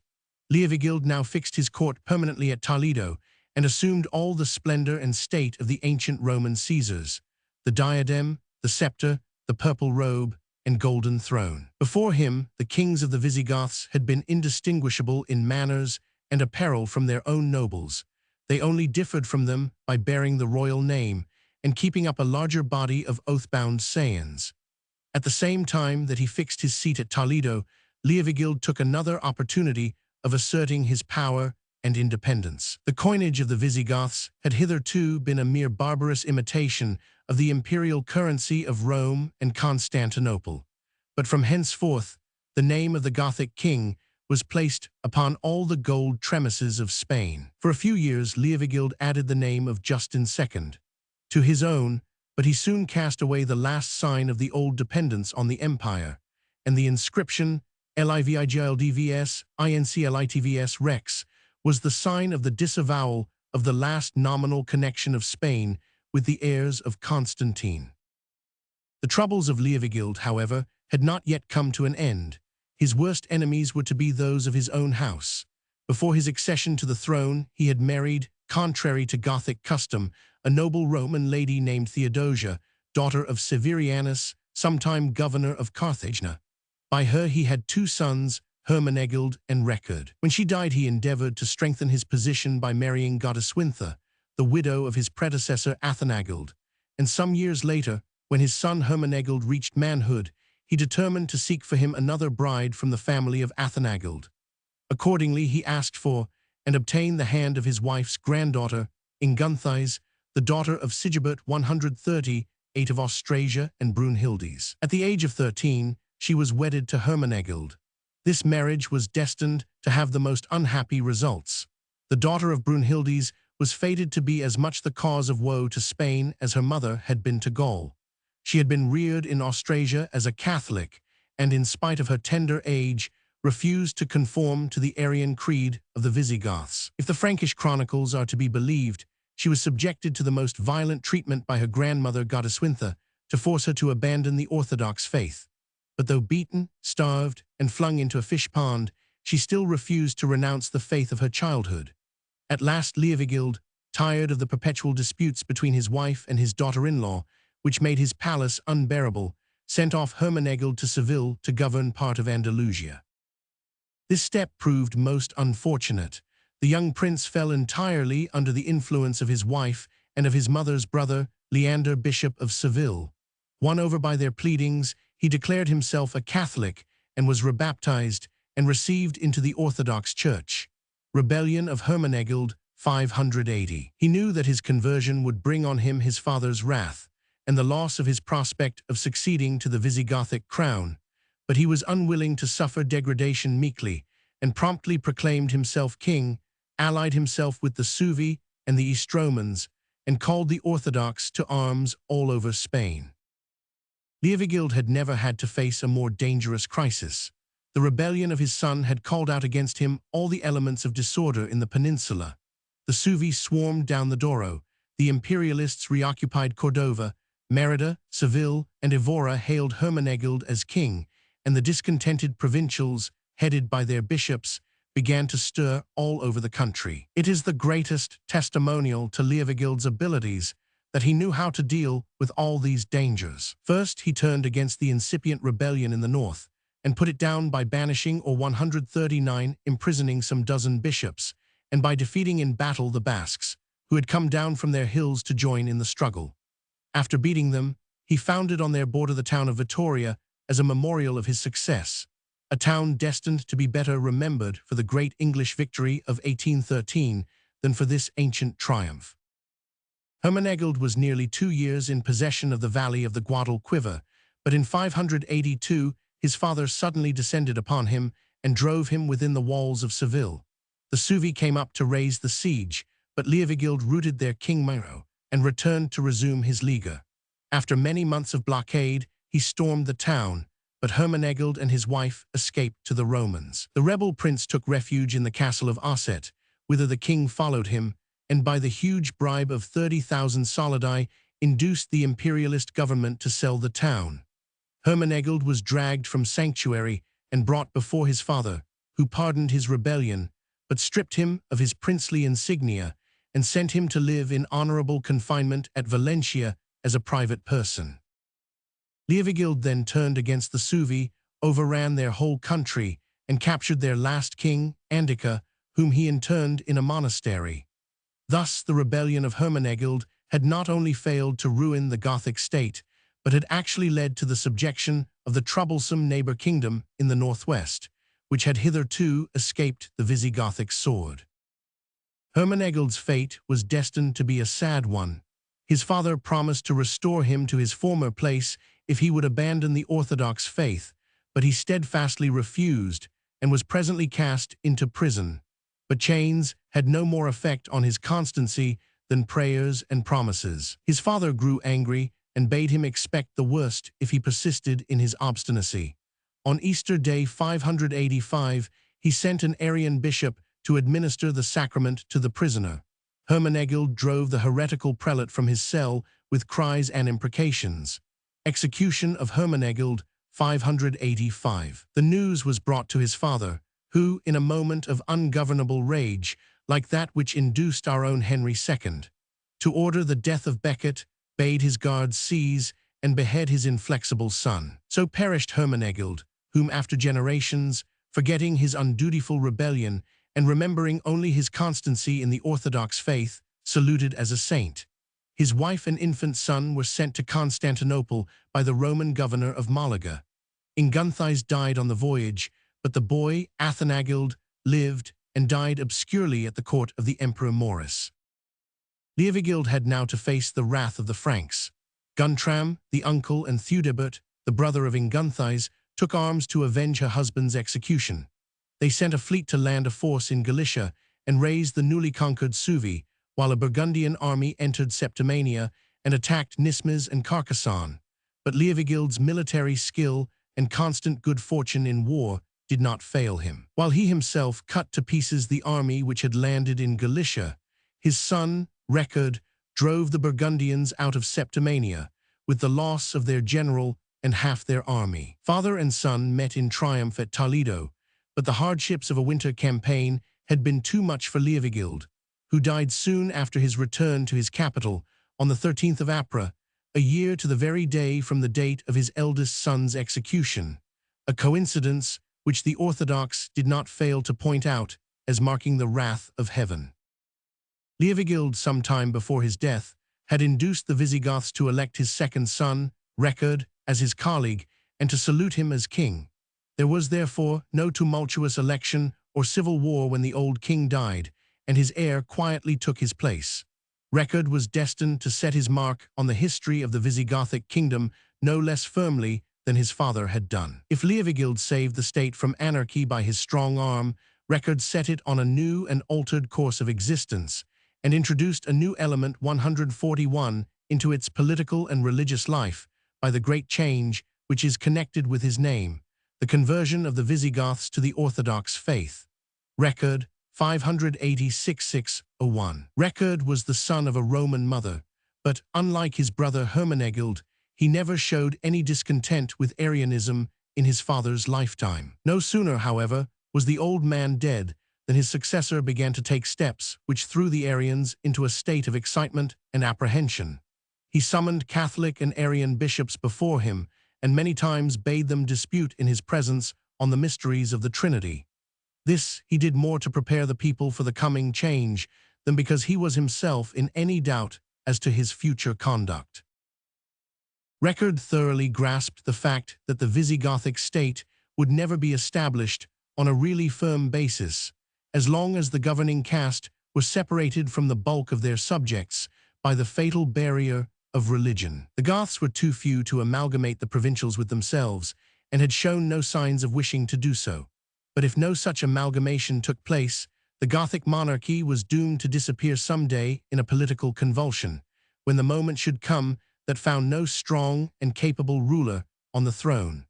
Leovigild had only staved off such a crisis by prodigies of activity and courage. Now Record had made up his mind that the Arianism of the Goths was more a matter of conservative adherence to ancestral prejudices and of race pride, than of real conviction or fanatical faith. He thought that if the king led the way, and if mild and cautious changes were made, without any sudden blow or attempt at enforced conformity, his countrymen might insensibly be led within the pale of the Catholic Church. The course of events proved that he was entirely right, and the conversion of the nation was managed all the more surely because it was carried out by a cautious and unemotional statesman, and not by an enthusiastic saint. The completion of Record's scheme occupied the years 142,586–88, when he declared himself a Catholic and accepted the solemn blessing of his uncle, the Metropolitan of Seville. The greater part of his comitatus followed his example. In quick succession, many Gothic counts and a large portion of the Arian episcopate conformed to orthodoxy. The Goths turned Catholic, 587. The Church on its side made the change easy by not insisting on any new baptism of the converts. It was enough if they attended a Catholic place of worship and received the blessing of an Orthodox priest. It was not to be expected, however, that so momentous a change would pass over the country without provoking trouble. There were many Goths, both clergy and laymen, who viewed Arianism as the sacred religion of their ancestors and the badge of their conquering race. 3 rebellions broke out in quick succession, in regions as far apart as Septimania and Lusitania, while the king's stepmother Godeswintha and Bishop Athalach, the chief of the Arian clergy, placed themselves at the head of the rising. But the greater part of the Visigoths looked on in apathy and allowed a small body of fanatics to fight out the question of religion with the king. The Arians were put down and gave no further trouble. The whole sect seems to have melted away in a few years, and ere long the Visigoths were as proud of their Catholicism as they had once been of their heterodoxy. While Record was busy with the suppression of the Arian rebels, the Frankish king Guntram of Burgundy thought that a good opportunity had arisen for conquering Septimania.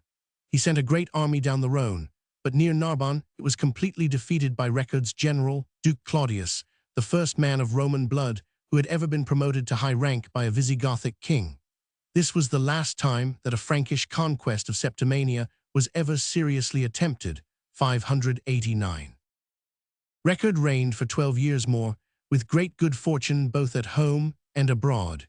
He subdued the Basques, kept the imperialists penned in to their line of harbors along 143 the south coast, and repressed several minor tumults raised by discontented Gothic nobles. In every crisis, he found the Catholic bishops his best support, and must have constantly congratulated himself on having turned his most dangerous enemies into the strongest bulwark of his throne. But by placing himself in their hands, he had begun to expose Gothic royalty to a new danger, that of too great dependence on the Church. The National Council, the Witan as it would have been called in England, was completely swamped by the churchmen.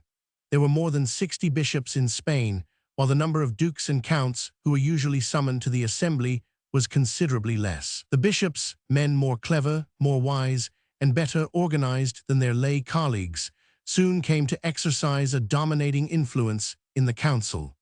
The spiritual pressure which they could bring to bear on the king was too great to be disregarded. Hence it came to pass that ere the end of his reign Record, though peaceful and tolerant himself, was urged into acts of persecution, not only against his old coreligionists, the Arians, but against the Jews, a race who had hitherto prospered in Spain and who had gathered in a very considerable portion of its wealth and commerce. Formerly the Visigothic kings, like the great Theodoric in Italy, had been very tolerant, and had not seldom employed Jews as collectors of revenue and in minor official posts. All this came to an end with the conversion of Record, though in his day the discouragement alike of Aryan and Jew went no further than making them incapable of holding any office and prohibiting the public exercise of their worship. After a reign of 15 years, King Record died in 601, leaving the throne to his son, Leo II, the only instance in Gothic Spain of a succession of 3 generations of the same house on the throne. The new monarch was just 20.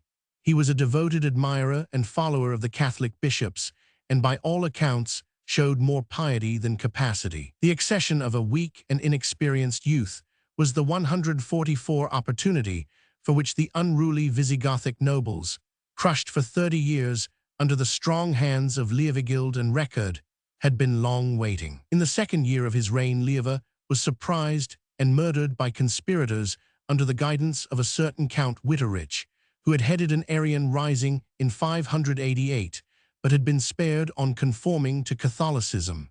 He now repaid Record's clemency by murdering his son, 603. After 33 years of strong government, Spain once more fell back into the state of civil strife from which it had been rescued by Leovigild. But the character of the struggle was now changed. For the future, it was a contest between the Catholic hierarchy and the Visigothic nobles as to which should appoint and control the king. Chapter 9. The Successors of Justinian. 560–5610. Justin II and his unhappy financial policy, his troubles with the Persians and Avars, reign of Tiberius Constantinus, accession of Maurice, his victory over Persia, his failure against the Slavs and Avars, disasters in the Balkan Peninsula, fall of Maurice, tyranny of Phocas, his unfortunate war with Persia. He is dethroned and slain by Heraclius, 610. The 40 years which followed the death of Justinian were a period of rapid decline and decay for the East Roman world. The empire was paying, by exhaustion within and the loss of provinces without, for the spasmodic outburst of energy into which it had been galvanized by the great emperor. He left to his heirs broad and dangerous frontiers in his newly acquired provinces, with an army which had got somewhat out of hand, and a civil population shorn to the skin by the excessive taxation of the last 20 years. Justinian's heirs were, unhappily for the empire, princes who tried to maintain their great predecessor's ambitious policy at a moment when the less brilliant, but more cautious and economical, rule of a second Anastasius would have been the best thing for the East Roman world. The emperor's nephew, Justinus, son of his sister Vigilantia, mounted the throne on his decease without meeting with any opposition. He had served his uncle as curipalata, or master of the palace, for the last 10 years and had been able to make things ready for his own peaceful succession, though Justinian had never 146 consented to allow him to be crowned as his colleague as long as he lived. Justin II, 565–78. Justin was married to Sophia, the niece of the Empress Theodora, a lady who resembled her aunt in her masterful spirit, but was far from rivaling her abilities. Justin and his wife had led a somewhat repressed and constrained existence during the old emperor's life, and were set upon asserting their individuality the moment that Justinian was buried. Justin had high ideas of the dignity of the imperial name and the majesty of the empire, and had determined to inaugurate a spirited foreign policy when he seized the helm of affairs. His first measure was to refuse to continue any of the comparatively trifling subsidies to barbarian princes on the frontier, which Justinian had been content to pay in order to keep them from petty raids, much as the Indian government today subsidizes the chiefs of the Khyber Pass. This involved him in a long and ultimately dangerous war with the Chagan of the Avars, a Tartar tribe newly established on the north bank of the lower Danube, whom Justinian had paid to keep off the Huns and other troublesome neighbors. The Avars, originally a race of no great importance, obtained at this moment a great extension of power and territory by allying themselves with the Lombards in order to destroy the Gepidi, the Gothic tribe who dwelt north of Sirmium on the middle Danube. After exterminating their Teutonic neighbors, the Lombards passed on to invade Italy and left the Avars in possession of the whole line of the Danube, from Vienna to its mouth. Thenceforth, the Avars were a scourge to the already half-desolate provinces of Moesia and Illyricum. They ranged over the whole territory up to the Balkans, in spite of the innumerable fortresses which Justinian had built and garrisoned to defend the Danube bank. This trouble was continually growing worse all through the reign of Justin II, and became an actual source of danger, as well as of mere annoyance, in the time of his successors. 147. Another refusal of Justin to make a payment of money, which he considered degrading to his majesty, was destined to bring on a struggle even more ruinous than that with the Avars. It will be remembered that the peace between Justinian and Chosroes of Persia, concluded in 562, had stipulated for some payments from the East Romans to the king. In 571, Justin refused to fulfill his obligations and plunged the empire into a wholly unnecessary war with his great oriental neighbor. Several causes conspired to induce Justin to undertake this struggle. He was implored by the Christian population of Persian Armenia to deliver them from the fire-worshipping Sasanians, and the Turks of the Oxus had sent an embassy to promise him help from the east if he would assault Chosroes. Disabul, their great Khan, engaged to distract the forces of the enemy by crossing the Oxus and invading northern Persia, while Justin's generals were to cross the Tigris and attack Media. This war, which the emperor undertook with such a light heart, was destined to last no less than 19 years, 572–591, and to drag on into the reigns of two of his successors. Persian War of Justin. It was quite as inconclusive and quite as costly in men and money as had been the previous struggle in the reign of Justinian. On the whole, the Romans lost no territory during its course. Their farthest frontier stronghold of Daras was the only place of importance that fell into Persian hands in the earlier years of the war, and the secondary fortress of Martyropolis in the Armenian highlands, the only loss of its later years.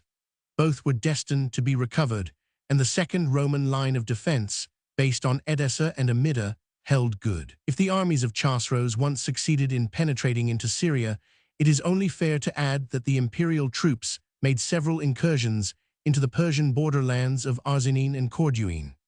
It was not so much by the loss of fortresses or the ravaging of territory that the war was harmful to the empire, as by the long, fruitless drain of taxation that it brought about. Where the tax-gatherer 148 of Justinian's time had shorn the population close, the tax-gatherer of Justin's was obliged to flay them in order to wring out the necessary solidi.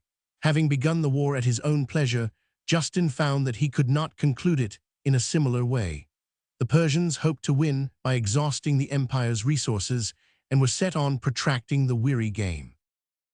In the 9th year after his succession to the throne, Justin was seized with suicidal mania and had to be placed in close restraint for all the rest of his life. On his first lucid interval, he nominated as his colleague and crowned as Caesar a respectable military officer named Tiberius Constantinus, who, in conjunction with the Empress Sophia, acted as regent for the demented Emperor T. Sophia. A proud and restless woman kept most of the power in her own hands, for Tiberius was not of a pushing or ambitious disposition. His accession to power made little or no difference in the policy of the court, which was still guided by the empress. While Justin saw the Balkan Peninsula ravaged by the Avars and the Mesopotamian frontier beset by the Persians, he was destined to suffer a still more grievous loss in another region of his empire. The Lombards, emigrating from the Middle Danube, followed the track that the Ostrogoths had taken 80 years before, and threw themselves on the newly recovered province of Italy only 15 years after it had been finally secured to the empire by the victories of Narses at Tagini and Casilinum. Their fortunes will be described in another chapter. Here it must suffice to say that ere the end of the reign of Justin II, they had torn 2/3 of the peninsula from the grasp of the East Roman governors. In 578, 4 years after he had fallen into a state of lunacy, Justin Roman II died, and his colleague, Tiberius Constantinus, became sole ruler of the empire. Tiberius Roman II was a thoroughly upright and well-intentioned man who had been chosen as heir by his predecessor solely on the ground of his merits, and in spite of the fact that Justin had a son-in-law and several cousins to whom he might have left the legacy of 149 power. Tiberius Constantinus, 578–582. Like Titus in an earlier age, Tiberius Roman II was the darling and hope of the whole population of the empire, and like Titus, he was cut off in the flower of his years after a very short reign. He had time, however, to give some earnest of his good intentions by cutting down the grinding taxation of Justin Roman II by a fourth and remitting all arrears owed to the state. But he was unable to do away with the cause which made taxation so heavy, the wretched lingering Persian War. Until the empire could obtain peace within and without, the remission of taxation only meant the inadequate performance of the duties of the state and the rapid accumulation of public debt. Tiberius succeeded, however, in making a truce with the Avars, though to obtain it he had to give up the great border fortress of Sirmium, the central point for the defense of the line of the Danube and Save, and also to promise to make one of those payments of money which his predecessor had regarded as degrading the majesty of the empire. Being free from war in the Balkans, Tiberius concentrated no less than 200,000 men on the Persian frontier, and his troops, under the general Maurice, won many successes and invaded Media. But the obstinate King Hormisdas, who had now succeeded Chosroes on the throne, refused to listen to any proposals for peace, and the war dragged on. In the 4th year of his reign, Tiberius was suddenly stricken down by disease and died while only on the threshold of middle age. Like his predecessor, he chose as his heir not any relative, but the best man that he knew. 8 days before his death, he invested with the royal diadem his general Maurice, who had lately distinguished himself by a great victory in Mesopotamia, and was universally respected for his sterling merit and modesty. Maurice immediately married his benefactor's daughter, Constantina, and ascended the vacant throne in peace. Like Tiberius Constantinus, Maurice was an eminently well-meaning ruler, and a man not destitute of ability, but 150, the times were too hard for him, and his very virtues often conspired to lead him into unfortunate actions. Maurice, 580–602. His reign of 20 years, 580–602, though not wanting in successes, was still a continuation of the unhappy period of decline and decay which had set in since the year of the Great Plague of 542. The worst of the troubles of Maurice was the complete exhaustion of the imperial finances. The liberality of Tiberius Roman II had drained out the last solidus from the already depleted treasury, and the new emperor started with a deficit, which remained as a perpetual nightmare to him all through his reign. Maurice was of a prudent and economical disposition. The adverse balance cut him to the heart, and he adopted all sorts of schemes, wise and unwise, to make receipts and expenditure balance. The war expenses were, of course, the main disturbing element, and Maurice went so far in his zeal for retrenchment that while hostilities were still in progress, he endeavored, on more than one occasion, to cut down the soldiers' pay and economize the expenditure of provisions and military stores. This policy had the most disastrous results.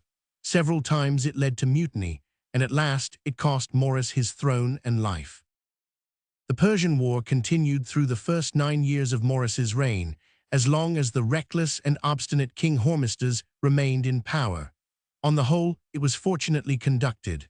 2 able officers, named Heraclius and Philippicus, obtained the mastery over the Persians and won several battles. They would have done even more if Maurice's policy of economy at any price had not led to mutinies among the soldiery, who struck work and retired behind the border when they heard that their pay was to be reduced. It is hard to conceive how Maurice could be so unwise, for he had considerable military experience and wrote an excellent book on tactics, the Strategicon, which served for 300 years as the manual of all Byzantine officers. Apparently, the economist prevailed over the soldier in his composition.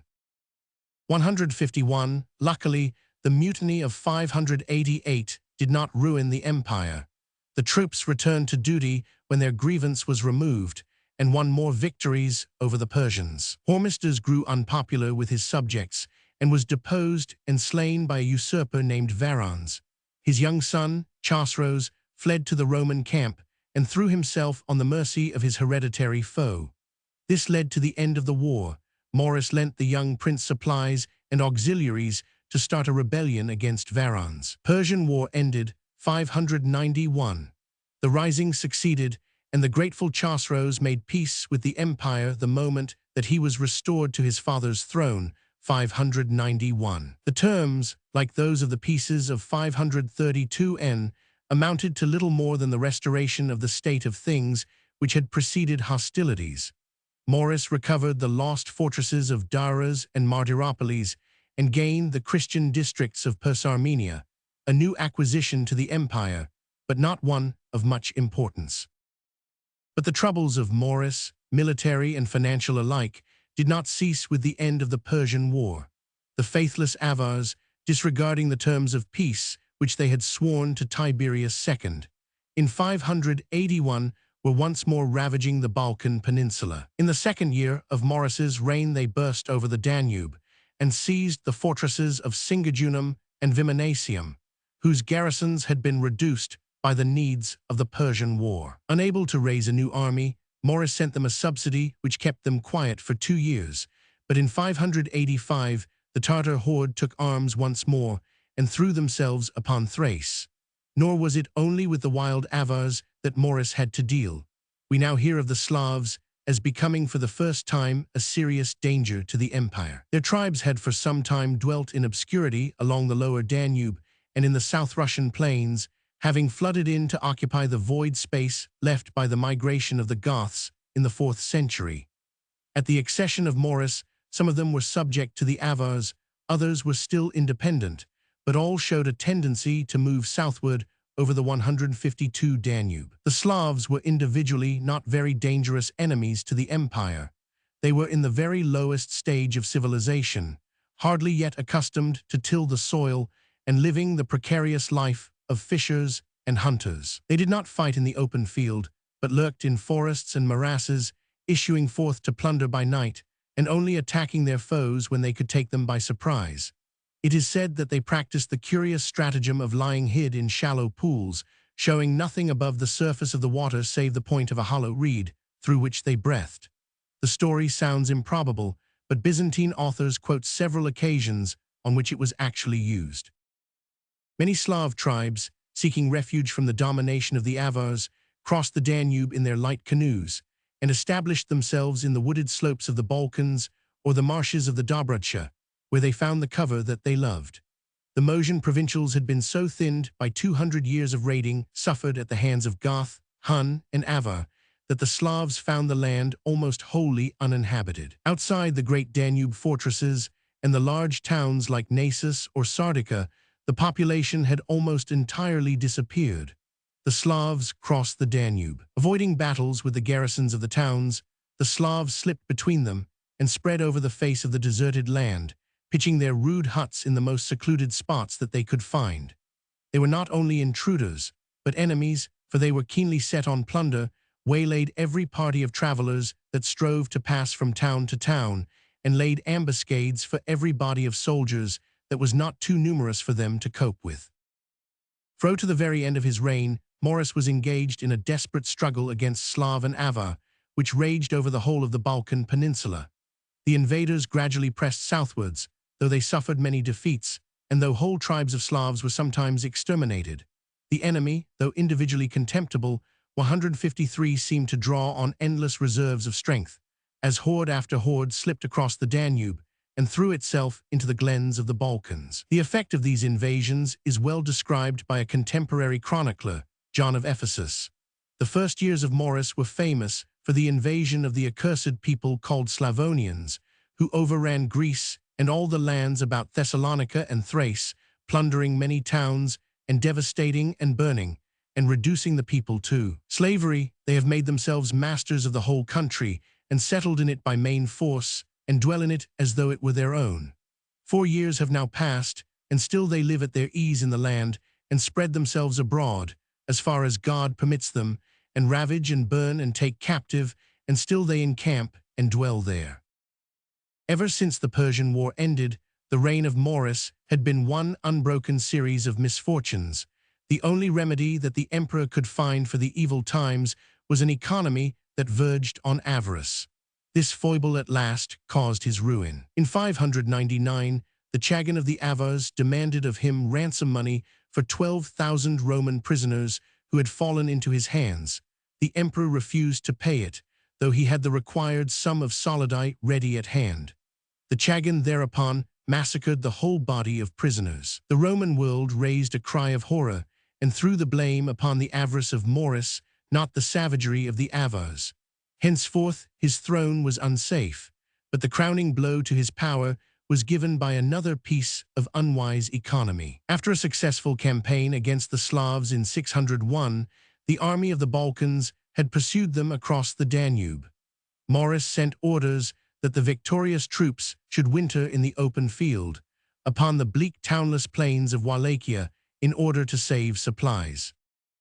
Instead of obeying, the soldiery drove away their generals, placed a Thracian centurion named Phocas at their head, and marched on Constantinople, loudly proclaiming that they were coming to depose the emperor. So unpopular had Maurice 154 made himself with the army that he found that he could not trust even his household troops, and in despair armed the blue and green factions and set them to guard the city walls. Rebellion of Phocas. But the factions were a broken reed when disciplined troops had to be faced, and Maurice soon found himself deserted by everyone. He fled to Chalcedon, hoping to raise aid in the Asiatic provinces, where he was less unpopular than in Europe. Meanwhile, the army entered the capital and proclaimed Phocas as emperor, though he was but a rough, uncultured boor, who had headed the mutineers simply in virtue of having louder lungs and a heavier hand than his comrades. The usurper sent officers to seize his unfortunate predecessor and caused him to be beheaded, along with his 4 sons, the youngest of whom was a mere infant in arms. Maurice met his death with a courage and dignity that moved the hearts of those who had so lately reviled him. "Just art thou, O Lord God, and just are thy judgments," he exclaimed as the executioner raised his sword and died with a prayer on his lips. From the foundation of Constantinople down to the death of Maurice, the Eastern crown had never before been the prize of successful rebellion, nor had any legitimate emperor fallen by the hands of his subjects. Revolts there had been, but they had never gained permanent success. It was an evil day for the empire when the army found that they could make an emperor, and the orderly succession of elective Caesars, chosen by their predecessors or by the Senate, came to an end. The new ruler of Constantinople proved to be a brutal ruffian, beside whose vices the faults of Maurice seemed shining virtues. Ignorant, cruel, licentious, and thriftless, he made his lusts his masters, and soon became the detestation of all his subjects. Phocas showed ability in one thing only: he was most successful in tracking out and frustrating the numerous conspiracies which were ere long framed against his life. All whom he rightly or wrongly suspected were visited with cruel deaths. Among others, he slew his predecessor's widow, Constantina, and her 3 little daughters, because he found that their names were often used as a rallying cry by plotters. On mere suspicion, he seized and burnt alive Narses, the general of the East, the most distinguished officer in the army. Other objects of his dread were flogged to death, strangled, or cruelly mutilated. Meanwhile, the reign of terror at home was accompanied by disaster without. The decaying military and financial strength of the empire suddenly collapsed into utter ruin under the rule of the vicious boor who had replaced the economic Maurice. The Slavs and Avars wrought their wicked will unhindered on the European provinces and pushed their ravages up to the wall of Anastasius. In the east, matters fared even worse. The young and able king of Persia made the murder of his benefactor Maurice a casus belli and took arms to avenge his friend and father. From the first opening of the war, the Romans fared badly. Never had such an unbroken series of disasters met their arms. Early in the struggle, Phocas had provoked the Eastern army by recalling and burning alive their commander Narses. They fought feebly, were ill-supplied by the incapable tyrant, and badly led by his creatures who were placed at their head. Disastrous Persian War, 600–310. In 606 there came a sudden collapse. The great frontier fortress of Daras fell, and from that moment the Persians pushed on without meeting a check. They overran all Mesopotamia, ravaged northern Syria, and pushed their incursions into Asia Minor, where no enemy had been seen for a century. The armies of Phocas seemed to have dispersed or shut themselves up within city walls, for we hear of no resistance to the invader. In 608, matters grew worse still. From their base in Mesopotamia and North Syria, the Persians struck out boldly towards Constantinople. Overrunning Cappadocia, Galatia, and Bithynia, their raiding bands crossed the whole peninsula and even penetrated to Chalcedon and eyed the imperial city across the Bosphorus. Phocas, 156, instead of hastening to organize new troops, contented himself with ordering a persecution of the Jews, whom he accused of having betrayed to the Persians some of the towns of Syria. In 609, the enemy once more overran Asia Minor, capturing among other places the great city of Caesarea in Cappadocia. Again, they met with little or no opposition. The emperor's attention was entirely taken up with real or imaginary plots in the capital. It seemed that he would allow the empire to be torn from him piecemeal without striking a blow. But relief was at last about to come to the suffering people of New Rome. In Africa, there ruled as Exarch Heraclius, the veteran officer whose victories had closed the old Persian wars of the time of Maurus. He was capable and much beloved both by the provincials and by his army. Under his able rule, Africa, alone among the provinces of the empire, enjoyed peace and prosperity. In 609, Heraclius received emissaries from Priscus, the commander of the imperial guard, one of the innumerable persons who had fallen under the suspicion of Phocas. The messengers bade Heraclius strike boldly at Constantinople, for Phocas was universally detested, and no one would raise an arm in his defense. At the same moment, the exarch learnt that his tyrannical master had already conceived doubts of his loyalty and had thrown his wife and daughter into prison. Rebellion of Heraclius. Seeing that he must strike hard or be crushed, Heraclius determined to rebel. He spent the winter of 609-10 in fitting out a fleet and launched it against Constantinople before Phocas had learnt of his revolt. The command was given to his eldest son, who also bore the name of Heraclius, for the exarch himself was old and ailing. At the same time, to make a diversion, he sent a body of cavalry under his nephew, Nistas, to invade Egypt by land. They were to follow the line of the long coast road through Tripoli and Cyrene. When the fleet of the younger Heraclius reached the Dardanelles 157, it met with no resistance. On the news of its arrival, Priscus brought the imperial guard to join the rebels, and the emperor found himself deserted by all his soldiery. He strove, like his predecessor Maurus, to arm the factions of the Blues and Greens, but no one would strike a blow in behalf of such a worthless tyrant. Heraclius sailed unopposed to the Bosphorus, and as he arrived off the palace, he met a boat containing the wretched Phocas, whom a private enemy had seized and cast into chains. The prisoner was brought on deck and cast at the feet of his conqueror. "Is it thus," cried Heraclius, "that you have governed the empire? Will you," the fallen tyrant replied, "govern it any better?" Heraclius spurned him with his foot and promptly consigned him to the headsman. Thus perished the first, but by no means the last, military usurper who sat on the Constantinopolitan throne, overthrown, as he had been elevated by an armed rebellion. All the world with singular unanimity testified to the worthlessness of Phocas, save one single adherent, but this was no less a person than Pope Gregory the Great. Much to his discredit, the great pontiff had been a supporter, nay, even a flatterer, of the Thracian boor who wore the Eastern diadem with such ill grace. But Gregory had been an enemy of the unfortunate Maurus, because that prince, though orthodox in matters of doctrine, had shown scant respect to the See of Rome. He had called some of Gregory's epistles fatuous, and had allowed John the Faster, Patriarch of Constantinople, to assume the title of ecumenical bishop, a style which filled Gregory with horror and caused him to exclaim that the times of Antichrist were at hand. Gregory therefore looked on Maurus's murderer as the avenger of the outraged dignity of the See of Rome, and did not shrink from heaping upon him epithets of unseemly adulation. The choirs of angels, he said, sang with joy in heaven at the accession of such a worthy Caesar.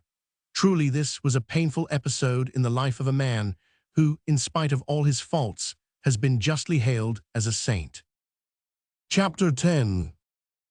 Decline and Decay of the Merovingians. 560–1656. The sons of Clothar divide the Frankish realm, wars of Sigebert and Chilperic, the fortunes of Brunhildes, continued wars of Neustria and Austrasia, tyranny of Chilperic and Fredegundes, decay of the royal power among the Franks, the house of St. Arnulf and Pippin, Brunhilde's regent in Austrasia, wars of her grandsons, her death Clothar II, sole king, his weakness, his successor Dagobert I last free king of the Merovingian line, rise of the mayors of the palace. After the first 80 years of its existence, the Frankish kingdom, which under 3 generations of warlike monarchs had continued to extend its borders so fast and so far, ceased suddenly to grow, and was given up for a century and a half to ruinous civil wars, as objectless as they were tedious and confused. In surrendering their primitive Teutonic freedom to their royal house, in return for the glory and aggrandizement which union under a single despotic hand gave to their hitherto weak and scattered tribes, the Franks had bartered away their future. As long as the House of Clodovch were able and active, their subjects could console themselves for submitting to an autocrat by sharing in the power and plunder which a century of successful war brought into them. But when the Merovingians, though still retaining their despotic authority, grew weak and incapable, showing no trace of their ancestors' qualities, save an inveterate tendency to treachery 159 and fratricide, an evil time came upon the Frankish race. They paid for their early aggrandizement by being condemned to 5 generations of useless civil wars at home and powerlessness abroad, while their hereditary monarchs sacrificed everything to their unending family feuds. Nothing more could be hoped for the Franks till they had rid themselves of the nightmare incubus of this wicked house, whose repulsive annals are, on the whole, the most hopeless and depressing page in the history of Europe. From generation to generation, their story reeks with blood. There is nothing that can be compared to it for horror in the records of any nation on this side of the Mediterranean. We have to search the histories of the courts of Mohammedan Asia to discover a parallel. The Franks only found salvation in the growth of checks on the royal power by the development of the great provincial governors, and by the final deposition of the Merovingians in favor of the great house of the descendants of St. Arnulf, the mayors of the palace, whose strong hand at last stayed the fratricidal wars of the 7th century.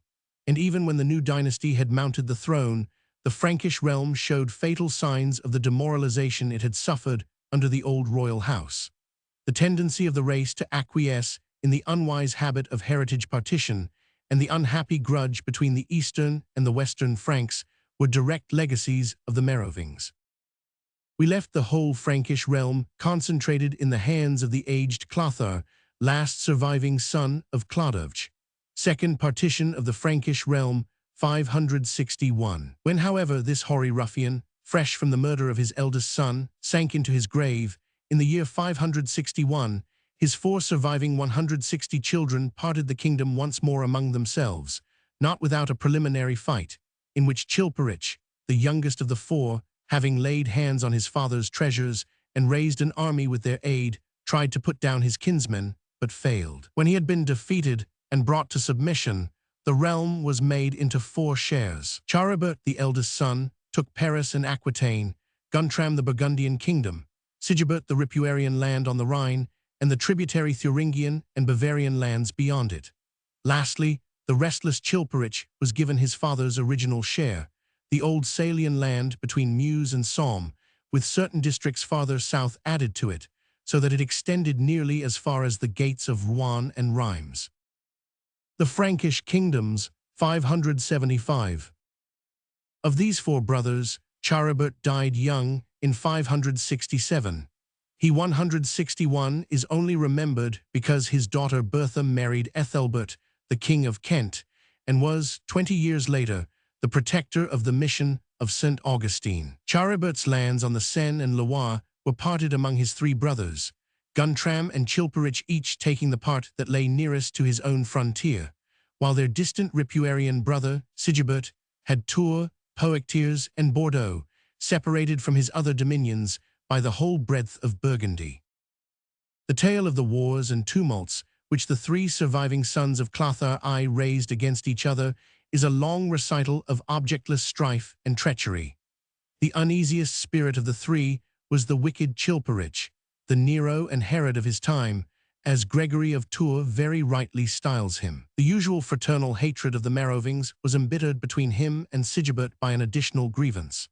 While Sigebert was away beyond the Rhine striving with the wild Avars, who had pushed their incursions along the Danube into Bavaria and Swabia. His brother, the king of Soissons, invaded Ripuaria and tried to seize it for himself. Sigebert returned in haste and succeeded in driving Chilperic back beyond the Meuse and preserving his eastern border. This would have been cause enough for revenge, but a worse was to follow. Chilperic and Sigebert had married two sisters, the daughters of the Visigothic king Athanagild. Galswintha was the spouse of Chilperic, Brunhildes of Sigebert. They were princesses famed all over the Western world for their beauty and abilities no less than for the enormous dowries which their father had bestowed upon them.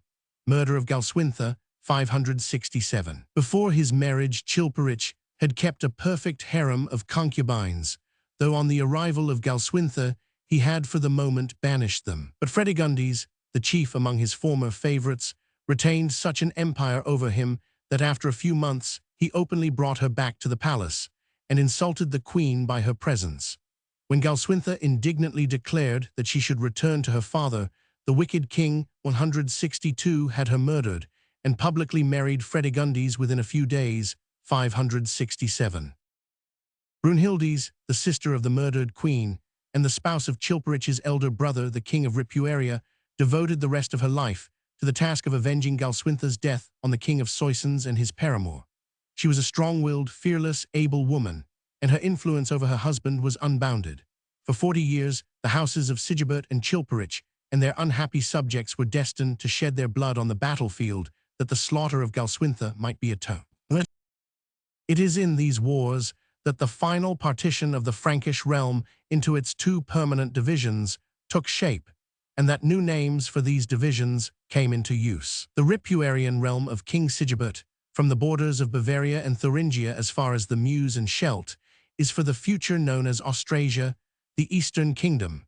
Chilperic's less purely Teutonic realm, from the Meuse and Scheldt as far as the Loire, gets the name of Neustria, the New Kingdom, or the New West Kingdom, as others interpret it. The beginning of the wars of Neustria and Austrasia follows immediately on the death of Galswintha. As the avenger of blood, King Sigebert entered his brother's kingdom and drove him westward, but the hostilities were suspended by a great Lombard invasion of Gaul. The new conquerors of Italy had passed the Alps and thrown themselves upon the Frankish realm. Guntram of Burgundy, whose kingdom bore the brunt of the assault, prevailed upon his brothers to cease their struggles and unite to cast out the Lombards from Provence 163 in the Rhone Valley. By his decision, Chilperic gave up as wergeld for his wife's murder, her dowry and 5 Aquitanian cities, which had been bestowed upon her at the marriage. These were made over to Brunhildes, who took them, but nevertheless bided her time for a fuller revenge, 568. 4 years of Lombard wars kept the Frankish kings engaged on their southern borders, and they were at last successful in forcing the invaders beyond the Alps, in a series of campaigns in which the chief glory was gained by the Romano-Gallic duke, Unius Mummalus, who led the armies of Guntram of Burgundy. Wars of Sigebert and Chilperic, 573–75.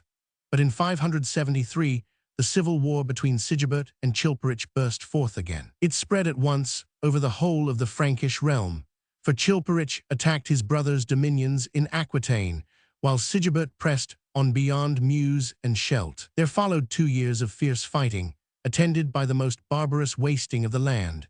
Chilperic's sons burnt every open town between Tours and Limoges. Sigebert's troops from beyond the Rhine devastated the valley of the Meuse. The Austrasians had the better in the struggle, and Chilperic sued for peace, offering large territorial concessions. But it was his life, and not his lands, that Brunhildes wanted. Her husband was induced to decline his brother's proposals and pushed his victorious arms into the heart of Neustria after a battle in which Chilperic's son and heir, Theudebert, was slain.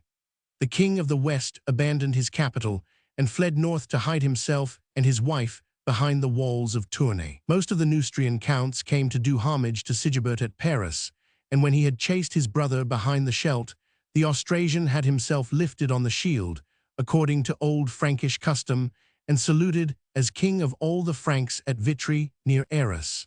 Murder of Sigebert, 575. He sent for his wife and children to Paris to share in his triumph, and determined to end the war by the siege of Tournai. But when all Gaul seemed at his command, 164 murderers, hired by Queen Fredegondes, came before him with a pretended message and stabbed him while he listened to their words. 575. The death of Sigebert changed the whole aspect of affairs in Gaul and raised his assassin from the depth of despair to the height of fortune. The Austrasian army dispersed when its commander was slain, and the Neustrian counts flocked to Tournai to do homage again to Chilperic. Queen Brunhildes, who lay at Paris with Sigebert's infant son and heir Childebert, was seized and imprisoned by the partisans of the Neustrian king. Her little 4-year-old son only escaped from his uncle's clutches by being let down in a basket from his mother's prison window and received by a faithful adherent who rode away with him to Metz. If Chilperic had laid hands on the boy, the Austrasian royal house would have been ended in the promptest way. The East Frankish counts and dukes, when the news of Sigebert's death reached them, resolved not to submit to his murderer, but to take a step unheard of heretofore in the annals of the Merovings. When they found that the boy Childebert had escaped, they bound his father's diadem about his brows and saluted him as king. Hitherto the Franks had always lived under the strong hands of a grown man, and the provincial governors had been as powerless as the meaner people under the autocratic sway of the ruler. But in the long minority that would follow the accession of a 4-year-old child, they found their opportunity for lowering the royal power and dividing many of its privileges among themselves. From this point begins the degradation of the kingly office, which was to be the rule henceforth among them, and the counts and dukes, as well as the great officers of the palace, were destined to acquire, in the early years of Childebert, a control over the central power which they had never hitherto possessed. Meanwhile, the fate of the little king's mother, Brunhildes, 165, had been a strange one. Chilperic had seized her treasures and thrown her into prison at Rouen. Adventures of Brunhildes. There she caught the eye of Merovich, her captor's eldest surviving son, who was charged by his father with the command of an army destined to attack the Austrasian king's dominions beyond the Loire. Merovich was so infatuated by the beauty of the captive queen that, braving his father's displeasure, he delivered her from her dungeon and induced Predicstatus, bishop of Rouen, to marry them in his cathedral. King Chilperic immediately flew to Rouen in great wrath, and at his approach, the newly married pair took sanctuary under the bishop's protection. After some hesitation, the king of Neustria promised to spare their lives, but when his son surrendered himself, he took him away to Soissons, and shortly afterwards tonsured him and compelled him to become a monk. Brunhildes escaped to Austrasia, whither her husband strove to follow her. He fled from his monastery and had almost reached the frontier when the emissaries of his stepmother, Fredegondes, caught him and murdered him. 577.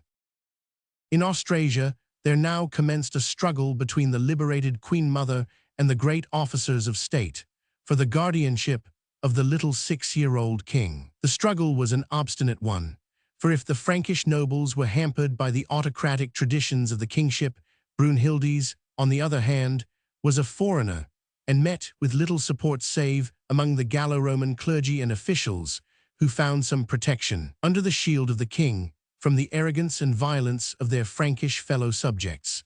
In Neustria or Aquitaine, where the Roman elements were stronger, Brunhildes might have done more, but her lot was cast in Austrasia, where the Germans were entirely preponderant. The Merovingian kings of the Franks, A-752. 168. To protect the young Childebert against the attacks of Chilperic, his mother allied herself with the boy's uncle, Guntram, king of Burgundy. Guntram, who had no children of his own, designated Childebert heir to all his dominions and took up his cause with vigor. But he was not a very warlike prince, and it was as much as he could do to protect his own realm against the active and ruthless king of Neustria. Though Burgundy and Austrasia were allied, Chilperic succeeded in conquering their united armies under the Burgundian general Mammalus and seizing Tours, Poictiers, and all the north of Aquitaine.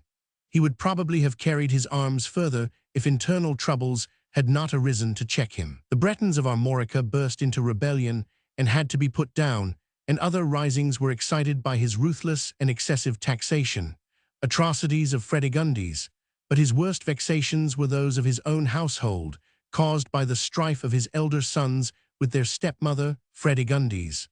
All through these years, the wicked queen had been fearfully active. Theudebert and Merovich, the eldest of her husband's family, were dead, but their brother, Clodovch, still stood between Fredegondes' children and the throne. In 580, the plague swept all over Gaul, and 2 sons of Fredegondes were carried off by it. She accused their stepbrother of having caused their death by witchcraft, and got her husband to permit her to execute him. But when her last child died, 2 years later, the wretched woman's rage and grief led her into the wildest outbursts of cruelty. She accused numbers of persons about the court of magic arts practiced against her boy and burnt them alive, or broke them on the wheel. Many other acts of murder and treachery are attributed to her, notably the death of Praetextatus, Bishop of Rouen, whom she detested for the part he had taken in the marriage of Merovich and Brunhildes, and her crimes fill many a page in the gloomy annals of Gregory of Tours. A legend tells how 2 holy bishops once stood before the gate of the palace at Soissons. "What seest thou over this house?" said one.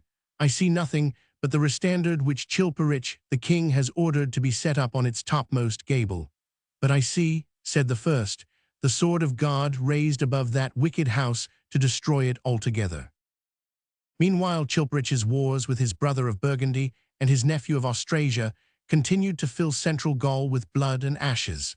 They ceased for a moment when the Austrasian nobles, against the will of Brunhildes, forced their little king to make peace and alliance with his father's murderer. But no one could long trust Chilperich, and after less than a year, the old league between Austrasia and Burgundy was renewed. Death of Chilperich I, 584. In 584, Chilperich, to the great joy of all Gaul, was murdered by an unknown hand. As he was returning from the hunt to his royal manor of Chelles, a certain man struck him with a knife beneath the shoulder and pierced his belly with a second stroke, whereupon he fell down and breathed out his foul soul, says the chronicler. He was perhaps the worst of the wicked Merovingians, cruel, unjust, gluttonous and drunken, vain, boastful and irreligious, the worthy son of the ruffian Clothar and grandson of the murderer Clodovch. But his untiring energy and reckless courage bore him safely through many an evil day, and he died leaving the kingdom he had inherited in 561, increased to 3 times its original bulk. Queen Fredegondes had borne one more son, named Clothar, to her husband just 4 months before his murder, so that Neustria was not left altogether without an heir. But Fredegondes feared that Guntram and his nephew would now seize the whole realm and slay her with her infant. She took sanctuary at Paris, but when the king of Burgundy arrived, he showed his superiority to the morals of his family by sparing the life of the wicked queen and recognizing her son as king of Neustria. Brunhildes sought in vain to induce Guntram to give over to her the murderess of her husband. He refused, and Fredegondes took advantage of his kindness 170 to hire assassins to make attempts on the lives both of Brunhildes and her son, the young king of Austrasia. Luckily, the project failed in both cases. The civil wars of the Franks now ceased for a moment. Guntram, a mild and not unamiable character, controlled both his nephews, the 15-year-old Childebert of Austrasia and the 1-year-old Clothar II, and for 9 years the 3 kingdoms had a certain measure of peace, broken only by wars with the Lombards and Visigoths, wars with Goths and Lombards. Guntram seems to have hoped that the fratricidal wars of his family might be staved off for a space by turning the energy of the Franks against their southern neighbors, and engaged himself in a war with Recard, king of Spain, while the Austrasian nobles were induced by the gifts of the Emperor Maurice to assist the Byzantines in their struggle against the Lombards. Both wars were long and fruitless. In the west, the repeated attacks of the Burgundian armies on Septimania were all beaten back. In the east, the Austrasians twice crossed the Alps and wasted the valley of the Po, but in 588 they received such a defeat at the hands of King Othari that they made peace with him and withdrew across the Alps. In 590, Childebert, who had now attained his 20th year and was governing for himself, renewed the struggle, but his army was thinned by famine and pestilence before the walls of Verona, and he was finally fain to renew the peace with Agilulf, the successor of Othari. Unfortunate foreign wars, however, were better than strife in the heart of Gaul, and the last years of Guntram were fairly free from this pest. He was only troubled by one rebellion, a conspiracy between his illegitimate brother, Gundovald, and two great Romano-Gallic dukes, Mamalis and Desiderius, who were apparently wishing to become kingmakers and rule under the name of an obscure and incapable pretender. But the day of the complete triumph of the great state officials over the kingship had not yet come, and though he was for a moment master of all Aquitaine, Gundovald was easily put 171 down and executed in company with his chief supporter Mamalis, 585. Guntram died in 593, and his nephew Childebert received his dominions in Burgundy and Aquitaine, thus becoming ruler of 4/5 of the whole Frankish kingdom in his 23rd year. Under his nominal sway, Austrasia had been the theatre of a long struggle between his mother Brunhildes and the great counts and dukes, whose plots and riots were secretly abetted by Fredegundes. From her home in Neustria, the ruthless widow of Chilperic did her best to set her nephew's kingdom in disorder, and promised lands and titles to the Austrasian chiefs if they would murder Brunhildes and Childebert, and proclaim her own son, Clothar, king of Austrasia. But the stern and able Brunhildes unraveled and crushed all these conspiracies, and had the triumph of seeing her son attain his majority and assume the rule in his own name. Brunhildes attacks Neustria. The moment that the Pacific Guntram was dead, Brunhildes and her son, freed from all restraint, set out to punish the intrigues of Fredegundes, and by invading Neustria to make an end of her and her boy Clothar. But the fortune of war declared in favor of the Western Franks. At Droisy, near Soissons, the army of Childebert was defeated with the loss of no less than 30,000 men, and Neustria was saved from conquest. The war continued without definite result, for Childebert was prevented from using his full strength by a rebellion beyond the Rhine, among the Warni in Suabia. Probably his superior force must in the end have carried the day, but the entire aspect of affairs was suddenly changed by his unexpected death in 596, at the early age of 26. He left two infant sons, Theudebert and Theuderic, to the care of their grandmother, who found herself, though she was now verging on old age, once more called upon to assume the regency. The death of Childebert was to the kingly authority a fatal blow, from which it never recovered. His own long minority, 172, had raised the counts and dukes to a pitch of power which they had never gained before, and all the efforts of Brunhildes had not succeeded in fully holding them down. The equally long minority of his sons was the last blow to the kingship. Their grandmother struggled with all her might to retain the power for the kingly race and to curb her unruly subjects. But though she worked with untiring energy and zeal and kept the reins of government in her own grasp for some time, the treacherous nobles, bent on their own aggrandizement at the expense of the royal authority, were at last too much for her. Second regency of Brunhildes.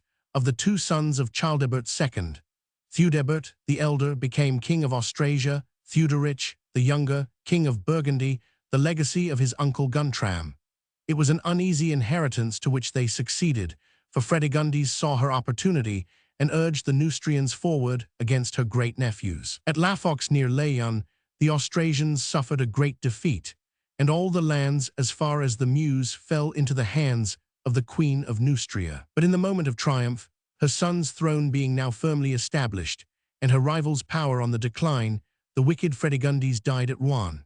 Her countless murders and cruelties met no chastisement on earth, and the son for whom she had risked so much was destined to carry out to a successful end the schemes in pursuit of which she had so long striven, and to unite all the Frankish realms under his scepter, 597. The death of Fredegundes brought no relief to Brunhildes. For 2 years more she struggled on against the intrigues of the Austrasian nobility. Duke Wintrio, who led the opposition against her, was seized and executed in 598. Exile of Brunhildes. But in 599, a final rising took her by surprise, and she was forced to fly alone and unaccompanied from Metz to save her life. She escaped to Burgundy, where she took refuge with her younger grandson Theuderic, and was there received with all honor. 2 successive mayors of the palace, Protadius and Claudius, both of Romano-Gallic blood, 173 lent themselves to her schemes, and the royal power in Burgundy was still upheld by her strong hand. The curse of fratricidal wars was never to depart from the house of the Merovings, When Theudebert II and Theuderic II grew up and reached early manhood, they united for a moment to attack their cousin Clothar and to recover from him the lands between the Meuse, the Seine, and the Loire, with Paris, Rouen, and Tours. But soon after they fell to strife, and it would seem that the old Brunhildes was greatly to blame for its outbreak.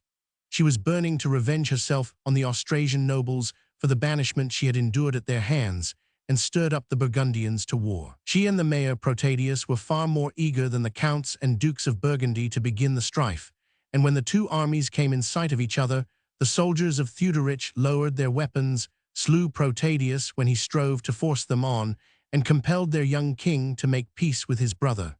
Wars of Theudebert II and Theuderic II, 612. But the curse that rested on the Merovings was not so easily to be exorcised.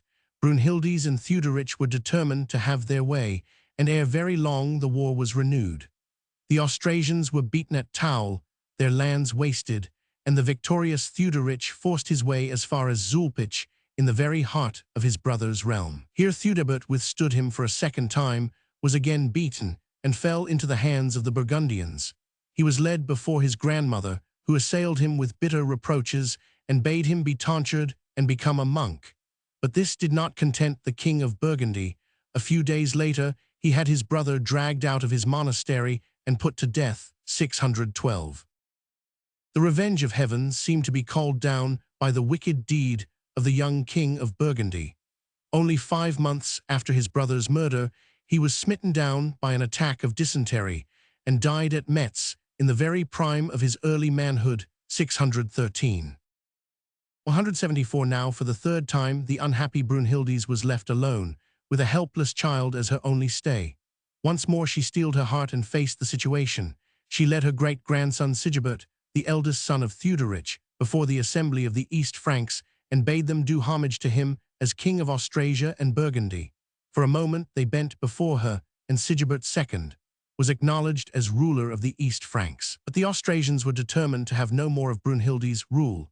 They sent secretly to Clothar, king of Neustria, and bade him arm and invade his cousin's realm, for no hand should be raised against him. When the Neustrian king marched into Austrasia, Warnachar, the mayor of the palace, and most of the nobles of the land took arms and joined him. Brunhildes with her great-grandson fled to Burgundy and raised an army there, with which she faced the Neustrians near the headwaters of the Aisne. But when Clothar's army came in sight, the Burgundian patrician Alethius and the dukes Rocco and Sigvald led off their troops and joined the invader. In a moment the whole of Sigebert's army had deserted or dispersed. Death of Brunhildes, 614. Brunhildes and the little king fled away as far as Orb, hard by the lake of Neuchatel, where the emissaries of Clothar overtook and captured them. They were led before the king of Neustria, the worthy son of Fredegundes. Here is the woman, he cried, by whose intrigues and wars 10 princes of the Franks have come to their deaths.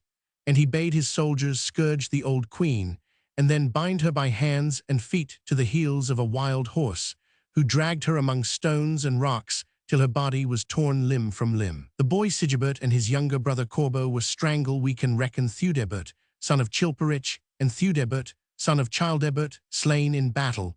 Chilperic, whose murder was sometimes put down to Brunhildes by her enemies.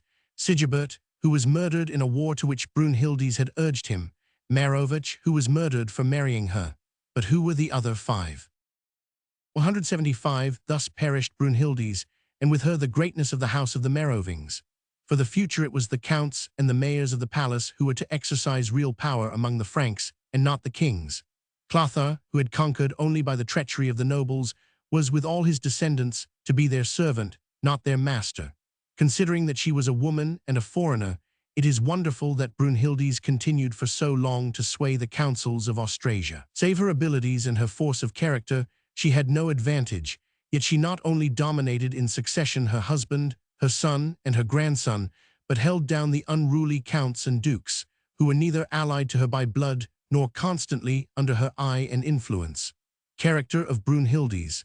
The tale of her life has sufficiently shown her qualities and defects. That she was something more than a fury stirring up war and strife from personal revenge for the blood of her sister and her husband is clear enough. She was an administrator of marked ability. Almost alone among the rulers of the Franks, she is noted as a builder and a founder. Churches, hospitals, and monasteries she erected in great numbers. The old Roman fortresses and military roads were also her care. To this day, some of the high roads of Belgium still bear her name, and as the Chaussées de Brunihotte preserve her memory as the first potentate who cared for them after the Franks came into the land. That she was a sincerely religious woman would seem to be vouched for by the series of her letters to Gregory the Great, which moved the good pontiff's admiration. But sincere piety was not in those days, any more than in our own, inconsistent with a headstrong impatience of opposition and an unscrupulous readiness to sweep obstacles out of the way. There is no doubt that Brunhilde struck down the Austrasian counts by the dagger, as well as by the sword, when they intrigued against her.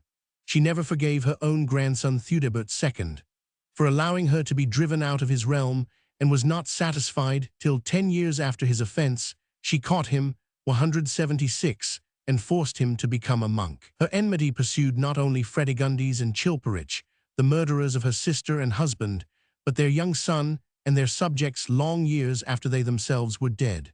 Yet, if she was relentless and unforgiving, we must remember that few rulers in history have suffered such wrongs and faced such odds. Compared with her contemporaries, Brunhilde's might almost pass for a heroine and a saint. Clothar Roman II, though he became king of all the Frankish realms by the murder of Brunhilde's and her great-grandchildren, acquired little real power thereby. The Austrasians and Burgundians, who had combined with him to destroy the old queen, wrung terms from him which deprived him of many undoubted regal rights. The Dukes Warnachar and Ratho, who were made mayors of the palace of the two realms, stipulated that they were to hold their offices for life, not at the king's pleasure. Decay of royal power. For the future, the mayorship became an office of far greater importance than it had yet been. Another step in the weakening of the kingship is shown by the fact that the legislation of the Franks from this time forward is always noted as being done by the king, with the counsel and consent of his bishops, counts, and dukes. A code of laws which Clothar Roman II put forth for the Suabians somewhere about the year 620 is endorsed not merely with his own authority, but with that of 33 bishops, 34 dukes, and 65 counts. The fact that the reign of Clothar was exceptionally fertile in legislation is probably to be accounted for by the fact that he was compelled to listen to the demands of his nobles and grant redress to their grievances, rather than by any particular taste of his own for the enacting of laws. When, for example, we hear that he met the mayor Warnachar and all the bishops and great men of Burgundy at Bonneuil, and there assented to all their just petitions, we must remember that he was facing an irremovable mayor of the palace, and a nation who had freely given themselves into his hands on stated terms, and had no 177 longer over them the unlimited authority that a Clodovch or a Theuderich had owned 100 years before. Troubles of Clothar Roman II. Nothing can show more clearly the growing weakness of the king than an incident which occurred at a great national gathering of Neustrians and Burgundians at Clichy towards the end of his reign. In the midst of the council, a brawl arose, and the followers of a duke named Agina slew Ermenhar, the steward of the palace of the king's son. At once all the Neustrians seized their arms and drew apart into two bands, while Agina and his friends seized the hill of Montmartre and formed their array on its brow. The larger party, headed by Brodulf, a kinsman of the slain man, started off to storm the position. The king was only able to keep the peace by inducing the Burgundians, who were not interested in the quarrel, to follow him and to promise to attack whichever of the two sides should strike the first blow. He dismissed the assembly and was unable to punish anyone, either for the murder or for the riot which had ensued. Clothar, with his diminished royal prerogative, seems to have had neither the opportunity nor the power to engage in wars of conquest beyond the bounds of his realm. Samo and the Slavs, he had to look on without stirring, while a great, if ephemeral, kingdom was built up beyond his eastern frontier. Behind the Thuringians and Bavarians, on the Elbe and Oder, there had dwelt for the last 200 years, since the German races had migrated westward, a group of small and disunited Slavonic tribes, calling themselves Wiltzes, Sorbs, Abatrites, and Czechs. Their dissensions had kept them from being dangerous neighbors till the time of Clothar. But about 620, a Frankish adventurer named Samo who had gone eastward, half as trader, half as buccaneer, united many of the Slavonic tribes and became their king. He gradually extended his power all down the valley of the Elbe on both sides of the Bohemian mountains and was soon to prove himself a serious trouble to the realm of the Merovingians. 178 towards the end of his reign, Clothar II made his son Dagobert king of Austrasia while he was still a very young man. The chief counselors by whose aid Dagobert administered his realm were two men whose names form a landmark in Frankish history: Arnulf, Bishop of Metz, and Count Pippin the Elder, the ancestors of the great house of the Karlings. St. Arnulf and Pippin the Elder. Bishop Arnulf was the wisest and best of the prelates of Austrasia, and after a long life of usefulness in church and state, won the name of saint by laying down his crozier and ring and retiring to a hermitage to spend his last 15 years in the solitudes of the Vosges. Count Pippin, a noble from the land between Meuse and Moselle, whose ancestral abodes are said to have been the manors of Herstal and Landen, was appointed mayor of the palace and lived in the closest concord and amity with Arnulf. They cemented their alliance by a marriage, Bega, the daughter of Pippin, being wedded to Ansegisel, the son of the bishop. For Arnulf, like many of the Frankish clergy, lived in lawful wedlock. From these parents sprang the whole of the line of mayors, kings, and emperors whose mighty deeds were to make their comparatively unimportant ancestors famous in history. King Clothar II died in 628, and his son, Dagobert I, became ruler of all the Frankish realms. He was, for a Meroving, a very creditable ruler, though he lived with 3 wives at once and indulged in occasional outbursts of wrong-headedness. For the 2 first years of his reign, he chose to share the sovereign power with his brother Charibert, whom he made king of Aquitaine out of pure fraternal affection.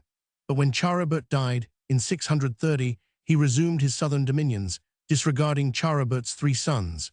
Reign of Dagobert I, 628–38.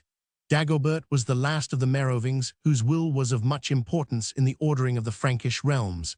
His successors were to be mere shadows. Even in his own time, the royal power was already of little force in Austrasia, where the king leant entirely upon the support of 179 Pippin, who, with his son-in-law Ansegisel, held the post of mayor of the palace for the whole 16 years of Dagobert's reign. His loyalty to the king concealed the fact that he was far more powerful in the Eastern Kingdom than Dagobert himself.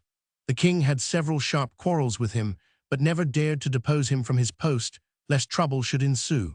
In Neustria no great mayor of the palace had yet arisen, and their Dagobert was ruler in fact as well as name.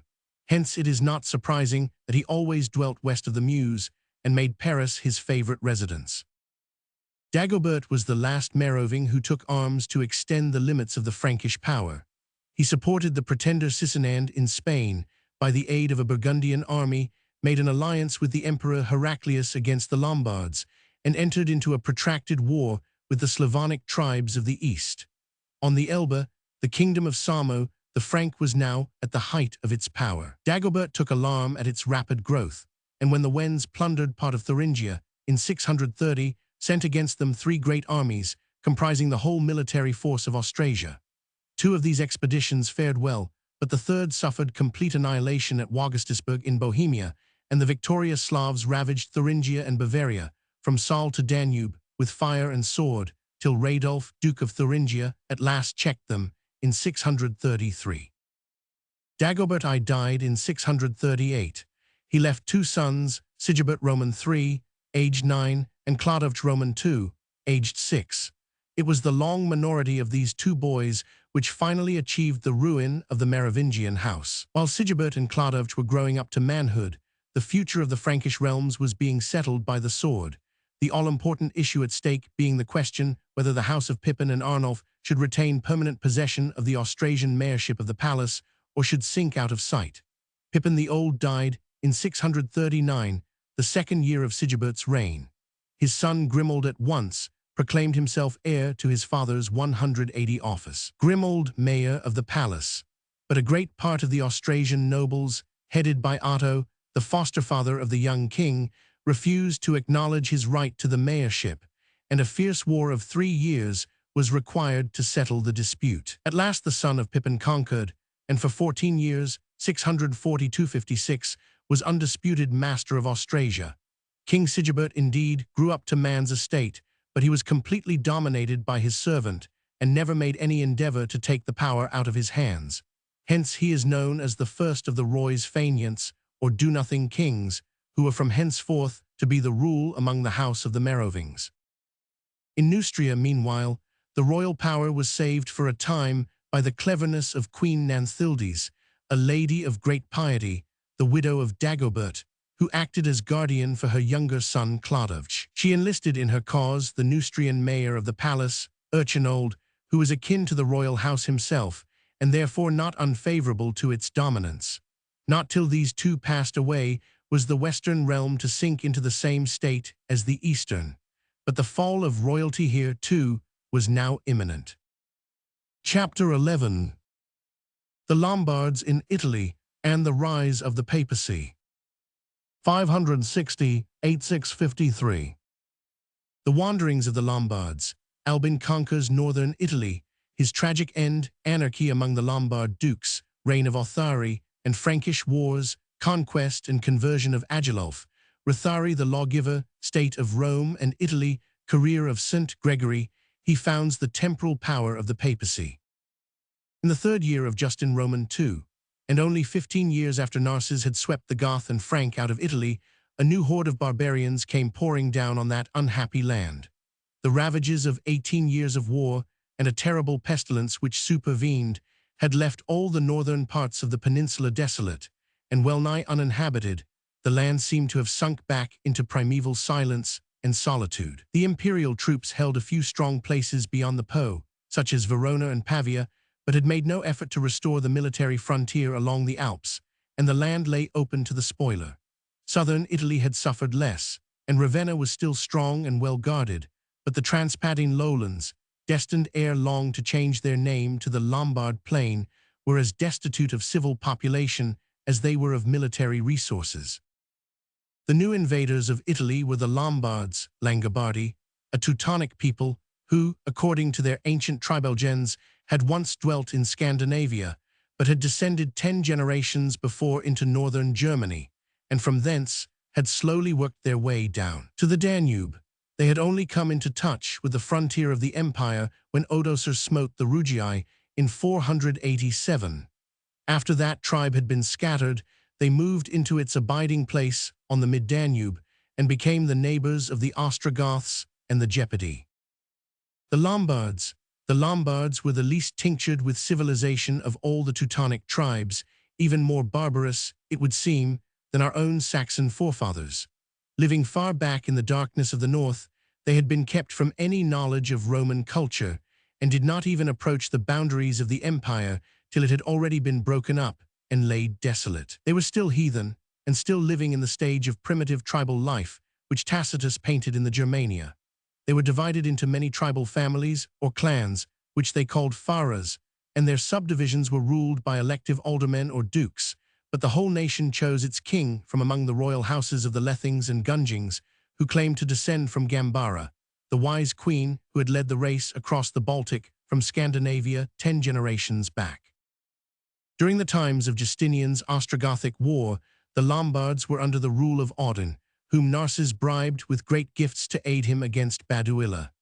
5,000 warriors, under the command of their king himself, joined Narses in the invasion of Italy in 552 and took a distinguished part in the victory of Tagini. It must have been in this campaign that the Lombards learnt of the fertility and the weakness of Italy, but they were still engaged in wars with their neighbors on the Danube, and their king was an old man, wherefore we need not think it strange that they waited 15 years before they turned their knowledge to account.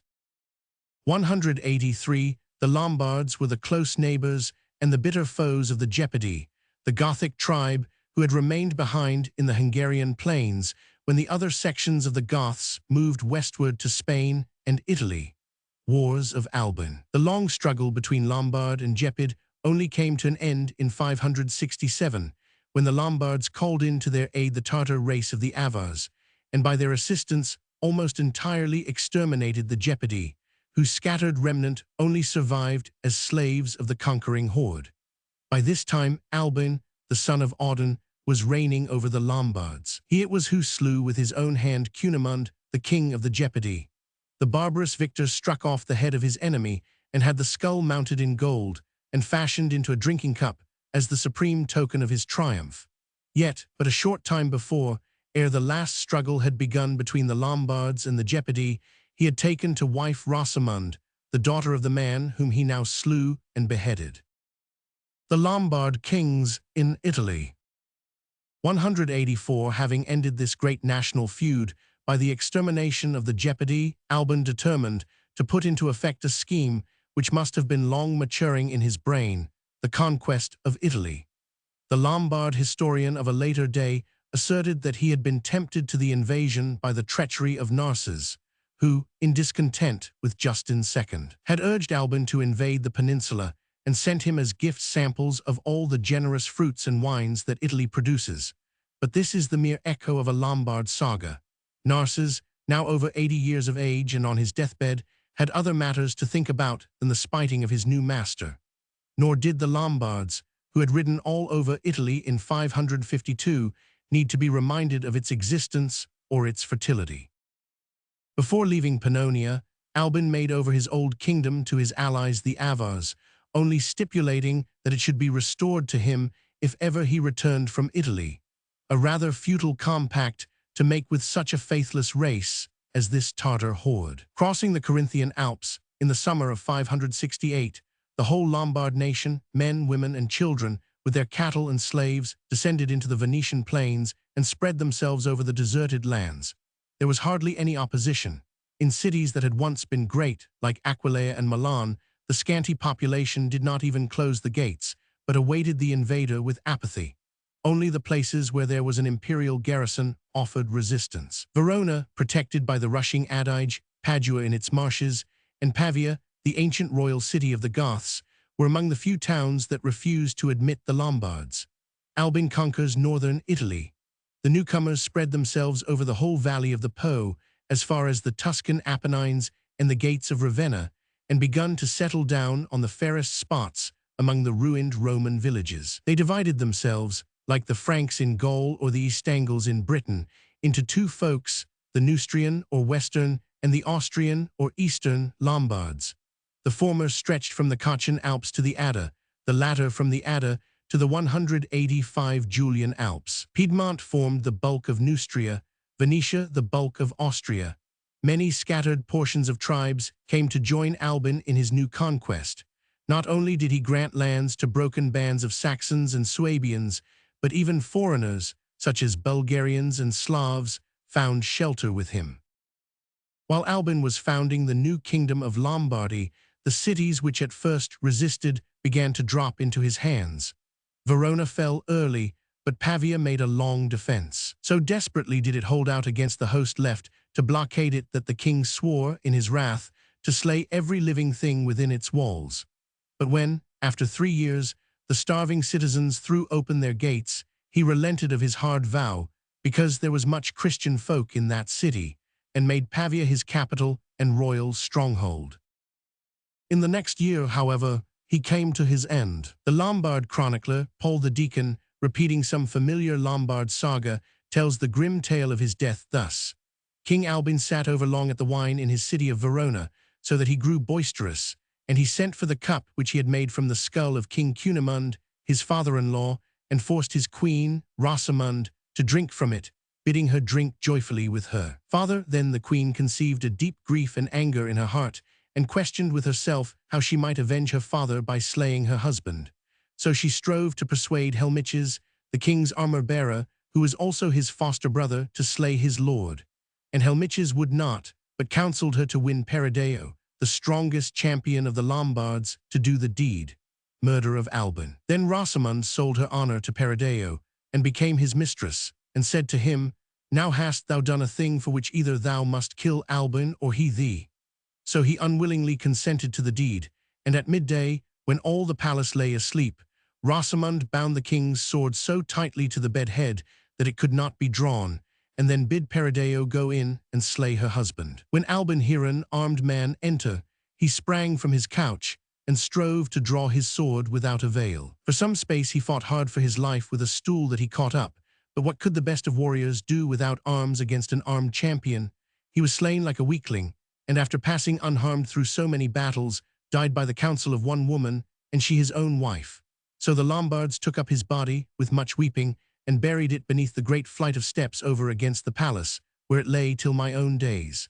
May 572.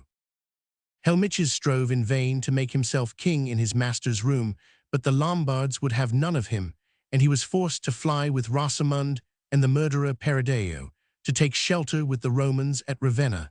There all three of them came to evil ends, for the hand of heaven was upon them for doing such a foul deed. Meanwhile the Lombards crowned as king, in the room of Albin, Clefo, one of the mightiest of their dukes, though not of the royal blood, for Albin had no son and was the last of the Lethings.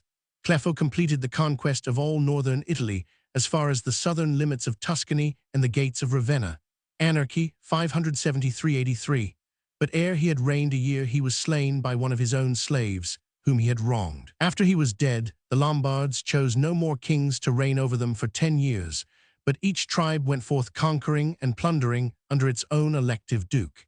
It is said that no less than 35 of these chiefs were ranging over Italy at the same time, 573–83. Nothing can show better the survival of primitive Teutonic ideas among the Lombards than this period of anarchy.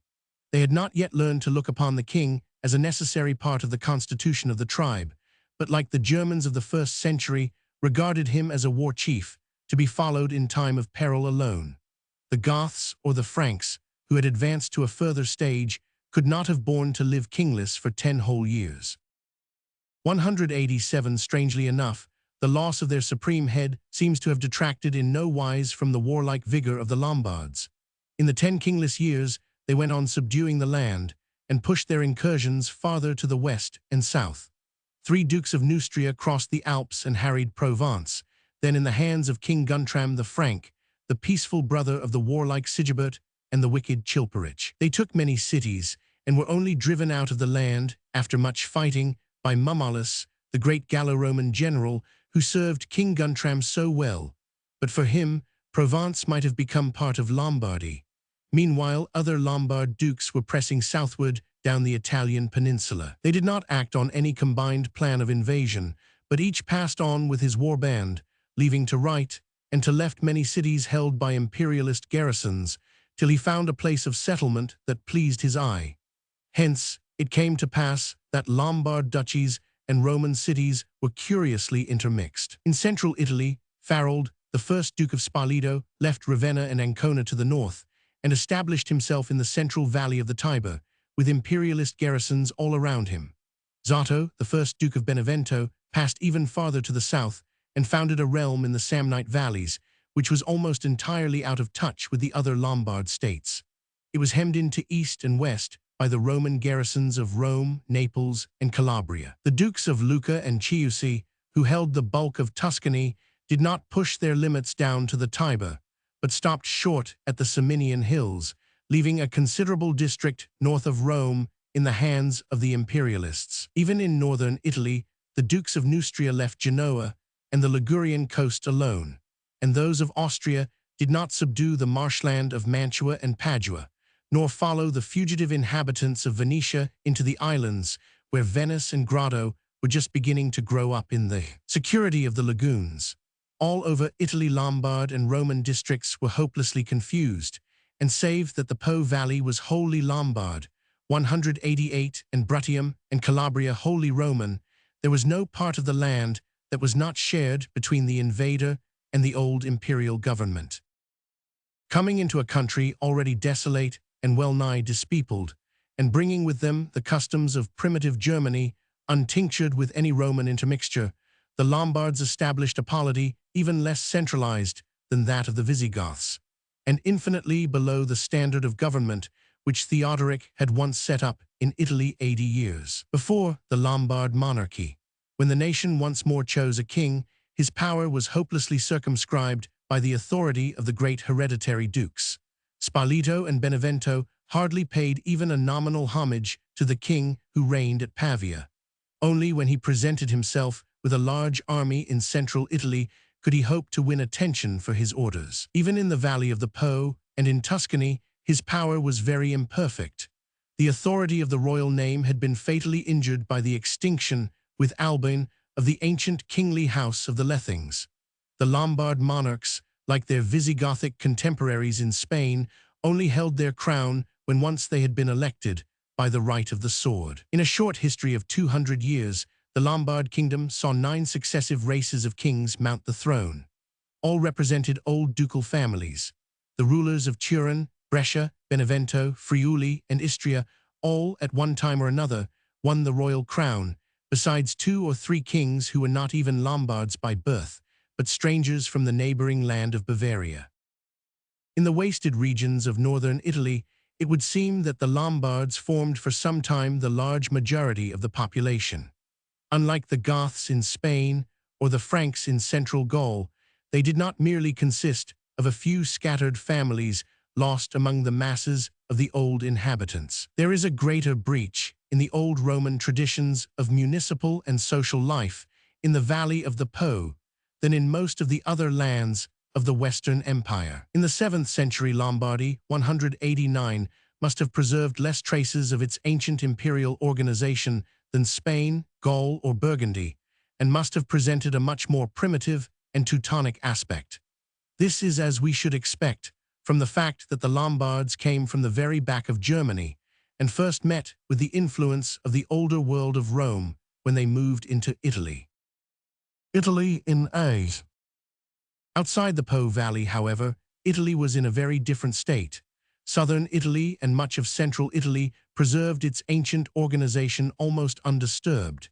The Exarchate of Ravenna, the Ducatus Romanus, and the southern peninsulas, 190 of Apulia and Bruttium, remained unchanged down to the 9th century. Records show us in the neighborhood of Rome the old social organization of the land, in domains inhabited by coloni and owned by Roman church corporations or absentee proprietors, at a time when in the northern plains the feudal system of the semi-independent dukes, each surrounded by their landholding comites, was in full operation.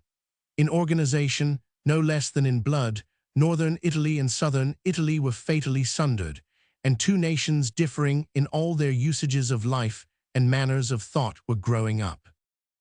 The parts of Italy which remained under the imperial scepter and preserved their ancient social and political organization were strangely scattered. In the reign of Maurice, 582–602, the emperor was still obeyed in 8 regions. First was the Istrian Peninsula and the marsh and lagoon islands of the Venetian coast, with the strong cities of Padua and Mantua thrust inland like a wedge into the side of Lombardy. Second came the Ligurian coast with the city of Genoa, crushed in between the Apennines and the sea. Its rugged valleys and cliffs did not yet tempt the Lombards out of their smiling plain to court the neighborhood of the sea, for the Lombards were essentially unmaritime. Imperial possessions in Italy. Third is found the tract of land round Ravenna, the Exarchate, as it now became called, a title which it shared for a space with Africa, where exarchs also reigned. The Exarchate stretched along the coast of the Adriatic, from the delta of the Po up to the gates of Rimini, reaching as far inland as the Apennines and comprising the whole southern half of the ancient province of Aemilia. Farther down the coast lay the 4th imperial district, from Rimini to Ancona, which was often called the Pentapolis and the Decapolis, from 2 groups of 5 and 10 cities, respectively, which it contained. In Umbria lay a 5th detached district, where the 191 emperor was still acknowledged. It centered around Perugia and was much hemmed in by the Lombard duchies of Chiusi and Spoleto, but it stretched out one horn toward the Pentapolis on the north and the other toward Rome on the south. The 6th district was the Roman territory, now known as the Ducatus Romanus, from the dux who acted as civil governor in the ancient city in subordination to the exarch at Ravenna. The Roman duchy reached from Civita Vecchia to Terracina and from the Apennines to the sea, taking in the southern corner of Etruria and well-nigh the whole of Latium. It was cut off by the Lombard town of Capua from the Duchy of Naples, a narrow coast strip containing the towns of Naples and Amalfi, and ruled by a duke resident in the larger place. Lastly, all the toe and heel of Italy, Calabria, Bruttium, and southern Lucania, the whole coastline from Brindisi to Policastro, formed the 8th Roman district. It was evident that the administration of such a number of fragmentary possessions would be a hard task for the exarch, cut off as he was from access by land to the greater part of the regions for which he was responsible. It was not so easy to foresee that the main result of the scission of Italy by the Lombard conquests was destined to be the rise of the temporal power of the papacy, that most unexpected of the developments of the 7th century. After the anarchy under the tribal dukes had lasted 10 years, the Lombards chose them another king. The election seems to have been made mainly under the pressure of the war with the Franks, which they had brought upon themselves by their reckless invasion and ravaging of Provence in 574–75. Guntram of Burgundy induced his Austrasian kinsmen to help him, and the Lombards were attacked by the Austrasians, who descended the valley of the Adige and attacked Trent, as well as by the Burgundians. Moreover, Tiberius II of Constantinople had sent gifts to the kings of the Franks in order 192 to induce them to aid him in Italy, and had done what he could, while the Persian and Avaric wars still dragged on, to send help to the exarch of Ravenna. The new Lombard king was Othari, the son of that Clefo whose murder had left the throne vacant in 573. So greatly was the need of providing for the maintenance of the central power felt, that the dukes not only did him homage and ceded him the royal city of Pavia, but promised him a half of all the lands that were in their hands as a royal domain to maintain him, his comitatus, and his officers. We may doubt if the promise was very exactly kept, nor did all the dukes unite in the election. The first act of King Othari had to be to subdue and expel Duke Drachtulf, who had called in the Romans, and fortified himself in Brescello to defend the middle valley of the Po against the king. Wars of Othari, 580–390. For the whole of his reign, Othari was involved in recurring struggles with the Franks, whose young and warlike king, Childebert II, the son of Brunhildes, was set on resuming the schemes of his cousin Theudebert for conquering Italy. The 7 years' reign of Othari was mainly occupied in warding off Frankish attacks on Italy. Guntram and Childebert, stirred up by Smaragdus, the exarch of Ravenna, threatened 3 or 4 times to cross the Alps, and twice actually invaded Lombardy. The more dangerous assault was in 590, when 2 great armies advanced simultaneously, the one from Burgundy over the Cenis against Milan, the other from Austrasia over the Brenner against Trent and Verona. Both forced their way to their goal and did much damage to the Lombards, but they failed to meet with each other or with the Roman troops which the exarch had promised to bring to their aid. Famine and pestilence thinned their ranks, and they could not reach the Lombard king, who had shut himself up in the impregnable Pavia. At last, they returned each to their own land, without profiting in the least by their great expedition. 193. In the intervals between the Frankish invasions, Othari had done something to consolidate the Lombard power in North Italy by capturing the great lagoon fortress of Comacchio, whose seizure cut the communication between Padua and Ravenna. At about the same time, Farold, Duke of Spoleto, took Classis, the seaport of Ravenna, and completely destroyed the city, whose only surviving remnant, the solitary church of St. Apollinaire in Classe, stands up in such forlorn grandeur in the Ravenese marshes. Othari is said to have pushed one plundering expedition through Benevento into Bruttium, to have ridden to the extreme south point of the Italian peninsula, and to have touched with his spear a sea-swept pillar near Reggio, crying, "Here shall be the boundary of the kingdom of the Lombards." A vain boast, if it was ever made, for Bruttium was not destined to fall at any time into Lombard hands. Othari married Theodelinda, the daughter of Garibold, Duke of Bavaria, a pious Christian and a Catholic, whose coming seems to have led the wild Lombards to Christianity, much as the influence of Queen Bertha worked on the Jutes of Kent. She had not been long wedded to him when he died. The Lombard Witan, who had formed a high idea of her wisdom and virtue, consulted her as to the choice of a new king. She recommended to them Agilulf, Duke of Turin, a cousin of Othari. To him she gave her hand, and he was at the same time raised on the shield at Milan as King of the Lombards, 590. Agilulf was led by his wife's persuasion to be baptized, and ere long the greater part of the nation followed his example. The majority of the Lombards, like most of the other Teutonic races, adopted Arianism and only conformed to orthodoxy in the 7th century. It was Agilulf and Theodelinda who built the famous Basilica of Monza, where the Iron Crown of Lombardy is even now preserved. In its sacristy are still shown many relics of the pious queen. Most curious among them is a hen and chickens of gold of the most quaint anarchaic workmanship, a marvelous example of the earliest art of a Teutonic people just emerging from barbarism. With it is preserved the crown of Agilulf, which he dedicated to St. John, and which bears the inscription, Agilulf jurata divir gloros rex totus itali offert sancto iohnibaptista in ecclesiae modici. The first 3 kings of the Lombards had been short-lived, but Agilulf survived for the respectable term of 25 years, 591–616, and reigned long enough to see his son grow up and become his colleague on the throne. More fortunate than his predecessor Othari, he was delivered from the danger of Frankish invasions by the series of wars between the sons of Brunhildes and Fredegundis, which broke out in 593, and afterwards by the home troubles of Austrasia and Burgundy, caused by the strife between Brunhildes and the great nobles. Conquests of Agilulf. Agilulf was, therefore, enabled to lop away from the empire several of the detached districts which had hitherto adhered to it. For the greater part of his reign he was in constant war with the Romans, and stripped the exarchs of Sutrium, Ort, Tuda, Perugia, and other South Tuscan and Umbrian towns, 598.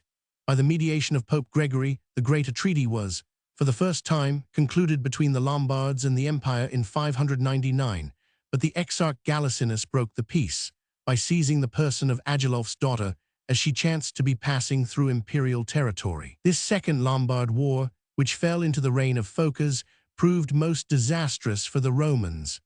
Agilulf began by capturing Padua, the great fortress of the Venetian marshes, 602. The fall of Padua cut off Mantua from succor, and that city, the last stronghold of the empire in the interior of Lombardy, also fell in 602.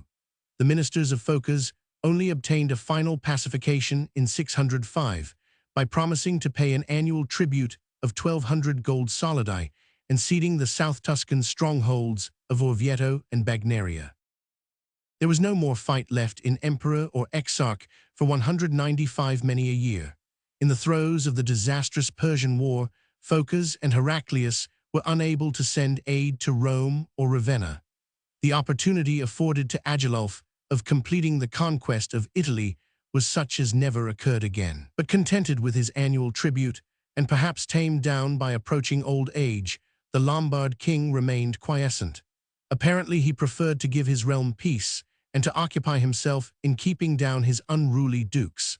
In the course of his reign, there were 3 or 4 dangerous rebellions of these chiefs, but Agilulf put them all down, apparently without much difficulty. There was also trouble on the northeastern frontier from the Avars and Slavs, the same foes who were so grievously afflicting the Roman Empire at this time. The Slavs made their way into Istria and Scilly and became troublesome neighbors to Italy, though some of their nearest tribes were reduced to pay tribute by the Dukes of Friuli. The Avars were more active and more dangerous. In spite of repeated treaties with Agilulf, their Chagan burst into North Italy in 610, slew Gisulf, Duke of Friuli, in battle, ravaged all Venetia, and carried off many captives. Fortunately for the Lombards, these invasions were not continued, as the Avars found better prey and less fighting in the Balkan Peninsula. In spite of such troubles, the reign of Agilulf was a time of growth, expansion, and ripening civilization for the Lombards. They had all, by the end of his reign, received Christianity, had settled down in their new home, and were beginning to build churches and palaces, instead of confining their attention to destroying them. Agilulf had found a modus vivendi with Gregory the Great and the papacy, and taught his subjects to live in some sort of peace with their neighbors, instead of persisting in the unending war which had filled the first 30 years of Lombard dominion in Italy.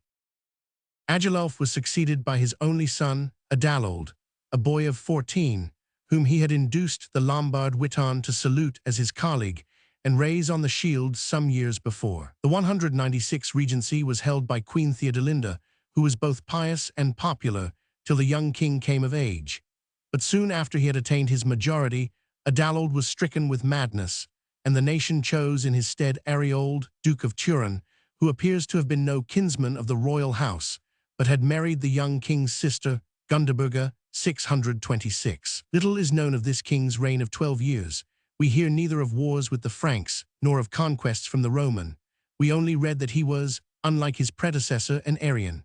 When he died, however, he was succeeded by a ruler of far greater mark, Duke Rothari of Brescia, of the race of Arad, a strong man, and one who walked in the paths of justice, though he was not an orthodox Christian, but followed the deceitful heresy of the Arians. Conquests of Rothari, 630–652.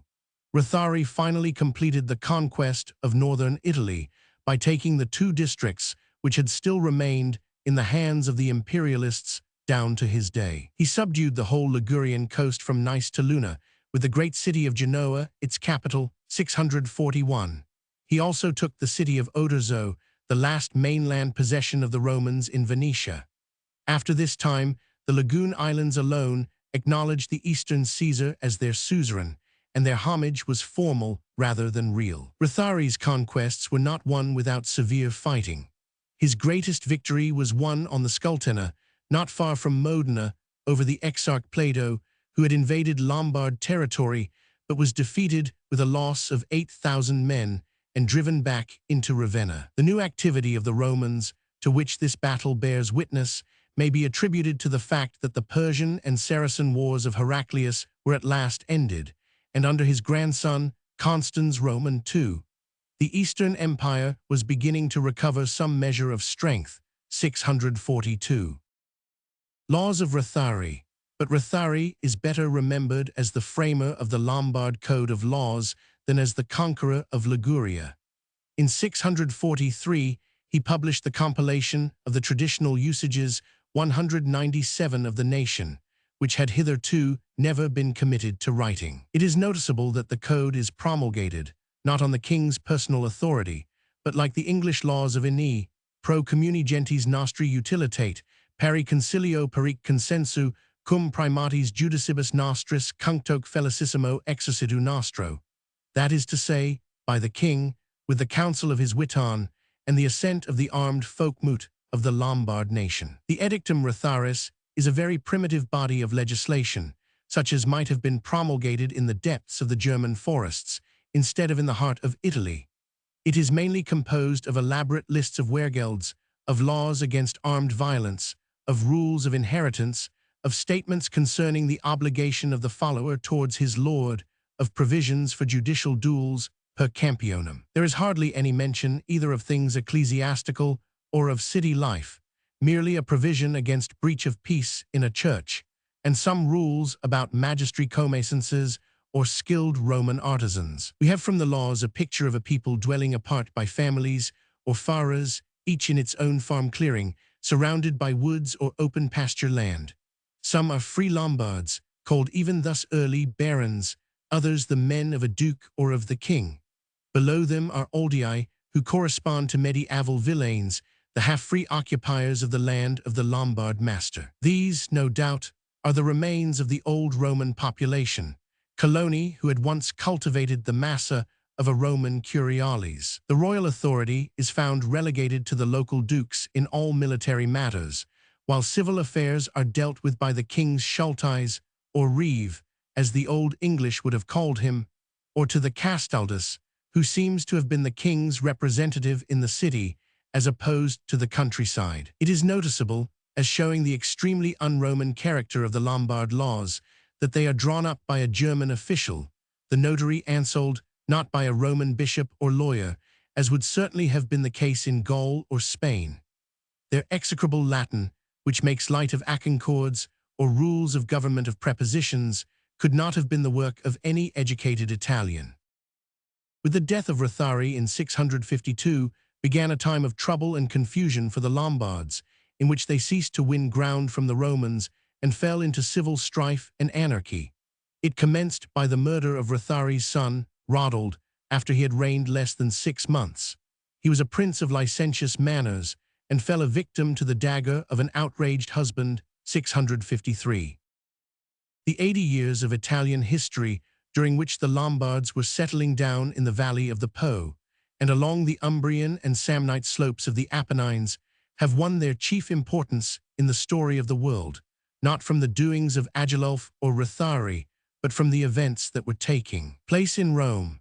To these years we may ascribe the foundation of the temporal power of the papacy and the development of the ecumenical position of the Bishop of Rome to an extent which had hitherto been uncontemplated. These movements owe most of their strength to a single man, Pope Gregory the Great.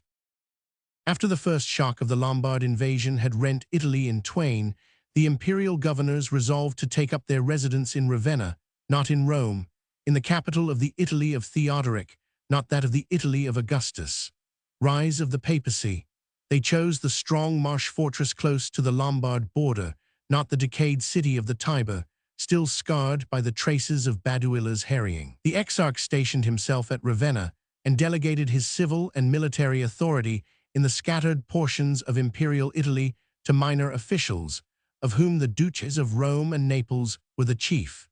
This removal of the seat of the viceroy from the ancient metropolis was destined to have the most far-reaching results. Its first was that the chief lay official in Rome was an individual of far less authority and prestige than the chief ecclesiastical personage there resident.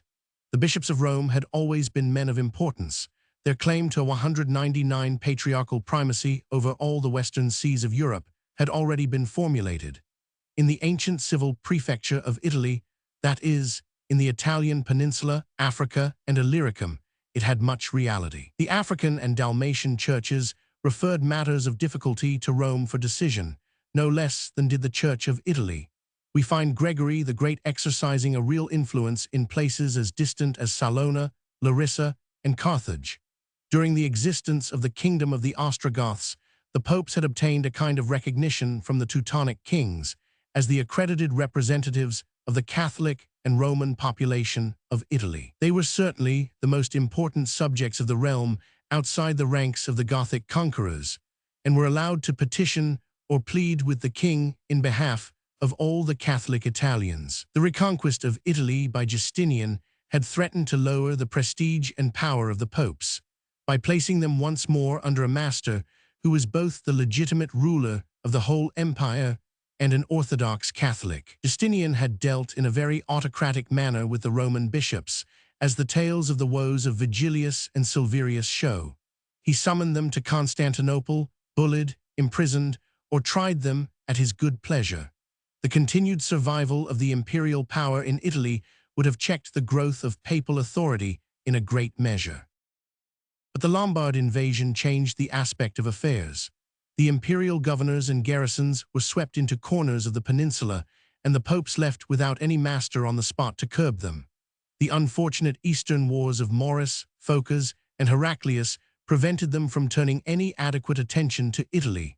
They sent the exarchs over to make what fight they could, without giving them adequate supplies, either of men or money. The exarchs, penned up in Ravenna, could only communicate with Rome with the greatest difficulty. The land route of communication was almost cut by the Lombards of Spoleto. The sea route was long and difficult.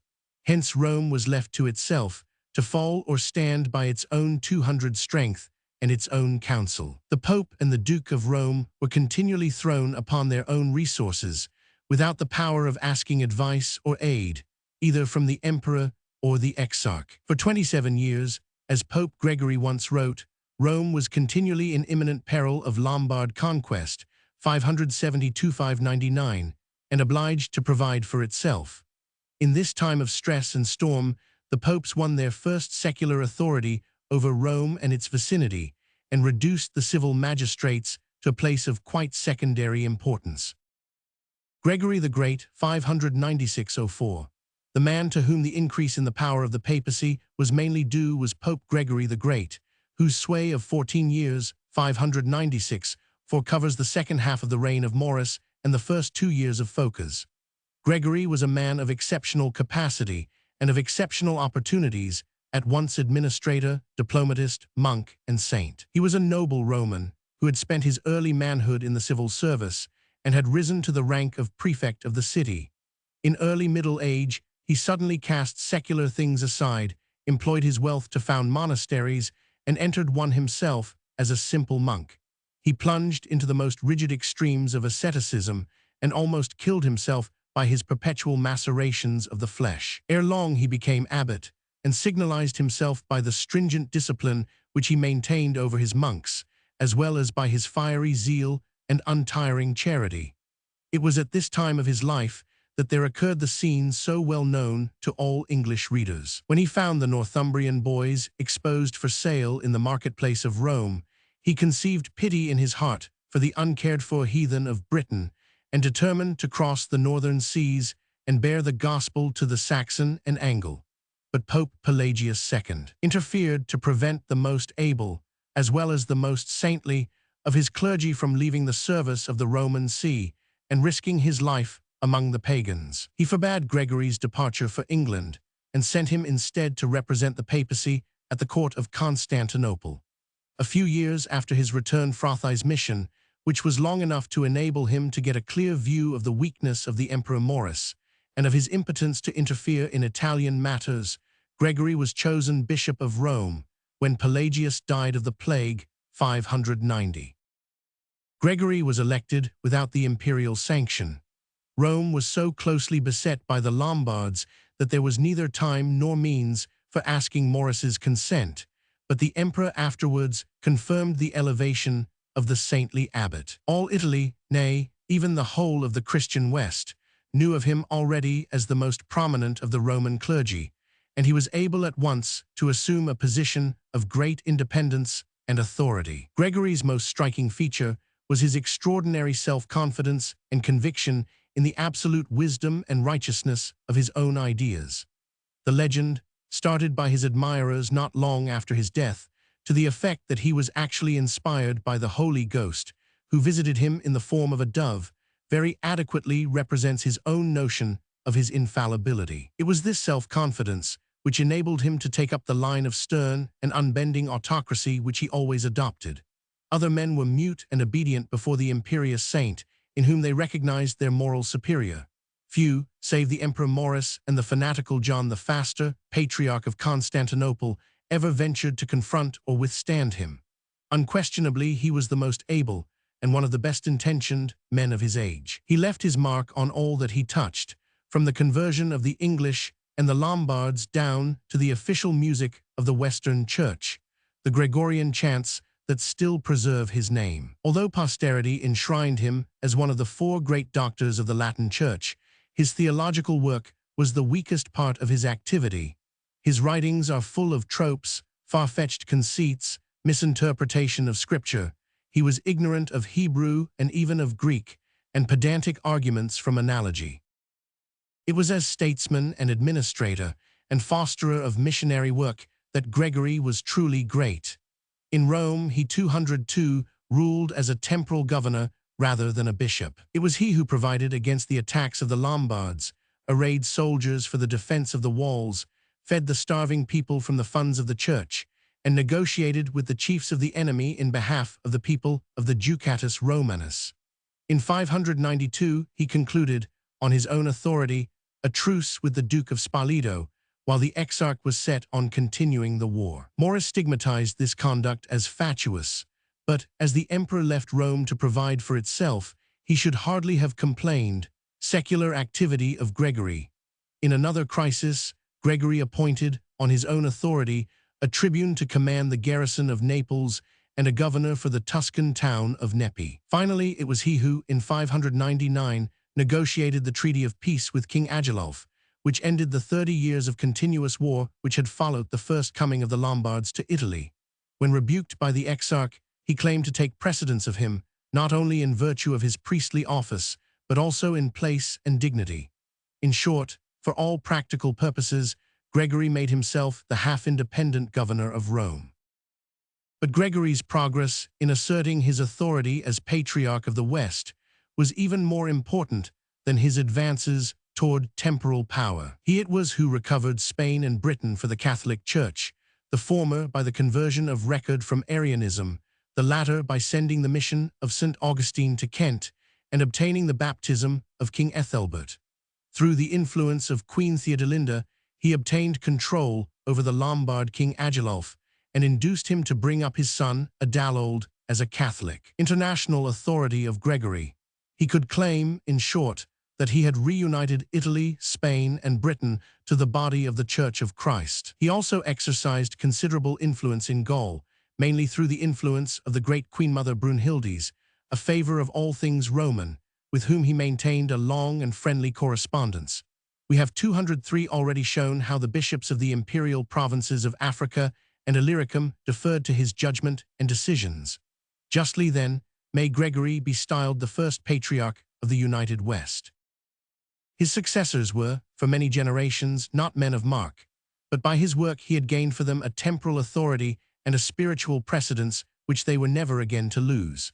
When he died in 604, he left the Roman See exalted to a pitch of greatness which it had never before known, revered by all the Teutonic peoples of Europe, and half freed from its allegiance to the rulers of Constantinople. Chapter 12.